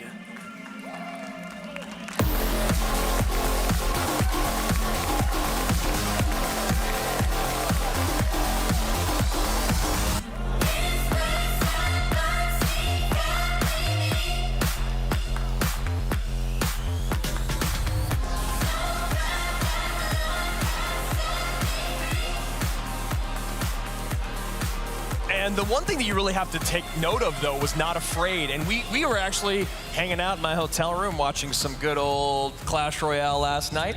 And Not Afraid was on top of his predictions, on top of his cycle. That's something that Juicy was just saying as he walked away, something that you pointed out last night as well. Yeah, he is the definition of fun gameplay. I don't really know what I'm gonna get from the end result, which makes it all that more exciting. It's just I know that there's gonna be just crazy plays every single time he steps up on the stage. Wow, yeah, he does have a lot of experience. Yeah, every time he steps up on the stage. Yeah, I mean, we were watching, and one of the things that really popped out to us was just the recognition of cycle and then really, really abusing that. So if Wallace is finding himself making mistakes, cycling things that he really needs too early on, this is not the guy that you want to do that against based off of what we've seen. So 65% to Wallace, and that's not really a surprise here because not a lot of people know Not Afraid. Obviously playing on a different server, not someone that you see a lot in our regular CRL, but obviously still deserves his spot in being here. Yeah, I was fairly impressed from round number 1, but really it's round number 2. You can lose one set, but it's just, can you come back from it? You have to have that mindset. Well, let's find out. Going into our 3rd elimination match, Not Afraid, Wallace. Good luck, gentlemen.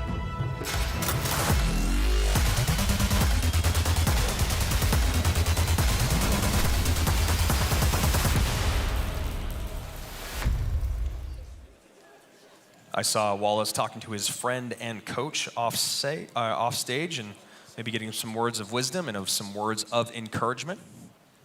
Not Afraid looking dialed in here as we're getting ready for game number 1.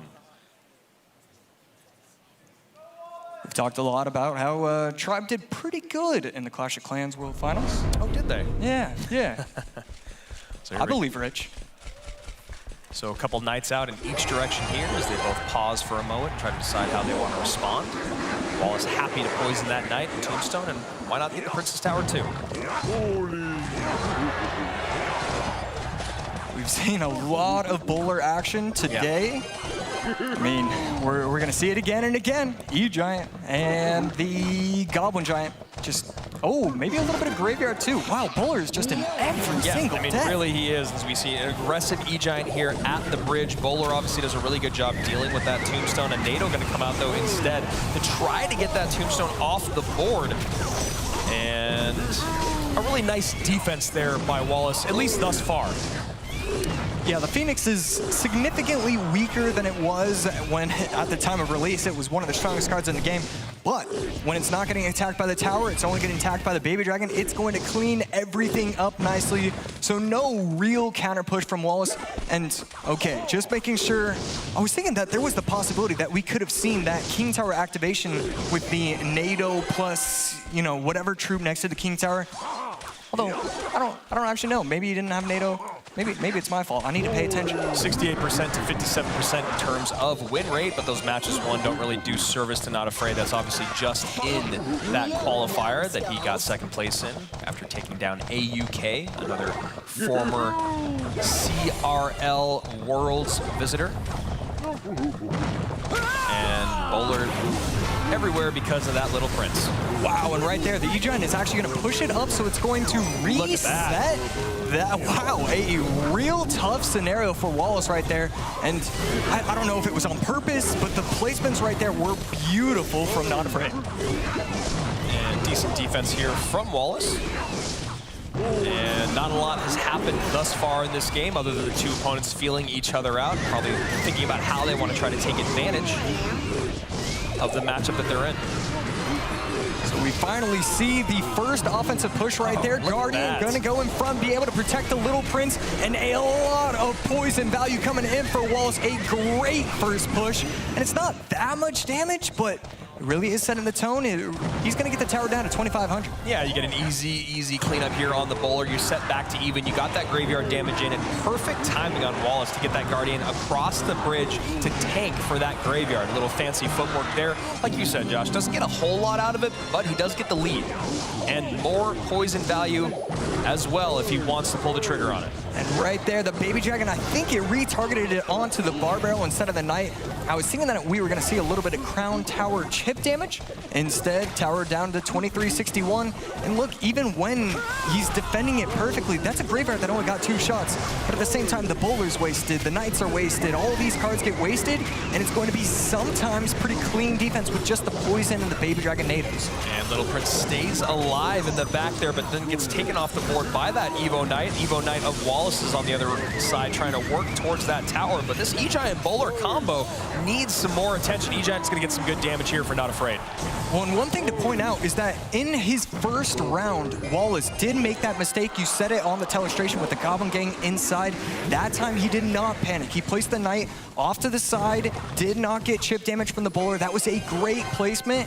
And I think in round 1, he would have made a mistake there. Yeah, we're seeing a lot more calm, a lot more poise from these two players than we saw in their initial matches today, but right now, 23-19, 19-66, neck and neck as Lightning goes off to that right-hand side. Yeah, Oh, and the bowler does get a shot on that tombstone. Wow, right there. 2 shots right there. No tombstone in cycle. He can go in. 35 seconds left. We need to see the Lightning. No, not going to go in with the Lightning. Just going to utilize the E-Giant's chip damage when it splashes onto itself. We need more offense from Not Afraid, perhaps.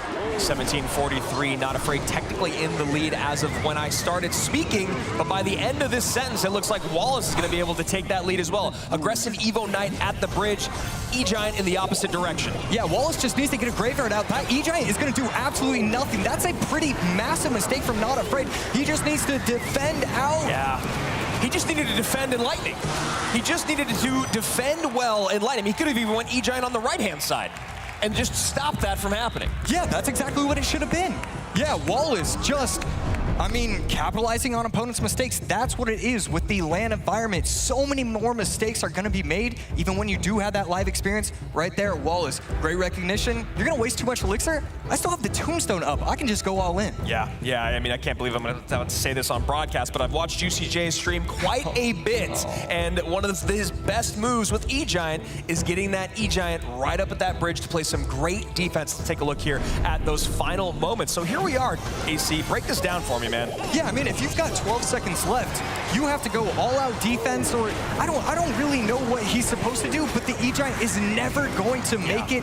I think it really comes down to maybe like 30 seconds left in the game, then you try and switch over to Lightning cycles, but when you make a play like that, you're not giving yourself a chance. Yeah. That's what Clash Royale is all about, giving yourself a chance. Yeah, and you know, that elixir spent there is just not the place to do it. You don't know if he's going to be able to defend, but that E-Giant, like you said, is going to do absolutely nothing. And also, throughout that match, I'd maybe say 3/4 of the way through, you were saying, I think Not Afraid needs to get a little bit more aggressive. He needs to get back on offense, and it was right at that time where Wallace started to go crazy. Yeah, it was that one Lightning on top of the half-health tombstone and the Little Prince going on the opposite lane. Yeah. You just can't afford to do that. You need to get aggressive. You need to get chip damage on that left tower. Yeah, it's not very often we get to say we need these players to be more aggressive. I feel like we often say it's just way slow down a little bit. Yeah. I mean, and again, that just comes down to nerves, right? You know, You're not able to look at the macro picture. You know, even like you said, again, not to just harp on it, but that E-Giant at the bridge, you got to recognize the time is just not there. So what do you need to do? Well, we need to over-defend that graveyard. We need to get the Lightning on top of that tower, and we just stop everything at the bridge. So obviously, very easy for us to break down up here in the booth, and I'm sure Wallace is feeling much, much better after that game number 1. Not Afraid, back up against the wall, facing elimination, our 3rd player of the day that could be eliminated.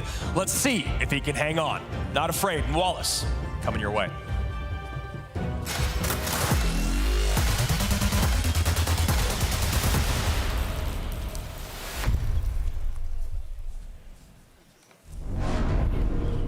Let's see how his confidence will be. Ooh, has anybody said it yet? Is he going to be afraid? Is he okay? Going to be afraid heading into game number 2? Yes. Hear a couple groans in the audience on that one.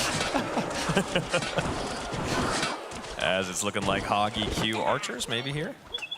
And Tesla comes out. He will always play Tesla in a set. We realized that when we were watching him last night, watching all the gameplay there. Not Afraid loves Tesla, whether it's supposed to be in a deck or it's not. He will find a way to play it in a set. Yeah, he really believes in it. He'll place it down on the map as soon as he gets it back into cycle. He believes that it's always going to get value, and it sort of looks that way, but I think this comes down again to the differences between the CRCC and the CRL actual games. Just, it doesn't really get the value he needs. He needs troops on the field. And speaking of troops on the field, AC, when you look at what Not Afraid has in his arsenal already, definitely going to need to add some meat on those bones in terms of the deck that he's got at hand. And I mean, he might just be leaning on delivery then. Yeah, and right there, good defense, but as it goes along, Wallace, his last 3 cards, we could be seeing the Mega Knight, just in case he was worried about. I mean, really, it's just how prepared are these players for these guys, for the Not Afraids, for the hires right there. Still wondering what the last 3 cards are going to be for Wallace. And Bandit at the bridge, a high Tesla there, and you know, he loves it for a reason, very well versed in its interactions, but maybe not in the Archer Evos as she gets 2 shots off there, taking the lead for Wallace, 26-12 to 25-41. Getting the tower down to 25-41. I saw 0.5 HP, and it's still gonna get 500 HP. That is brutal to see if you're Not Afraid. And continuing to cycle there on the right-hand side is Not Afraid. Another Tesla comes in. That Tesla, though, gets a dash from that Bandit. Ice Spirit perfectly placed. And a fun back and forth here in game number 2. Yeah, needed to place it down, and right there, Wallace coming in with the Prince, again, getting aggressive, and choosing not to go in with the Mega Knight. Oh my goodness, okay, so it is gonna be Royal Hogs, Earthquake. This looks like this is the exact matchup that Wallace was looking for. And an MK comes in there, and a Log has to come out. I like the Skellies to take the charge, and then the delivery coming down as Piggies go out on the right-hand side. And Wallace, though, has a great counter push coming in. You see right there, Not Afraid, shaking his head, knowing that this is a lot to deal with. Archer alive and on the Tesla. MK on the tower. Prince pulling Elixir out of the wrong side of the board for Not Afraid. Now Miner goes to the back. Does he have a spell? Arrows are in. And just like that, it feels like the end of Not Afraid's World Finals run. Down to 576. He's going to go in with the opposite lane. Just an Ice Spirit in response from Not Afraid. But everybody in the crowd knows it. Everybody back home knows it. Wallace is going to try and take that right tower. I mean, Not Afraid. Royal Hogs, quick cycle, going against Mega Knight. Just a lot of cards that are just always going to be defending those Royal Hogs easy. Yeah, and having the arrows there, great call, obviously, knowing that the Archers were still in play. You have to imagine you're going to run into Evo Archers. You know that the Evo Archers aren't taken care of by the arrows, but going to do a good job on those regular Archers, and that's exactly what gave Wallace a massive lead and adds to it right there. Good Bandit, gonna place it off to the side so that way it gets the dash. That's it. He's not defending this. And a nice 2-up, 2 down for Wallace, who just a little while ago did not have that signature smile on his face, but very happy to stay alive is that man. And while Not Afraid's run does come to an end, a big time congratulations to him for making it here to World Finals, picking up $20,000 and having a nice day. Yeah. It's nice to see that Wallace, even though he got the victory, he didn't like punch or kick anybody off the stage. I feel like if I could do that, I would. Well, Wallace, I've heard this about him before, being one of the nicest guys in the world. When he wins, he does not always want to celebrate in front of his opponent. Doesn't want to hurt their feelings. Yeah. Let's go down to the stage, though, and see if we can get a little celebration out of it. In your first best of 3, you made a few mistakes, but this one you seemed locked in. Is there something you did backstage to get yourself prepared mentally for this match? No seu primeiro melhor de 3, você fez vários erros.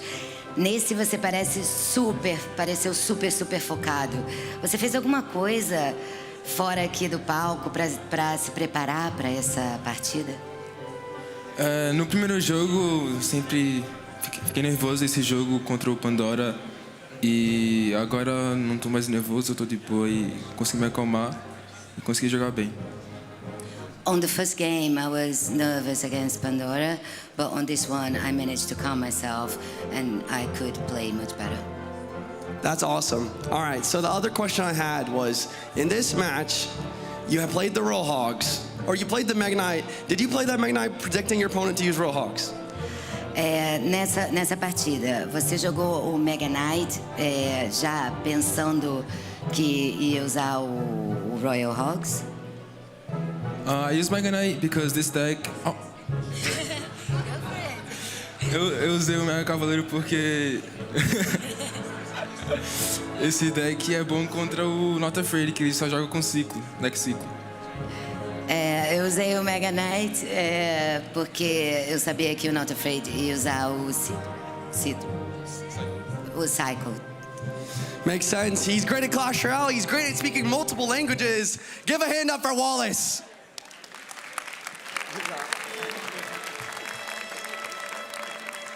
That guy speaks English. Yeah, I mean, what? We knew that, but we understand under the lights, sometimes you might not know the exact word that you need. Big shout out to all of our interpreters here, and big shout out to Wallace for picking up that win. Not afraid, going very, very fast on that cycle, which, Rich, I'm wondering if that was a big part of his problem there.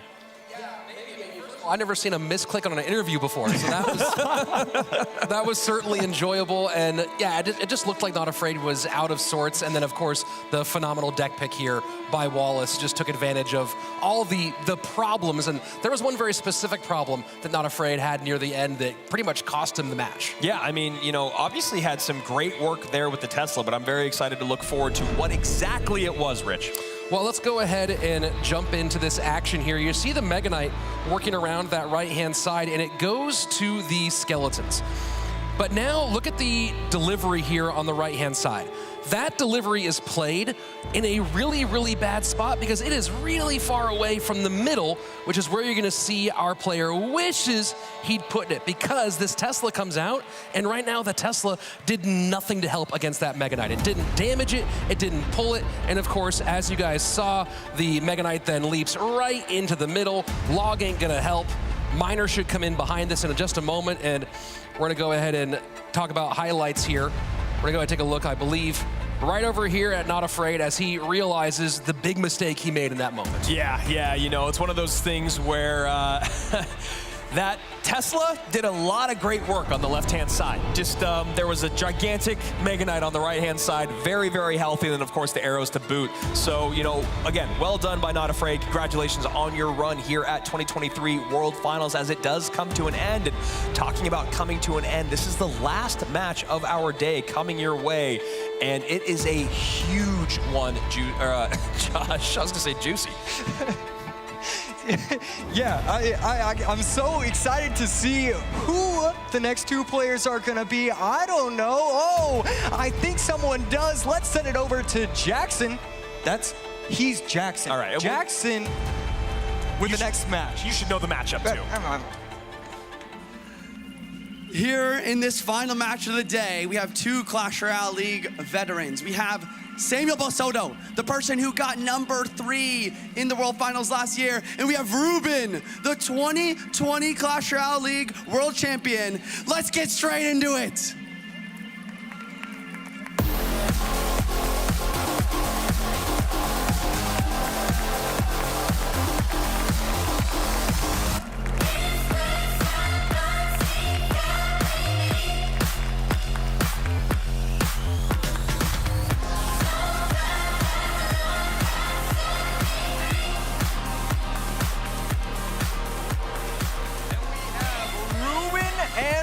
I mean, this is just such a crazy match. We don't want to see either of these guys disappear from the stage, but we know it's going to happen.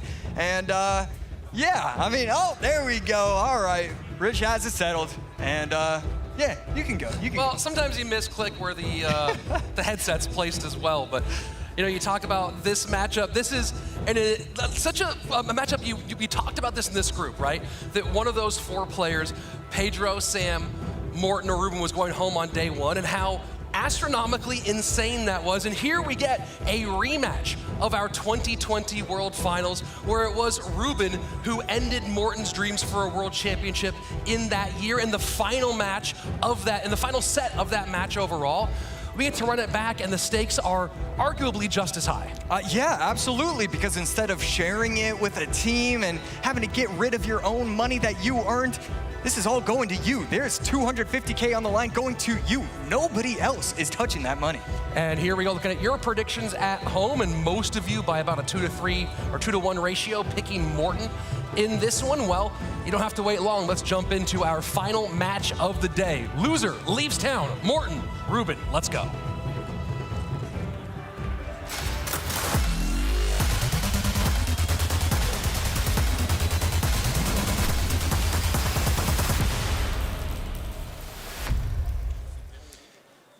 And these two guys certainly both feeling the pressure in this moment, but if there's any 2 players you expect to handle pressure well, it's these 2. And part of their longevity, their success in this game has been because of what they do in those high pressure moments.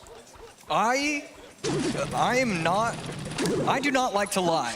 And I can promise you this, neither of these guys are going to wilt under the pressure. They are both going to play their game, and that's exactly what I expect from them. So Mortar for Ruben with the Valkyrie. We saw, I believe it was him running some Mortar Valk earlier in the day. Right there, Little Prince able to take out the rest of the Mighty Miner. Morton running Miner, Mighty Miner. Royal Delivery, still not exactly sure what he's going to be doing. Could be a quick cycle with wall breakers. Ruben, 0 elixir right there, but a pretty decent push coming down the lane. And able to be picked up by the Mighty Miner, and you know, it isn't as strong as it was before the most recent emergency nerf, but a lot of the discourse going into this weekend from many of the coaches and analysts about the question of who has played and who hasn't played Little Prince in any given moment. And if you can win the game where you don't have Little Prince and your opponent does, the significant upside that has for the overall match picture. Morton here with a big opportunity to draw significant blood from Ruben. Yeah, and I think we also have to note, because you're right, it is the Little Prince that is definitely the most restricting towards the meta, but I think the second most restricting is going to be the Archers.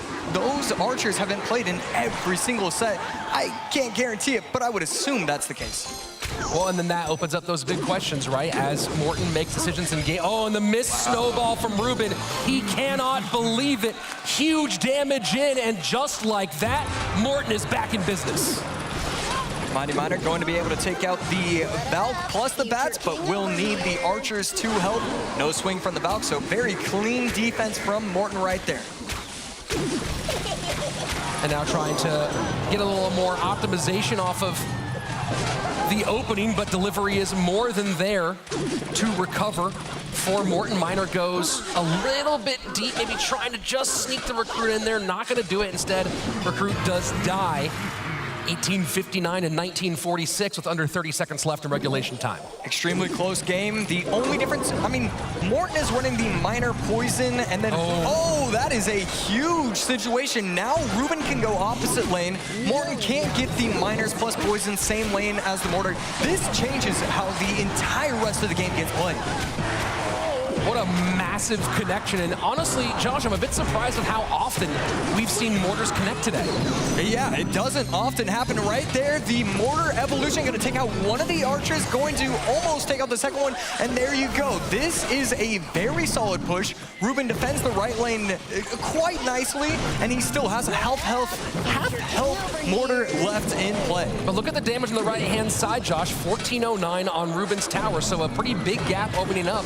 And now Ruben has to go back to that same lane he'd switched away from, as he has fallen fairly far behind. Yeah, very clean defense from Morton, going to take the left tower down to 1601. So yeah, I mean, as we head into triple elixir almost, Ruben is going to fully switch over to the left lane. He doesn't want to allow Miner Poison value for the rest of this match. And Ruben has been going for prediction on prediction here. The Miners trying to predict things in front of the Mortars, the Skeletons there, trying to make a pickup of their own. That's been sort of the focus of Ruben's game so far. Morton playing very cut and dry, straightforward Clash Royale. Yeah, and Evo'd Archers over the middle. How does he want to protect them? Poison going to come down, and those Evo Archers are getting so much value. They take out the entire push, and he still has one of them walk into the left lane. Great stuff from Morton. This does feel very tight again. Evo Archer giving some more pressure on the left-hand side, but you can see the Poison cycle maybe slightly ahead for Ruben at the moment as he gets the prediction on the Skeletons, and he is going to put a ton of damage on and Poison back around one more time. Yeah, forget everything I was saying earlier. He's going to go same lane. It's going to be a base race to see what is going to happen. The Log versus the Snowball will change a lot. Poison in, ticking away. Can the Miner of Morton hit? The Miner from Ruben gets there. 24 HP. Ruben takes game number 1. Ruben going same lane, forgetting the left lane damage, just going all in. The Snowball and the Log being the difference makers. He can push the Miners off the tower. He has to catch everything correctly. And right there, Ruben, I mean, wow. I mean, what a match. Great 24 HP? Was that what it was? That was 24 HP. That was 24,000 beats per minute on the heart rate. That was the kind of finish that we expect in games from Morten, right? We saw the crazy moment with Samuel Basoto earlier. Of course, something happened in 2019. Some of you might have seen it. The guy just cuts it very, very close. This one, the ball did not bounce in his favor. And now we see Ruben. This is I could watch these two play Clash Royale over and over and over again. But unfortunately, we get at most 2 more of these. I'd pay $50 to watch it in a stadium. Oh, yeah? Oh, yeah. That's a great idea. Oh, wow. So taking a look at some of the moments from this when it got very, very close at the end, but you saw Ruben did a great job of turning into the aggressive poison cycle. And for a moment, you see that Morten is ahead, but when this miner gets on and the snowball resets the miner of Morten, that's going to be the end of the game because he can't get back around quite quick enough, doesn't have anything to catch the miner, maybe could have had something to catch the miner. Instead, it's Ruben taking game number 1. Yeah, and I love every single thing about both of those players in those final seconds because he goes in with the Evoed Archers, and we've seen that happen a lot. Those long-range troops will take out the towers because it's like, oh, you know, I have Miner Poison, I got to 7 Elixir, I go all in. Well, then you don't have enough in cycle, you don't have the bats or the skellies, and you can lose that way. So I also love what Morten did in trying to steal that game away. So now we talk about what's in and what's out going forward. Obviously, Miner played on both sides, Poison played on both sides, but maybe the key elements on both sides of the board. Little Prince out for Ruben and the Evolved Archers out for Morten. Any thoughts on where we go from here with these two players? Yeah, I mean, we definitely could see Lightning get played from who was running the Archers? It was Morten, correct? Morten running the Archers. Okay, yeah, so maybe you can start to use the Lightning because you no longer have to worry about those Archers in play. Very interesting. Let's go ahead and jump into game number 2. Ruben with match point.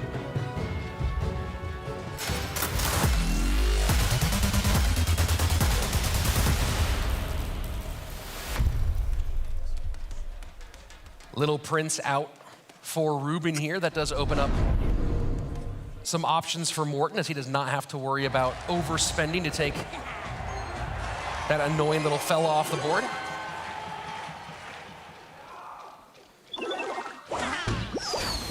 I'm waiting. I'm excited. I can't wait to see if it's going to be Splash Yard with the Poison or if it's going to be one of my Lightning decks that I predicted. It's very simple to predict if you just guess one card. Well, Poison out, so probably going to go in the Lightning direction here. There you go. Look at that. For Ruben, as Morten may be showing shades of the MK Prince Hog. Nato coming out from Ruben. I mean, we've seen it a lot, and I think we're going to see it again. This is looking like E-Giant. So Mega Knight Prince Hog here against most likely the E-Giant deck. Nato, of course, going to be a problem for those Hog Riders, but then if you get that big push behind and the Hog Rider gets NATO'd in, that could be devastating. Of course, as we're seeing here, Tombstone, easy to shut down those Princes.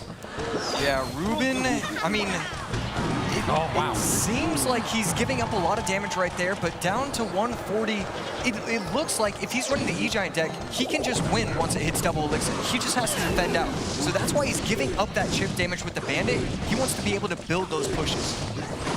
Prince to control the bowler on the left-hand side. Morten might have to, he is very low on Elixir.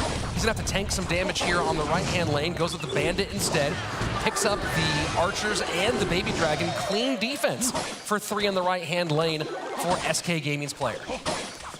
Yeah, we can see a little bit of frustration on Morten's face. I really think that if the matchup is the way that both of these players are suggesting it will be, I think Ruben will have a huge matchup advantage. Here we go, double Elixir, and now both players slowing way down here. And you gotta wonder, does waiting until triple give the advantage to Ruben? And of course, with Morten, and I guess we're not gonna have to answer that question. Morten wants to react to this E-Giant as he does here. Wow, it's very rare where we see players just leaking Elixir once double Elixir happens, but it makes sense. You have the MK, it's hard for you to defend against these E-Giant pushes, and you want to be able to set up the correct pushes. Baby Dragon will take out the Hog. It's going to get several shots, but that's okay. You have your pushes starting. This is what you want if you're Ruben. Yes, you're giving up a lot of damage, but this is where you start to give damage on his end. So 1,200 HP or about 1,100 HP at the difference right now. Bandit and Mega Knight. You see Morten having to ignore the Evolved Archer on the left-hand side, and at the moment can't get to the Evolved Archer on the right-hand side. Firecracker finally comes with the Mega Knight. Boulder working against that Bandit. Tombstone on the left-hand lane. Firecracker doesn't get through, no, but the Hog Rider gonna get maybe 2 here, and just gets the 1. 14-01 either way.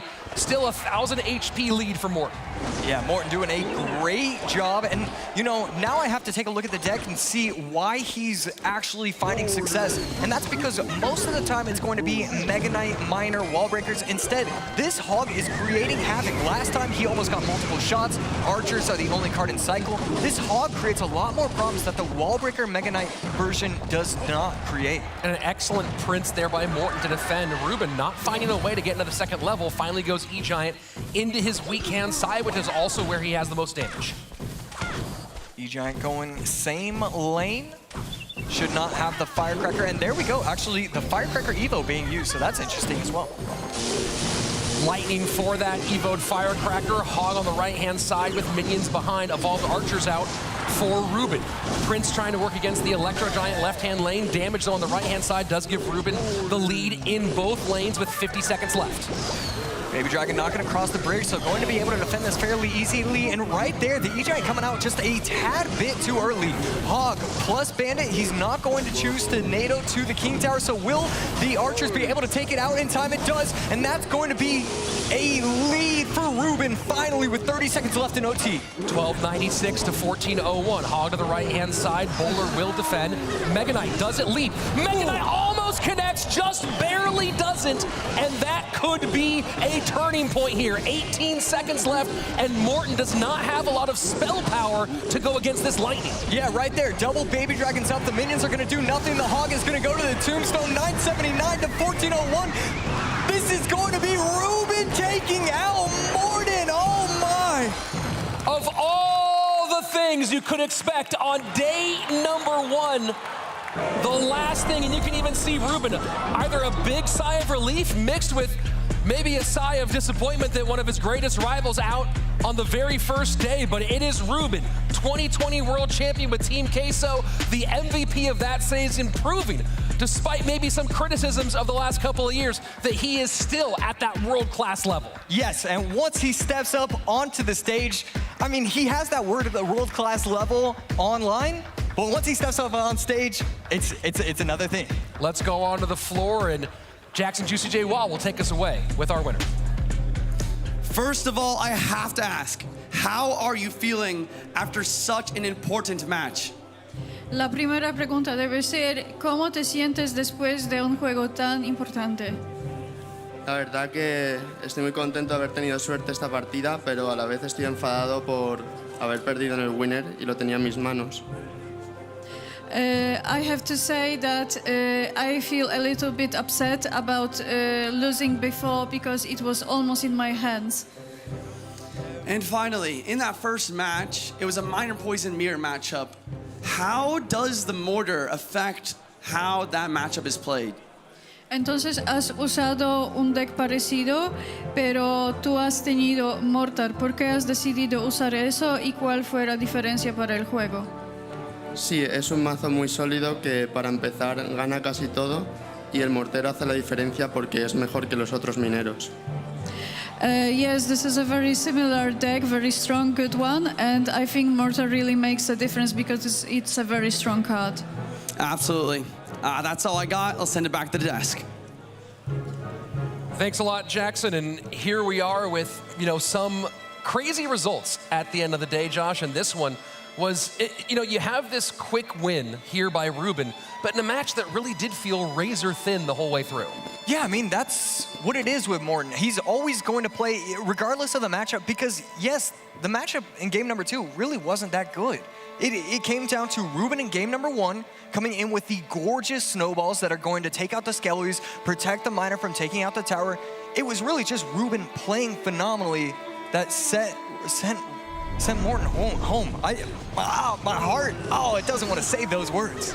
And this Mega Knight on the left-hand side, you see the eyebrow raise from Morten. That could have been the difference, but just by a hair, it doesn't connect. And you have this situation where you're up against NATO and Tombstone and two key counters here available for Ruben, able to shut it down. But again, no big spell to counter or to keep up with that lightning. Yeah, and actually right there, I think Morten was allowing the bowler to hit the hog in order for it to try and push past the Tombstone. That is one of those techniques that I never would have thought of in a million years.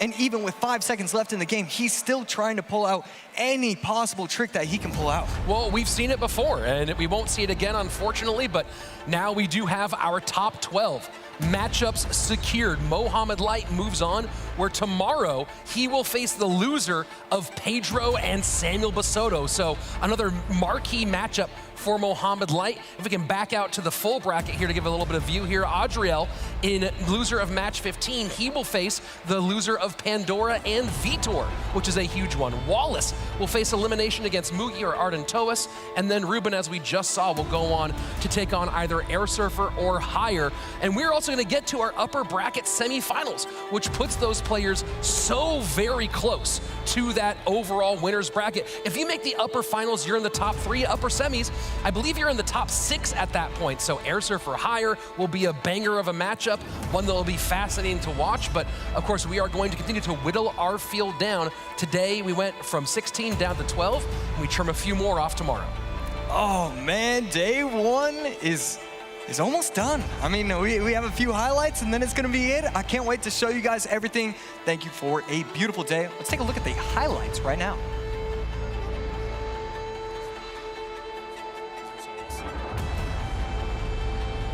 And I think we're going to have some great moments today coming to you here in just a second as you see the crowd already filing out. And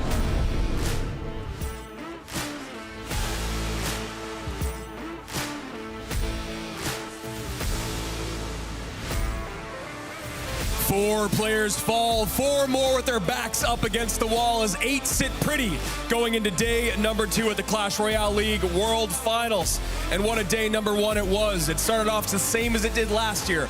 Mohamed Light going down to the lower bracket, but bouncing back and eliminating his opponent. Arden Toas and Pandora picking up their first ever wins at World Finals.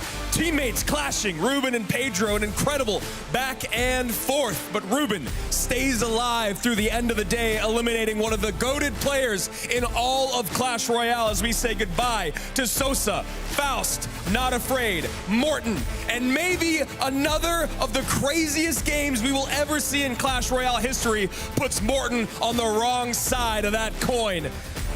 Here we go, day number 2 coming your way after an exceptional way to start these finals. Boys, that's been a good one. It's been exactly what you expect here at World Finals. Shocking moments, huge finishes, and of course, there are 2 more days left, so you have not yet subscribed to the channel. Make sure you turn on notifications so you get notified when we're back here tomorrow and back here for our finale on Sunday. For everybody here at Clash Royale League, that's Jackson Juicy J Wall, Andrew Guy, Joshua AC Sharon. I'm Rich Slayton. We'll see you back here tomorrow for day 2.